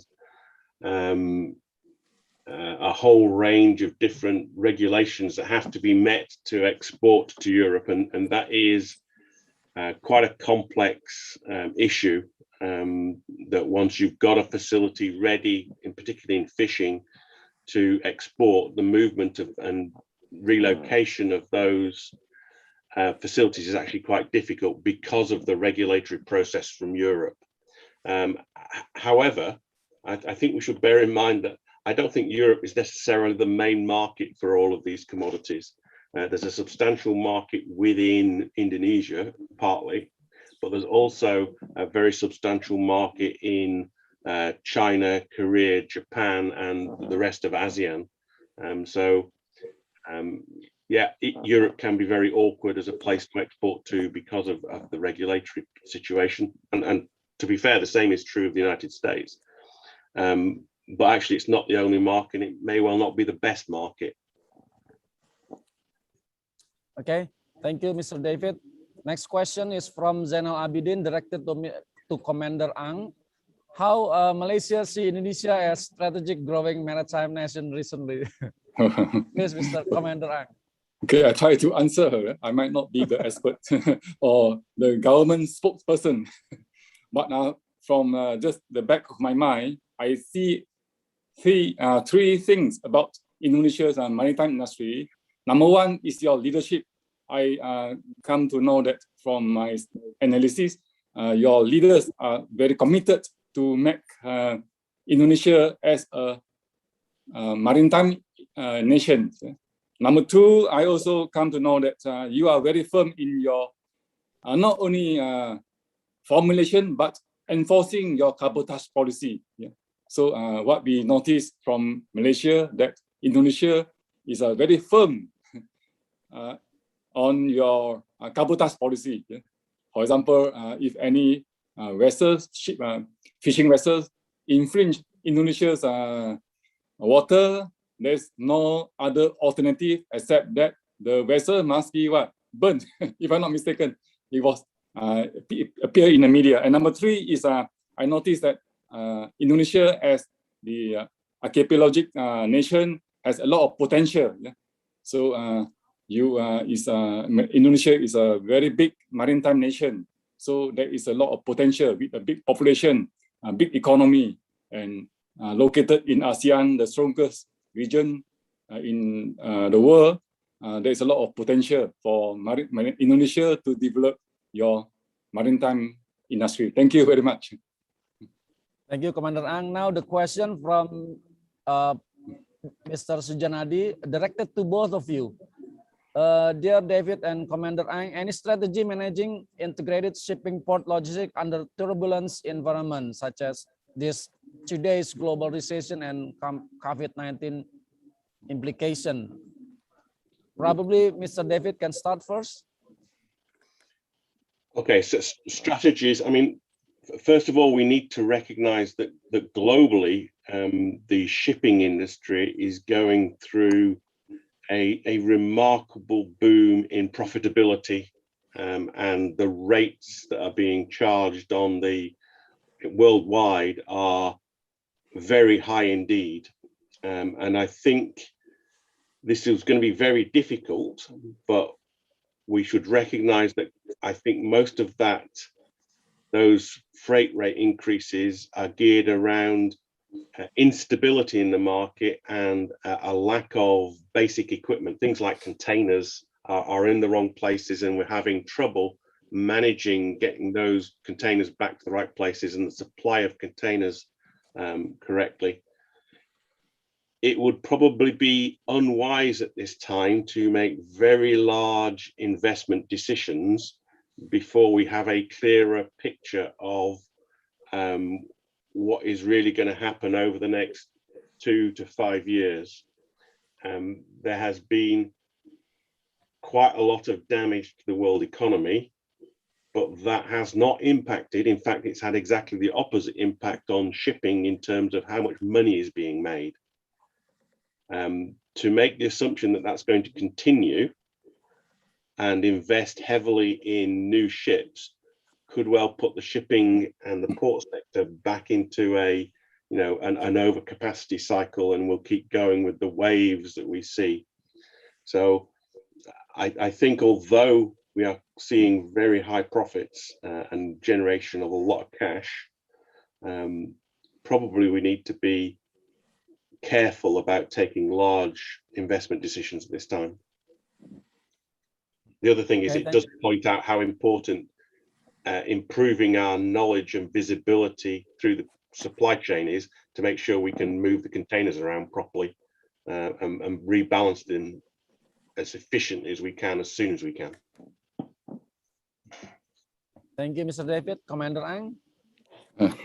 So it's a very difficult question, but I try to answer to integrate port and shipping under this difficult time. As we all know, we are living in a new normal. Our future is very uncertain. I'm attracted by the slide shown by one of the speakers saying that pandemic is only one small wave, but there's a bigger one called recession, followed by a biggest one. There is climate change. Yeah. So my answer to the question just now is now we hope that we can integrate various plans. For example, in Malaysia, we have various plans and strategy developed in isolation. I also like to take this opportunity to thank Mr. David also. Now I recall Mr. David, Dr. David, you are in the World Bank team, am I right? To develop our national port strategy. Yeah. Thank you. So we found that now is a time to integrate all these plans and strategies, and thus whatever matter to the people under this difficult time is more important than try to set more plans and more strategies. What is more important is to live and survive at the present time. Thank you. Thank you, Commander Ang. The next question from Mr. Binsar addressed to Mr. David. According to your best practice and experience, is accompanied freight is right or suitable for freight Ro-Ro, especially to freight tuna fish from Ambon to certain islands in Indonesia, even for export? And then can you tell us what are the the disadvantages of unaccompanied freight? Okay, so it's going to take a fairly long period of time to introduce unaccompanied freight into Indonesia, and I think the locations it will happen first are in Java and Java Sumatra or Java Bali, but it's going to take time because it requires almost a cultural change to how the road haulage industry is run. And those that do it first will be the big, like the big supermarket chains and people like that who control more of their supply chain. The disbenefits is it actually does take longer because you're going backwards a little bit into the more like a container. So you drop it at the port, you've got to wait for the right ship. So there is actually a slight delay in the overall process, whereas accompanied freight tends to be just drive it straight onto the first ferry, drive it straight off the other end, so that there is a slightly longer time period. And there is also a little bit more risk in the overall process because you're actually breaking the chain and you need to manage it more carefully. Okay, thank you, Mr. David. Now I have a question sent directly to my private chat, directed to Commander Ang. So how does Malaysian maritime industry differentiate its industry compared to their neighboring countries such as Singapore, Malaysia, and Hong Kong? Thank you for the questions. Malaysia's maritime industries, we are actually still developing as compared to Singapore and Hong Kong. They are well developed as they are among the top busiest ports in the world. As compared to Singapore and Hong Kong, we found that under the topic of regulatory, in which we found that Singapore and Hong Kong, there's only one or two agencies handle the whole maritime industry. For example, the case of Singapore, there's only one MPA, Maritime Port Authority, handle the whole port and shipping business of the nation. But for Malaysia, we found that there are not less than 10 agencies. For example, just to take one subsector in the industry, bunkering industry, there are not less than 10 agencies involving in come out and also enforcing the policy. For example, we have a Coast Guard handling the enforcement. We have the Ministry of Finance, Domestic Trade, Ministry of Transport, and port authorities, Marine Department. So there are many agencies involved just to handle one subsector. I'm not sure about Indonesia. I'm sure maybe the same thing is happening. But in the case of Hong Kong and Singapore, when it comes to red tapes, they are to the minimum, and that improves their efficiency a lot. Thank you. Okay, thank you, Commander Ang. Now we have a question from Liz Lesmini, directed to Mr. David. It's a bit longer question, so I'm going to shorten it. Cold chain management is a more complicated barrier for exporters. Apart from above the challenges, there are 10 barriers starting from high cost capital to the lack of government support. So what kind of effort do we have to overcome this barrier to get competitive advantage of cold chain, especially for remote area Indonesia? Looking at your experience in Ambon, etc. Please, Mr. David. Yeah. I can imagine the question is quite long going into that subject. Difficult to answer without actually taking another couple of hours. The focus is to try and provide a structure in which we are providing the site and the ability to put in the cold storage required and to reduce the cost of the power required and to simplify the regulatory structure around it. So the questioner is asking all the right questions, and it's part of an overall package that we're attempting to develop to eliminate many of those barriers. Right question. I really don't have long enough to answer it, and it would probably take a couple of hours, and it wouldn't be a full answer. Thank you, Dr. David. Audience, perhaps you still have some more questions. Okay, let me check my private channel.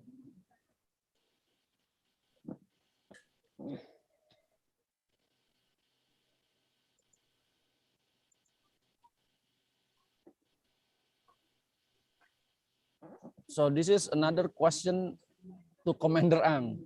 What do you think about lack of integration and highly invested single platform? Because it can be tough as there are a lot of interest from related parties. Probably this is related to the industry that you talk about, in the Malaysian context. Please, Commander Ang. Thank you, Ikma. So it's very true. This lack of integration actually slow down our efforts to develop the maritime industry of countries in the region. So now we have various plans and strategies to enhance shipping, ports, shipyards, this aerospace, as well as the naval ship constructions, but they are not integrated. So there is a problem. Also, the next thing is about the agencies involved. There are various agencies developing their own plans, and they are working in silos. So we also make our efforts to improve the industry. But Indonesia has an advantage on this, because you have Ministry of Maritime, am I right, Mr. Ikma, under the government administration. So that ministry is able to handle many sectors in the industry. In the case of Malaysia, we do not have a particular Ministry of Maritime. So, for example, port and shipping actually fall under quite a number of industries. So that is our problems here. Thank you. Thank you, Commander Ang. And the questions now is for both of you from Mr. Sri Raharjo. So this is an opinion. What's your opinion if China and Thailand together build Kra Canal to reduce shipping costs as well as logistic costs from Europe to North Asia? This goes to be affecting a lot of things, I believe. Who would start, Mr. David or Commander Ang? Let Mr. David. Dr. David. Okay, Mr. David. Start first. Okay, I think the Kra Canal is impractical, and it's the investment required is very considerable, and the saving is actually relatively modest. So I don't think it works as a time-serving exercise, and I don't think it is economic. And it also is quite vulnerable. I mean, it's interesting, we've seen the Suez Canal, which is a very wide canal and a very big canal, be blocked this year. I think the Kra Canal would be more vulnerable, and so I don't think it actually substantially improves security. So uneconomic, probably doesn't improve security. And also don't forget there are other routes. If people don't want to use the Malacca Straits, there are other straits through the Indonesian archipelago which can be used and are at times used by the big ore carriers and the big tankers. So personally, I don't think it'll have much impact, and I think it's uneconomic. Okay, thank you. Commander Ang? My view is about the idea of connecting Andaman Sea to the Gulf of Thailand is not new, has been there for many generations. But the latest one I heard is there is a signing of MOU in Bangkok to construct a land bridge rather than, as I mentioned by David just now, that it's very costly, not cost effective to have canal, but land bridge is the idea now. So now we just have to wait and see how are they managed to build this land bridge, and we have to be also take some precautions. If the land bridge is materialized, it will cut short the shipping journey by a few more days. So that is our got to take precaution on that. Thank you. Okay, thank you. Now we have another question from Mr. Sri Raharjo. I think Mr. Sri Raharjo has a pocket full of questions today. Directed to Mr. David, can you give us some explanation concerning the Port 5 generation? The simple answer is no, because I'm not quite sure what Port 5 generation is. So.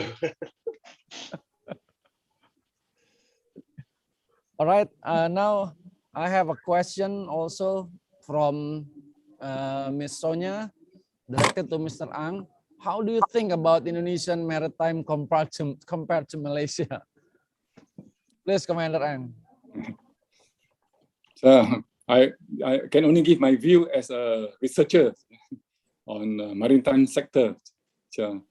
So we are all located in strategic regions in which is very important for shipping routes from the Far East to Europe, as well as energy from the Middle East to the Far East.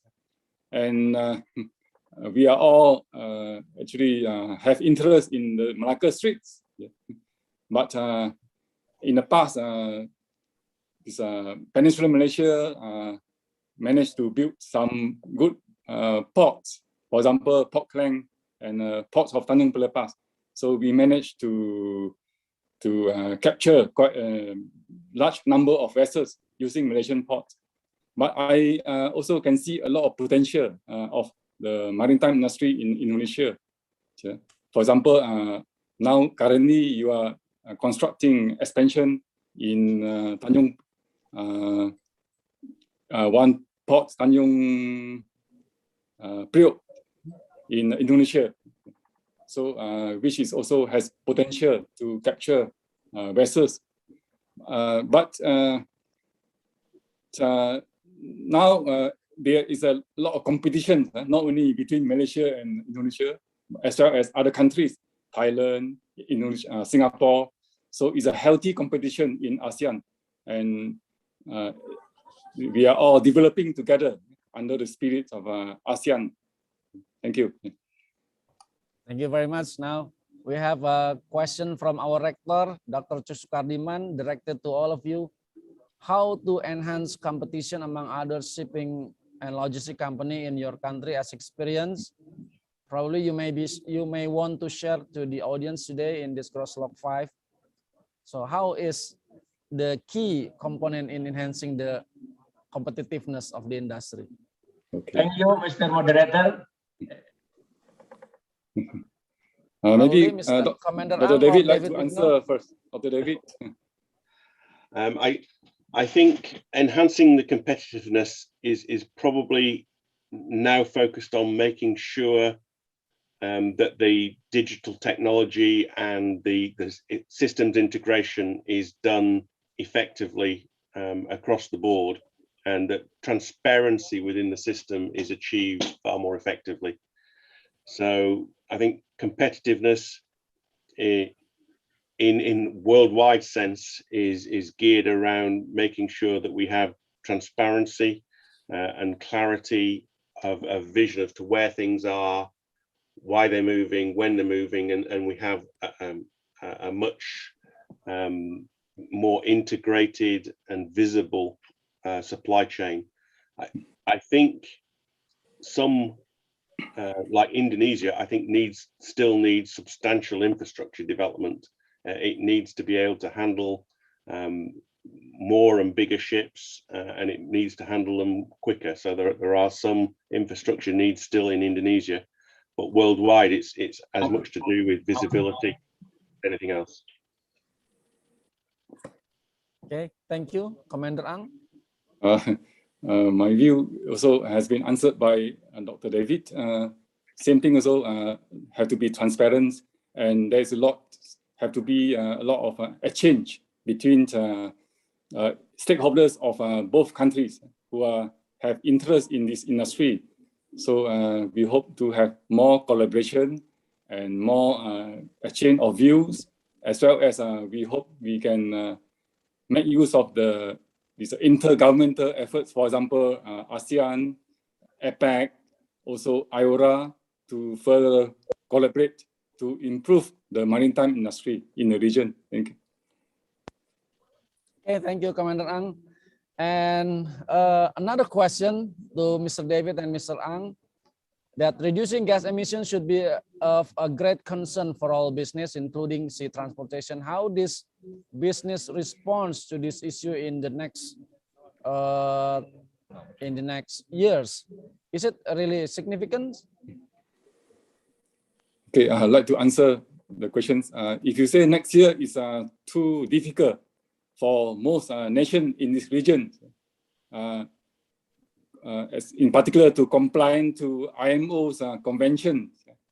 So I'm sure we all know EU has been very advanced in their efforts for this green and cleaner fuel. But for the case of countries in this region, we are encountering many issues, in particular at this difficult time. So we need more time to have the international organization to embark on a green effort. For example, on the sulfur limit of 0.5 of FAO conventions, as well as many other conventions passed down from IMO. So we need more time to do that. Thank you.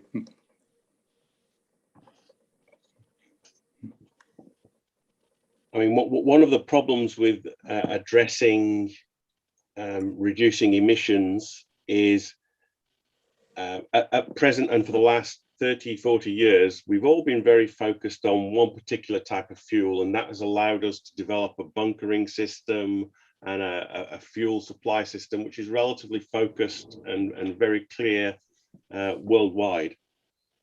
Going forward, to reduce emissions, we're probably going to have to change fuel. And we're either going to be going with LNG or one of the other alternative fuels. And that's the big choice. And that is problematic because if we don't all go to the same fuel, we're going to end up with multiple forms of bunkers in all ports and all around the world. And either we reduce the flexibility of the transition of ships, or it becomes a more complicated exercise to have all the fuels available at the same time, or you know, we limit ships to certain areas of the world because they're going for different sorts of fuels. We need to decide almost what fuel we're going for and focus on it, and not try and do 4 or 5 different fuels. You know, if we ended up with some doing electric battery powered ships, which we've seen a few, or LNG powered ships, you know, or biodiesel ships, I think we need to really focus on how we're going to power these ships going forward. And then as we go through fleet renewal, and this comes to Commander Ang's point, is it takes time. Fleet renewal, throwing away all these ships is not practical. We've got to do it as we go through fleet renewal, and that takes time. Thank you, Mr. David. And it's been a pretty interesting talk today. Unfortunately, Professor Thierry cannot join, but the two of you have already provided us with information, insights, and also hands-on experience from both of you, Commander Ang and also David Wignall. And we really appreciate your answers today to the audience who have a lot of questions today. Now, do we still have one more question as the closing question? Small, Mr. Moderator. Yes, for Mr. David. May I state directly to Mr. David? Mr. Moderator? Definitely, please go ahead. Okay, Mr. David. I do agree with Mr. David as your statements, as your presentation, that innovation is different thing with the invention. So I would like to ask you, how to the innovation with the transformation? It's a relationship between innovation and transformation. Because now it has Trisakti, and something about the transformation process or all of the education management and the administration management, financial management, and so on. Okay, Mr. David, thank you with your answer. Okay, transformation, I think personally, is a management process, and it's all about making sure you have the right people with the right training and the right capabilities and the right strategy. That's somewhat different from innovation, which is changing and totally, you know, approaching things in a different way. Transformation can be done by making sure you have the right people trained in the right way and using the right strategy. And it tends to be a lot more about lots of effort and energy being put into it rather than a radical change or idea. Okay, thank you, Mr. David. Correct. Thank you, Mr. Moderator. Thank you, Dr. Sukadirman. Ladies and gentlemen, we have arrived at the end of the second session of the main event. I would like once again to extend my heartful thank you to Commander Ang and also to Mr. David Wignall for your presence today. And I believe that the audience today have gained a lot of insights, useful information, and also knowledge based on your expertise, experience, and also your knowledge in sea transportation. Now, according to the schedule, I have to refer back to the Master of Ceremony. But beforehand, I would like to thank you once again to the speakers, to the participants, and I'm very pleased to be your moderator here. And hopefully we can meet again in another occasion. And thank you very much. Assalamualaikum warahmatullahi wabarakatuh. Mr. Agil. Terima kasih. Terima kasih. Terima kasih. Sama-sama. Mr. Commander, thank you. Sama-sama. Oke, sama-sama. Terima kasih. Jumpa lagi. Kapan ke Jakarta? Kapan ke Jakarta?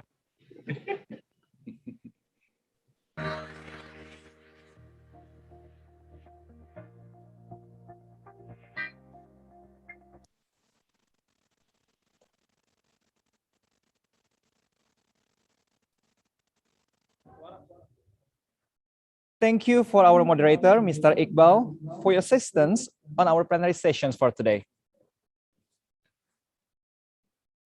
Again, please allow us to remind you that you need to fill the attendance form that's shared by our committee for this afternoon plenary session. Please kindly check your chat room for the detail. Now, let us announcing the winner for the best question from each plenary session.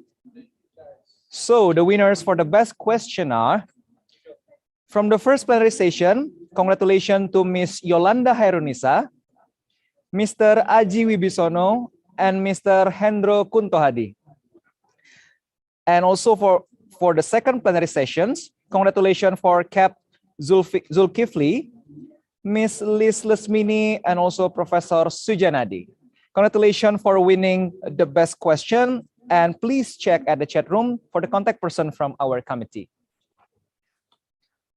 As the discussion session is over, we will take a break for about 30 minutes. After break, we will start the registration at 3 p.m. for the chair session that will be divided into 16 rooms, with 8 presenters in every room, and of course, our committee to assist you during the presentations. Please be noted that the paper presentation will be maximum 15 minutes from every one of you. For our audiences, if you want to check or see the chair session presentation, you may check the Zoom meeting link on the chat room. On behalf of the organizer, Trisakti Institute of Transportation and Logistics, we would like to say thank you for your participation, and we truly hope that these knowledges will be useful for everyone from now, tomorrow, and the future of transportation and logistics. Special appreciation to our partners, UITME Trans Malaysia, University of Antwerp, Belgium, Drury Maritime Advisor, London and Singapore, IHE Delft, Netherlands, Seaport Consultant, England, Maritime Institute of Malaysia, and Johor Port Berhad, Malaysia. I am Muhammad Agil Saputra, your Master of Ceremony, is signing out for today. Wassalamualaikum warahmatullahi wabarakatuh. Good afternoon, good luck, and stay healthy, everyone.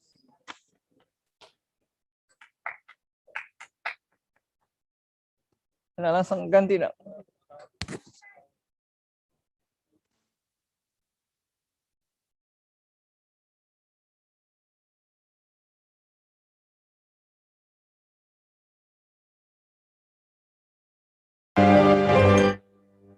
Suatu hari, dikala kita duduk di tepi pantai,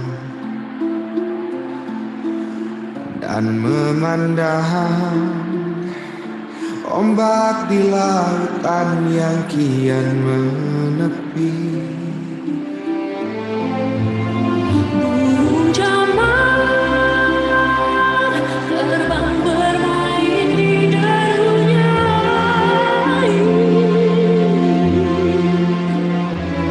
Suara alam ini hangatkan jiwa kita. Kemesraan ini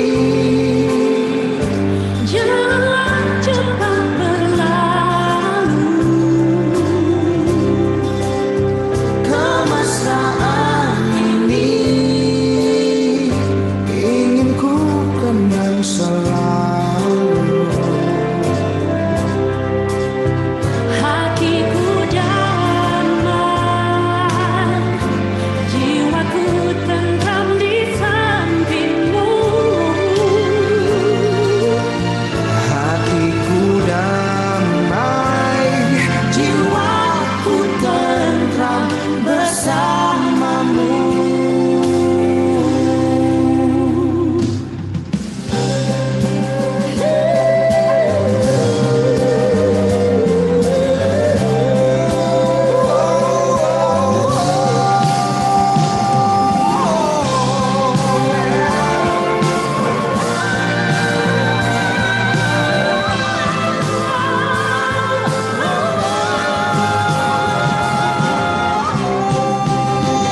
Kemesraan ini janganlah cepat berlalu. Kemesraan ini ingin ku kenal selalu. Hatiku damai, jiwaku tentram di sampingmu. Hatiku damai, jiwaku tentram bersamamu. Kemesraan ini janganlah cepat berlalu. Kemesraan ini ingin ku kenang selalu. Hatiku damai, jiwaku tentram di sampingmu. Hatiku damai, jiwaku tentram bersamamu.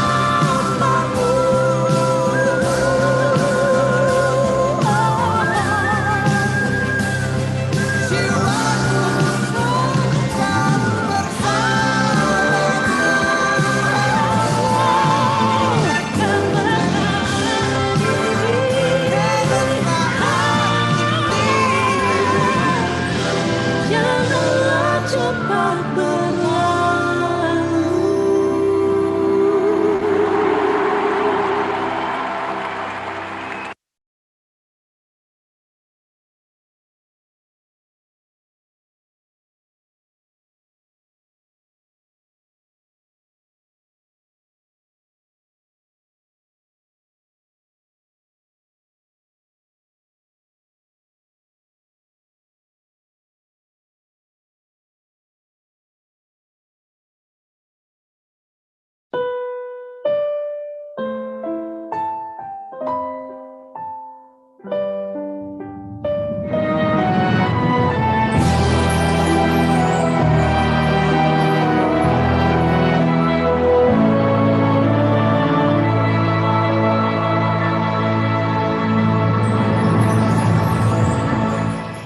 Tanah airku Indonesia, negeri elok amat ku cinta. Tanah tumpah darahku yang mulia.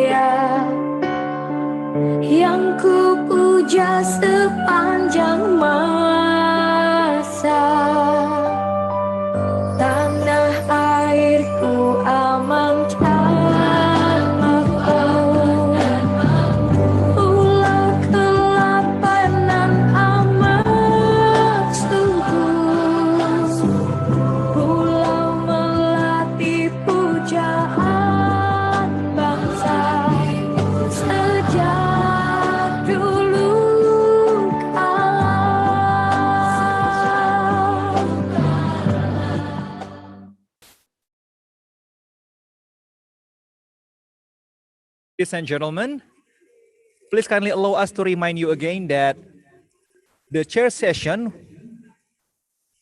will be implemented in the different Zoom meeting link. So you may check your chat room to check your dedicated meeting room for your chair presentations.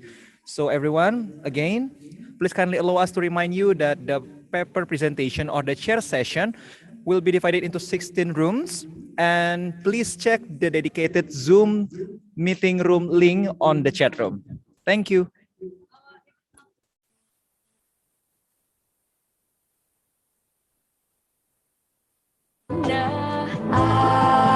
Airku Indonesia.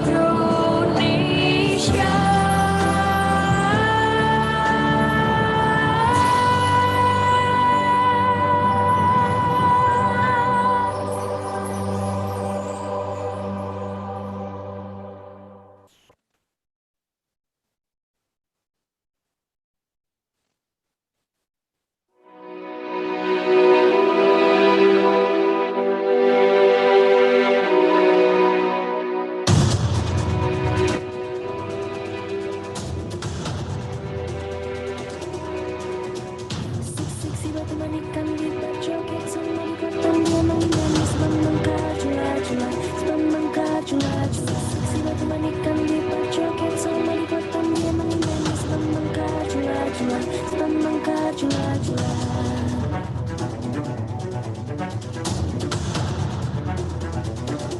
Cuplak-cuplak suang-suange tengkel lenter membuka tondong kuda Pak Empong lerak-lere sopong guyung dele ake sirpong dele kopong sirpong dele kopong Ampar-ampar pisangku belum masak sabigi diurung bari-bari manggalepok patah kayu pengkok dimakan api apinya cangcurupan rasa sayang-sayangi lihat dari jauh rasa sayang-sayangi lihat dari jauh rasa sayang-sayangi.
Indonesia is the most beautiful land in the universe. The land where we were born, the nation where we grew up. So many colors that live together in peace. With a million timeless treasures, with an abundance of natural wealth. Indonesia is not just wonderful. Indonesia is a wonderland. Kota baru dunia berbeda, berbeda mana di Samudra, mana di Samudra. Bertemu lawan Adinda, Adinda iman di dada, sama layang iman di dada, sama layang.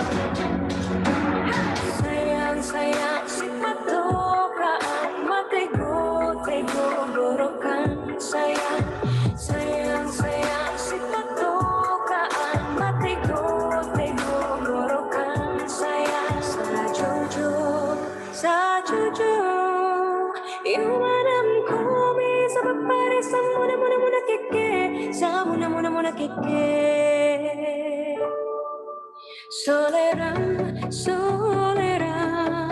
Soleram, anak yang manis, janganlah dicium, sayang kalau dicium, merah pipinya. Kampungan jauh di mata, kunwasan sebaku lilian, takkan aja kawan-kawan nalamu, sangke basuh yang suria.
bangsa Indonesia dengan ini menyatakan kemerdekaan Indonesia hal-hal yang mengenai pemindahan kekuasaan dan lain-lain diselenggarakan dengan cara yang sama dan dalam tempo yang sesingkat-singkatnya. Jakarta, 11 Agustus 1945, atas nama bangsa Indonesia, Soekarno, Hatta.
Bukalah matamu, kuatkan hatimu, berikan energi di dalam semangatmu. Tegaklah berdiri, terbanglah kau tinggi. Inilah saatnya namamu bergema. Maknai kekalahan sebagai kemenangan yang tertunda. Jangan pernah berputus asa, jadi yang terbaik. Show the world you're as bright as the sun. We deserve to be the one and fight your fears. Come on, don't waste your time.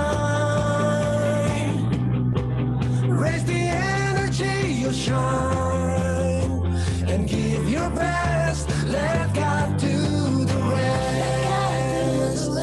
Tak ada yang bisa.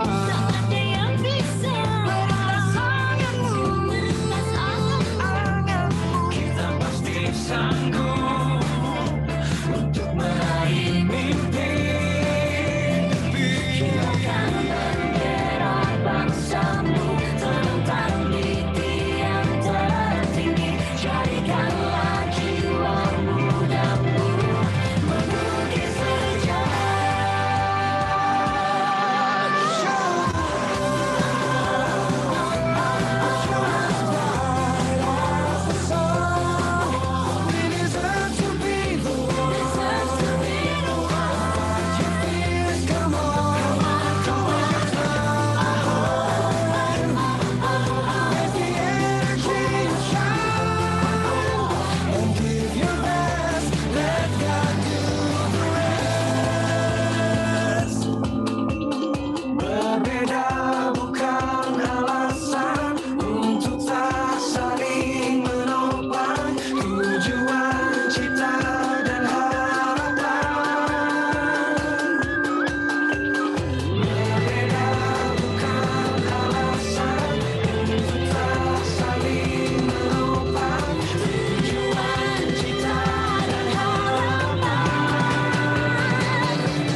berjoget sama di kota dia menyanyi sebab mengkaju.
Cuplak-cuplak suwangi tinggal enter membuka tondong kuda Pak Empong lerak-lere sopong guyung dele ake sirpong dele kopong sirpong dele kopong ampar pisangku belum masak sabigi diurung bari-bari manggalepok patah kayu pengkok dimakan apinya cangcurupan rasa sayangi hilia tari Pegang dulu deh, takutnya ada pertemuan lagi. rasa sayangi hilia tari jauh rasa sayangi.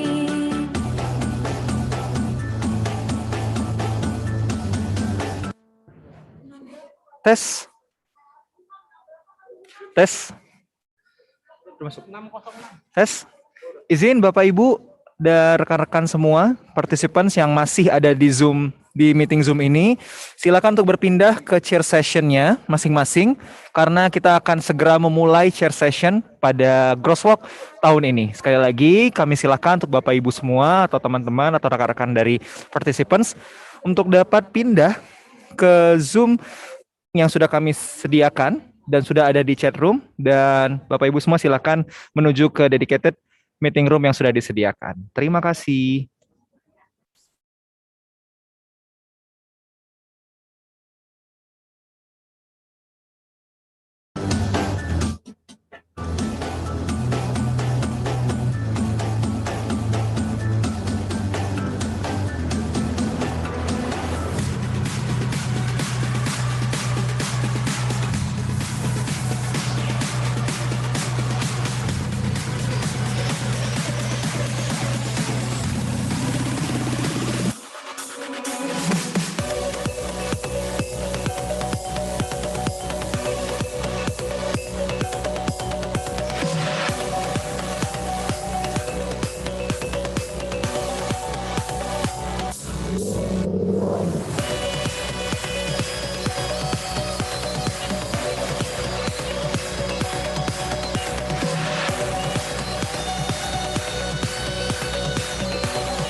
Suatu hari dikala kita duduk di tepi pantai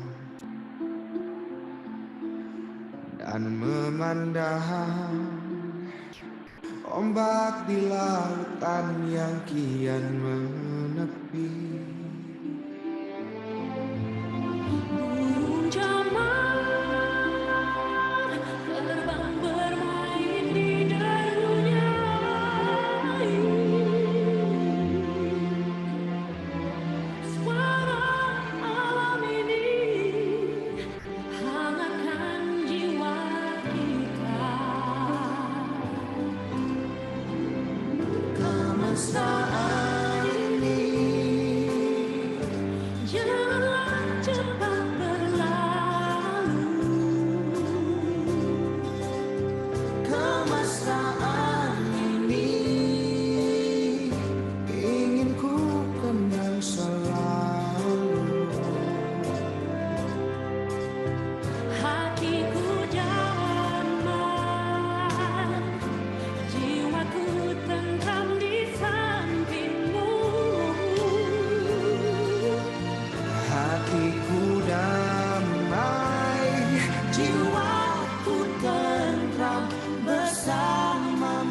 bersama kita.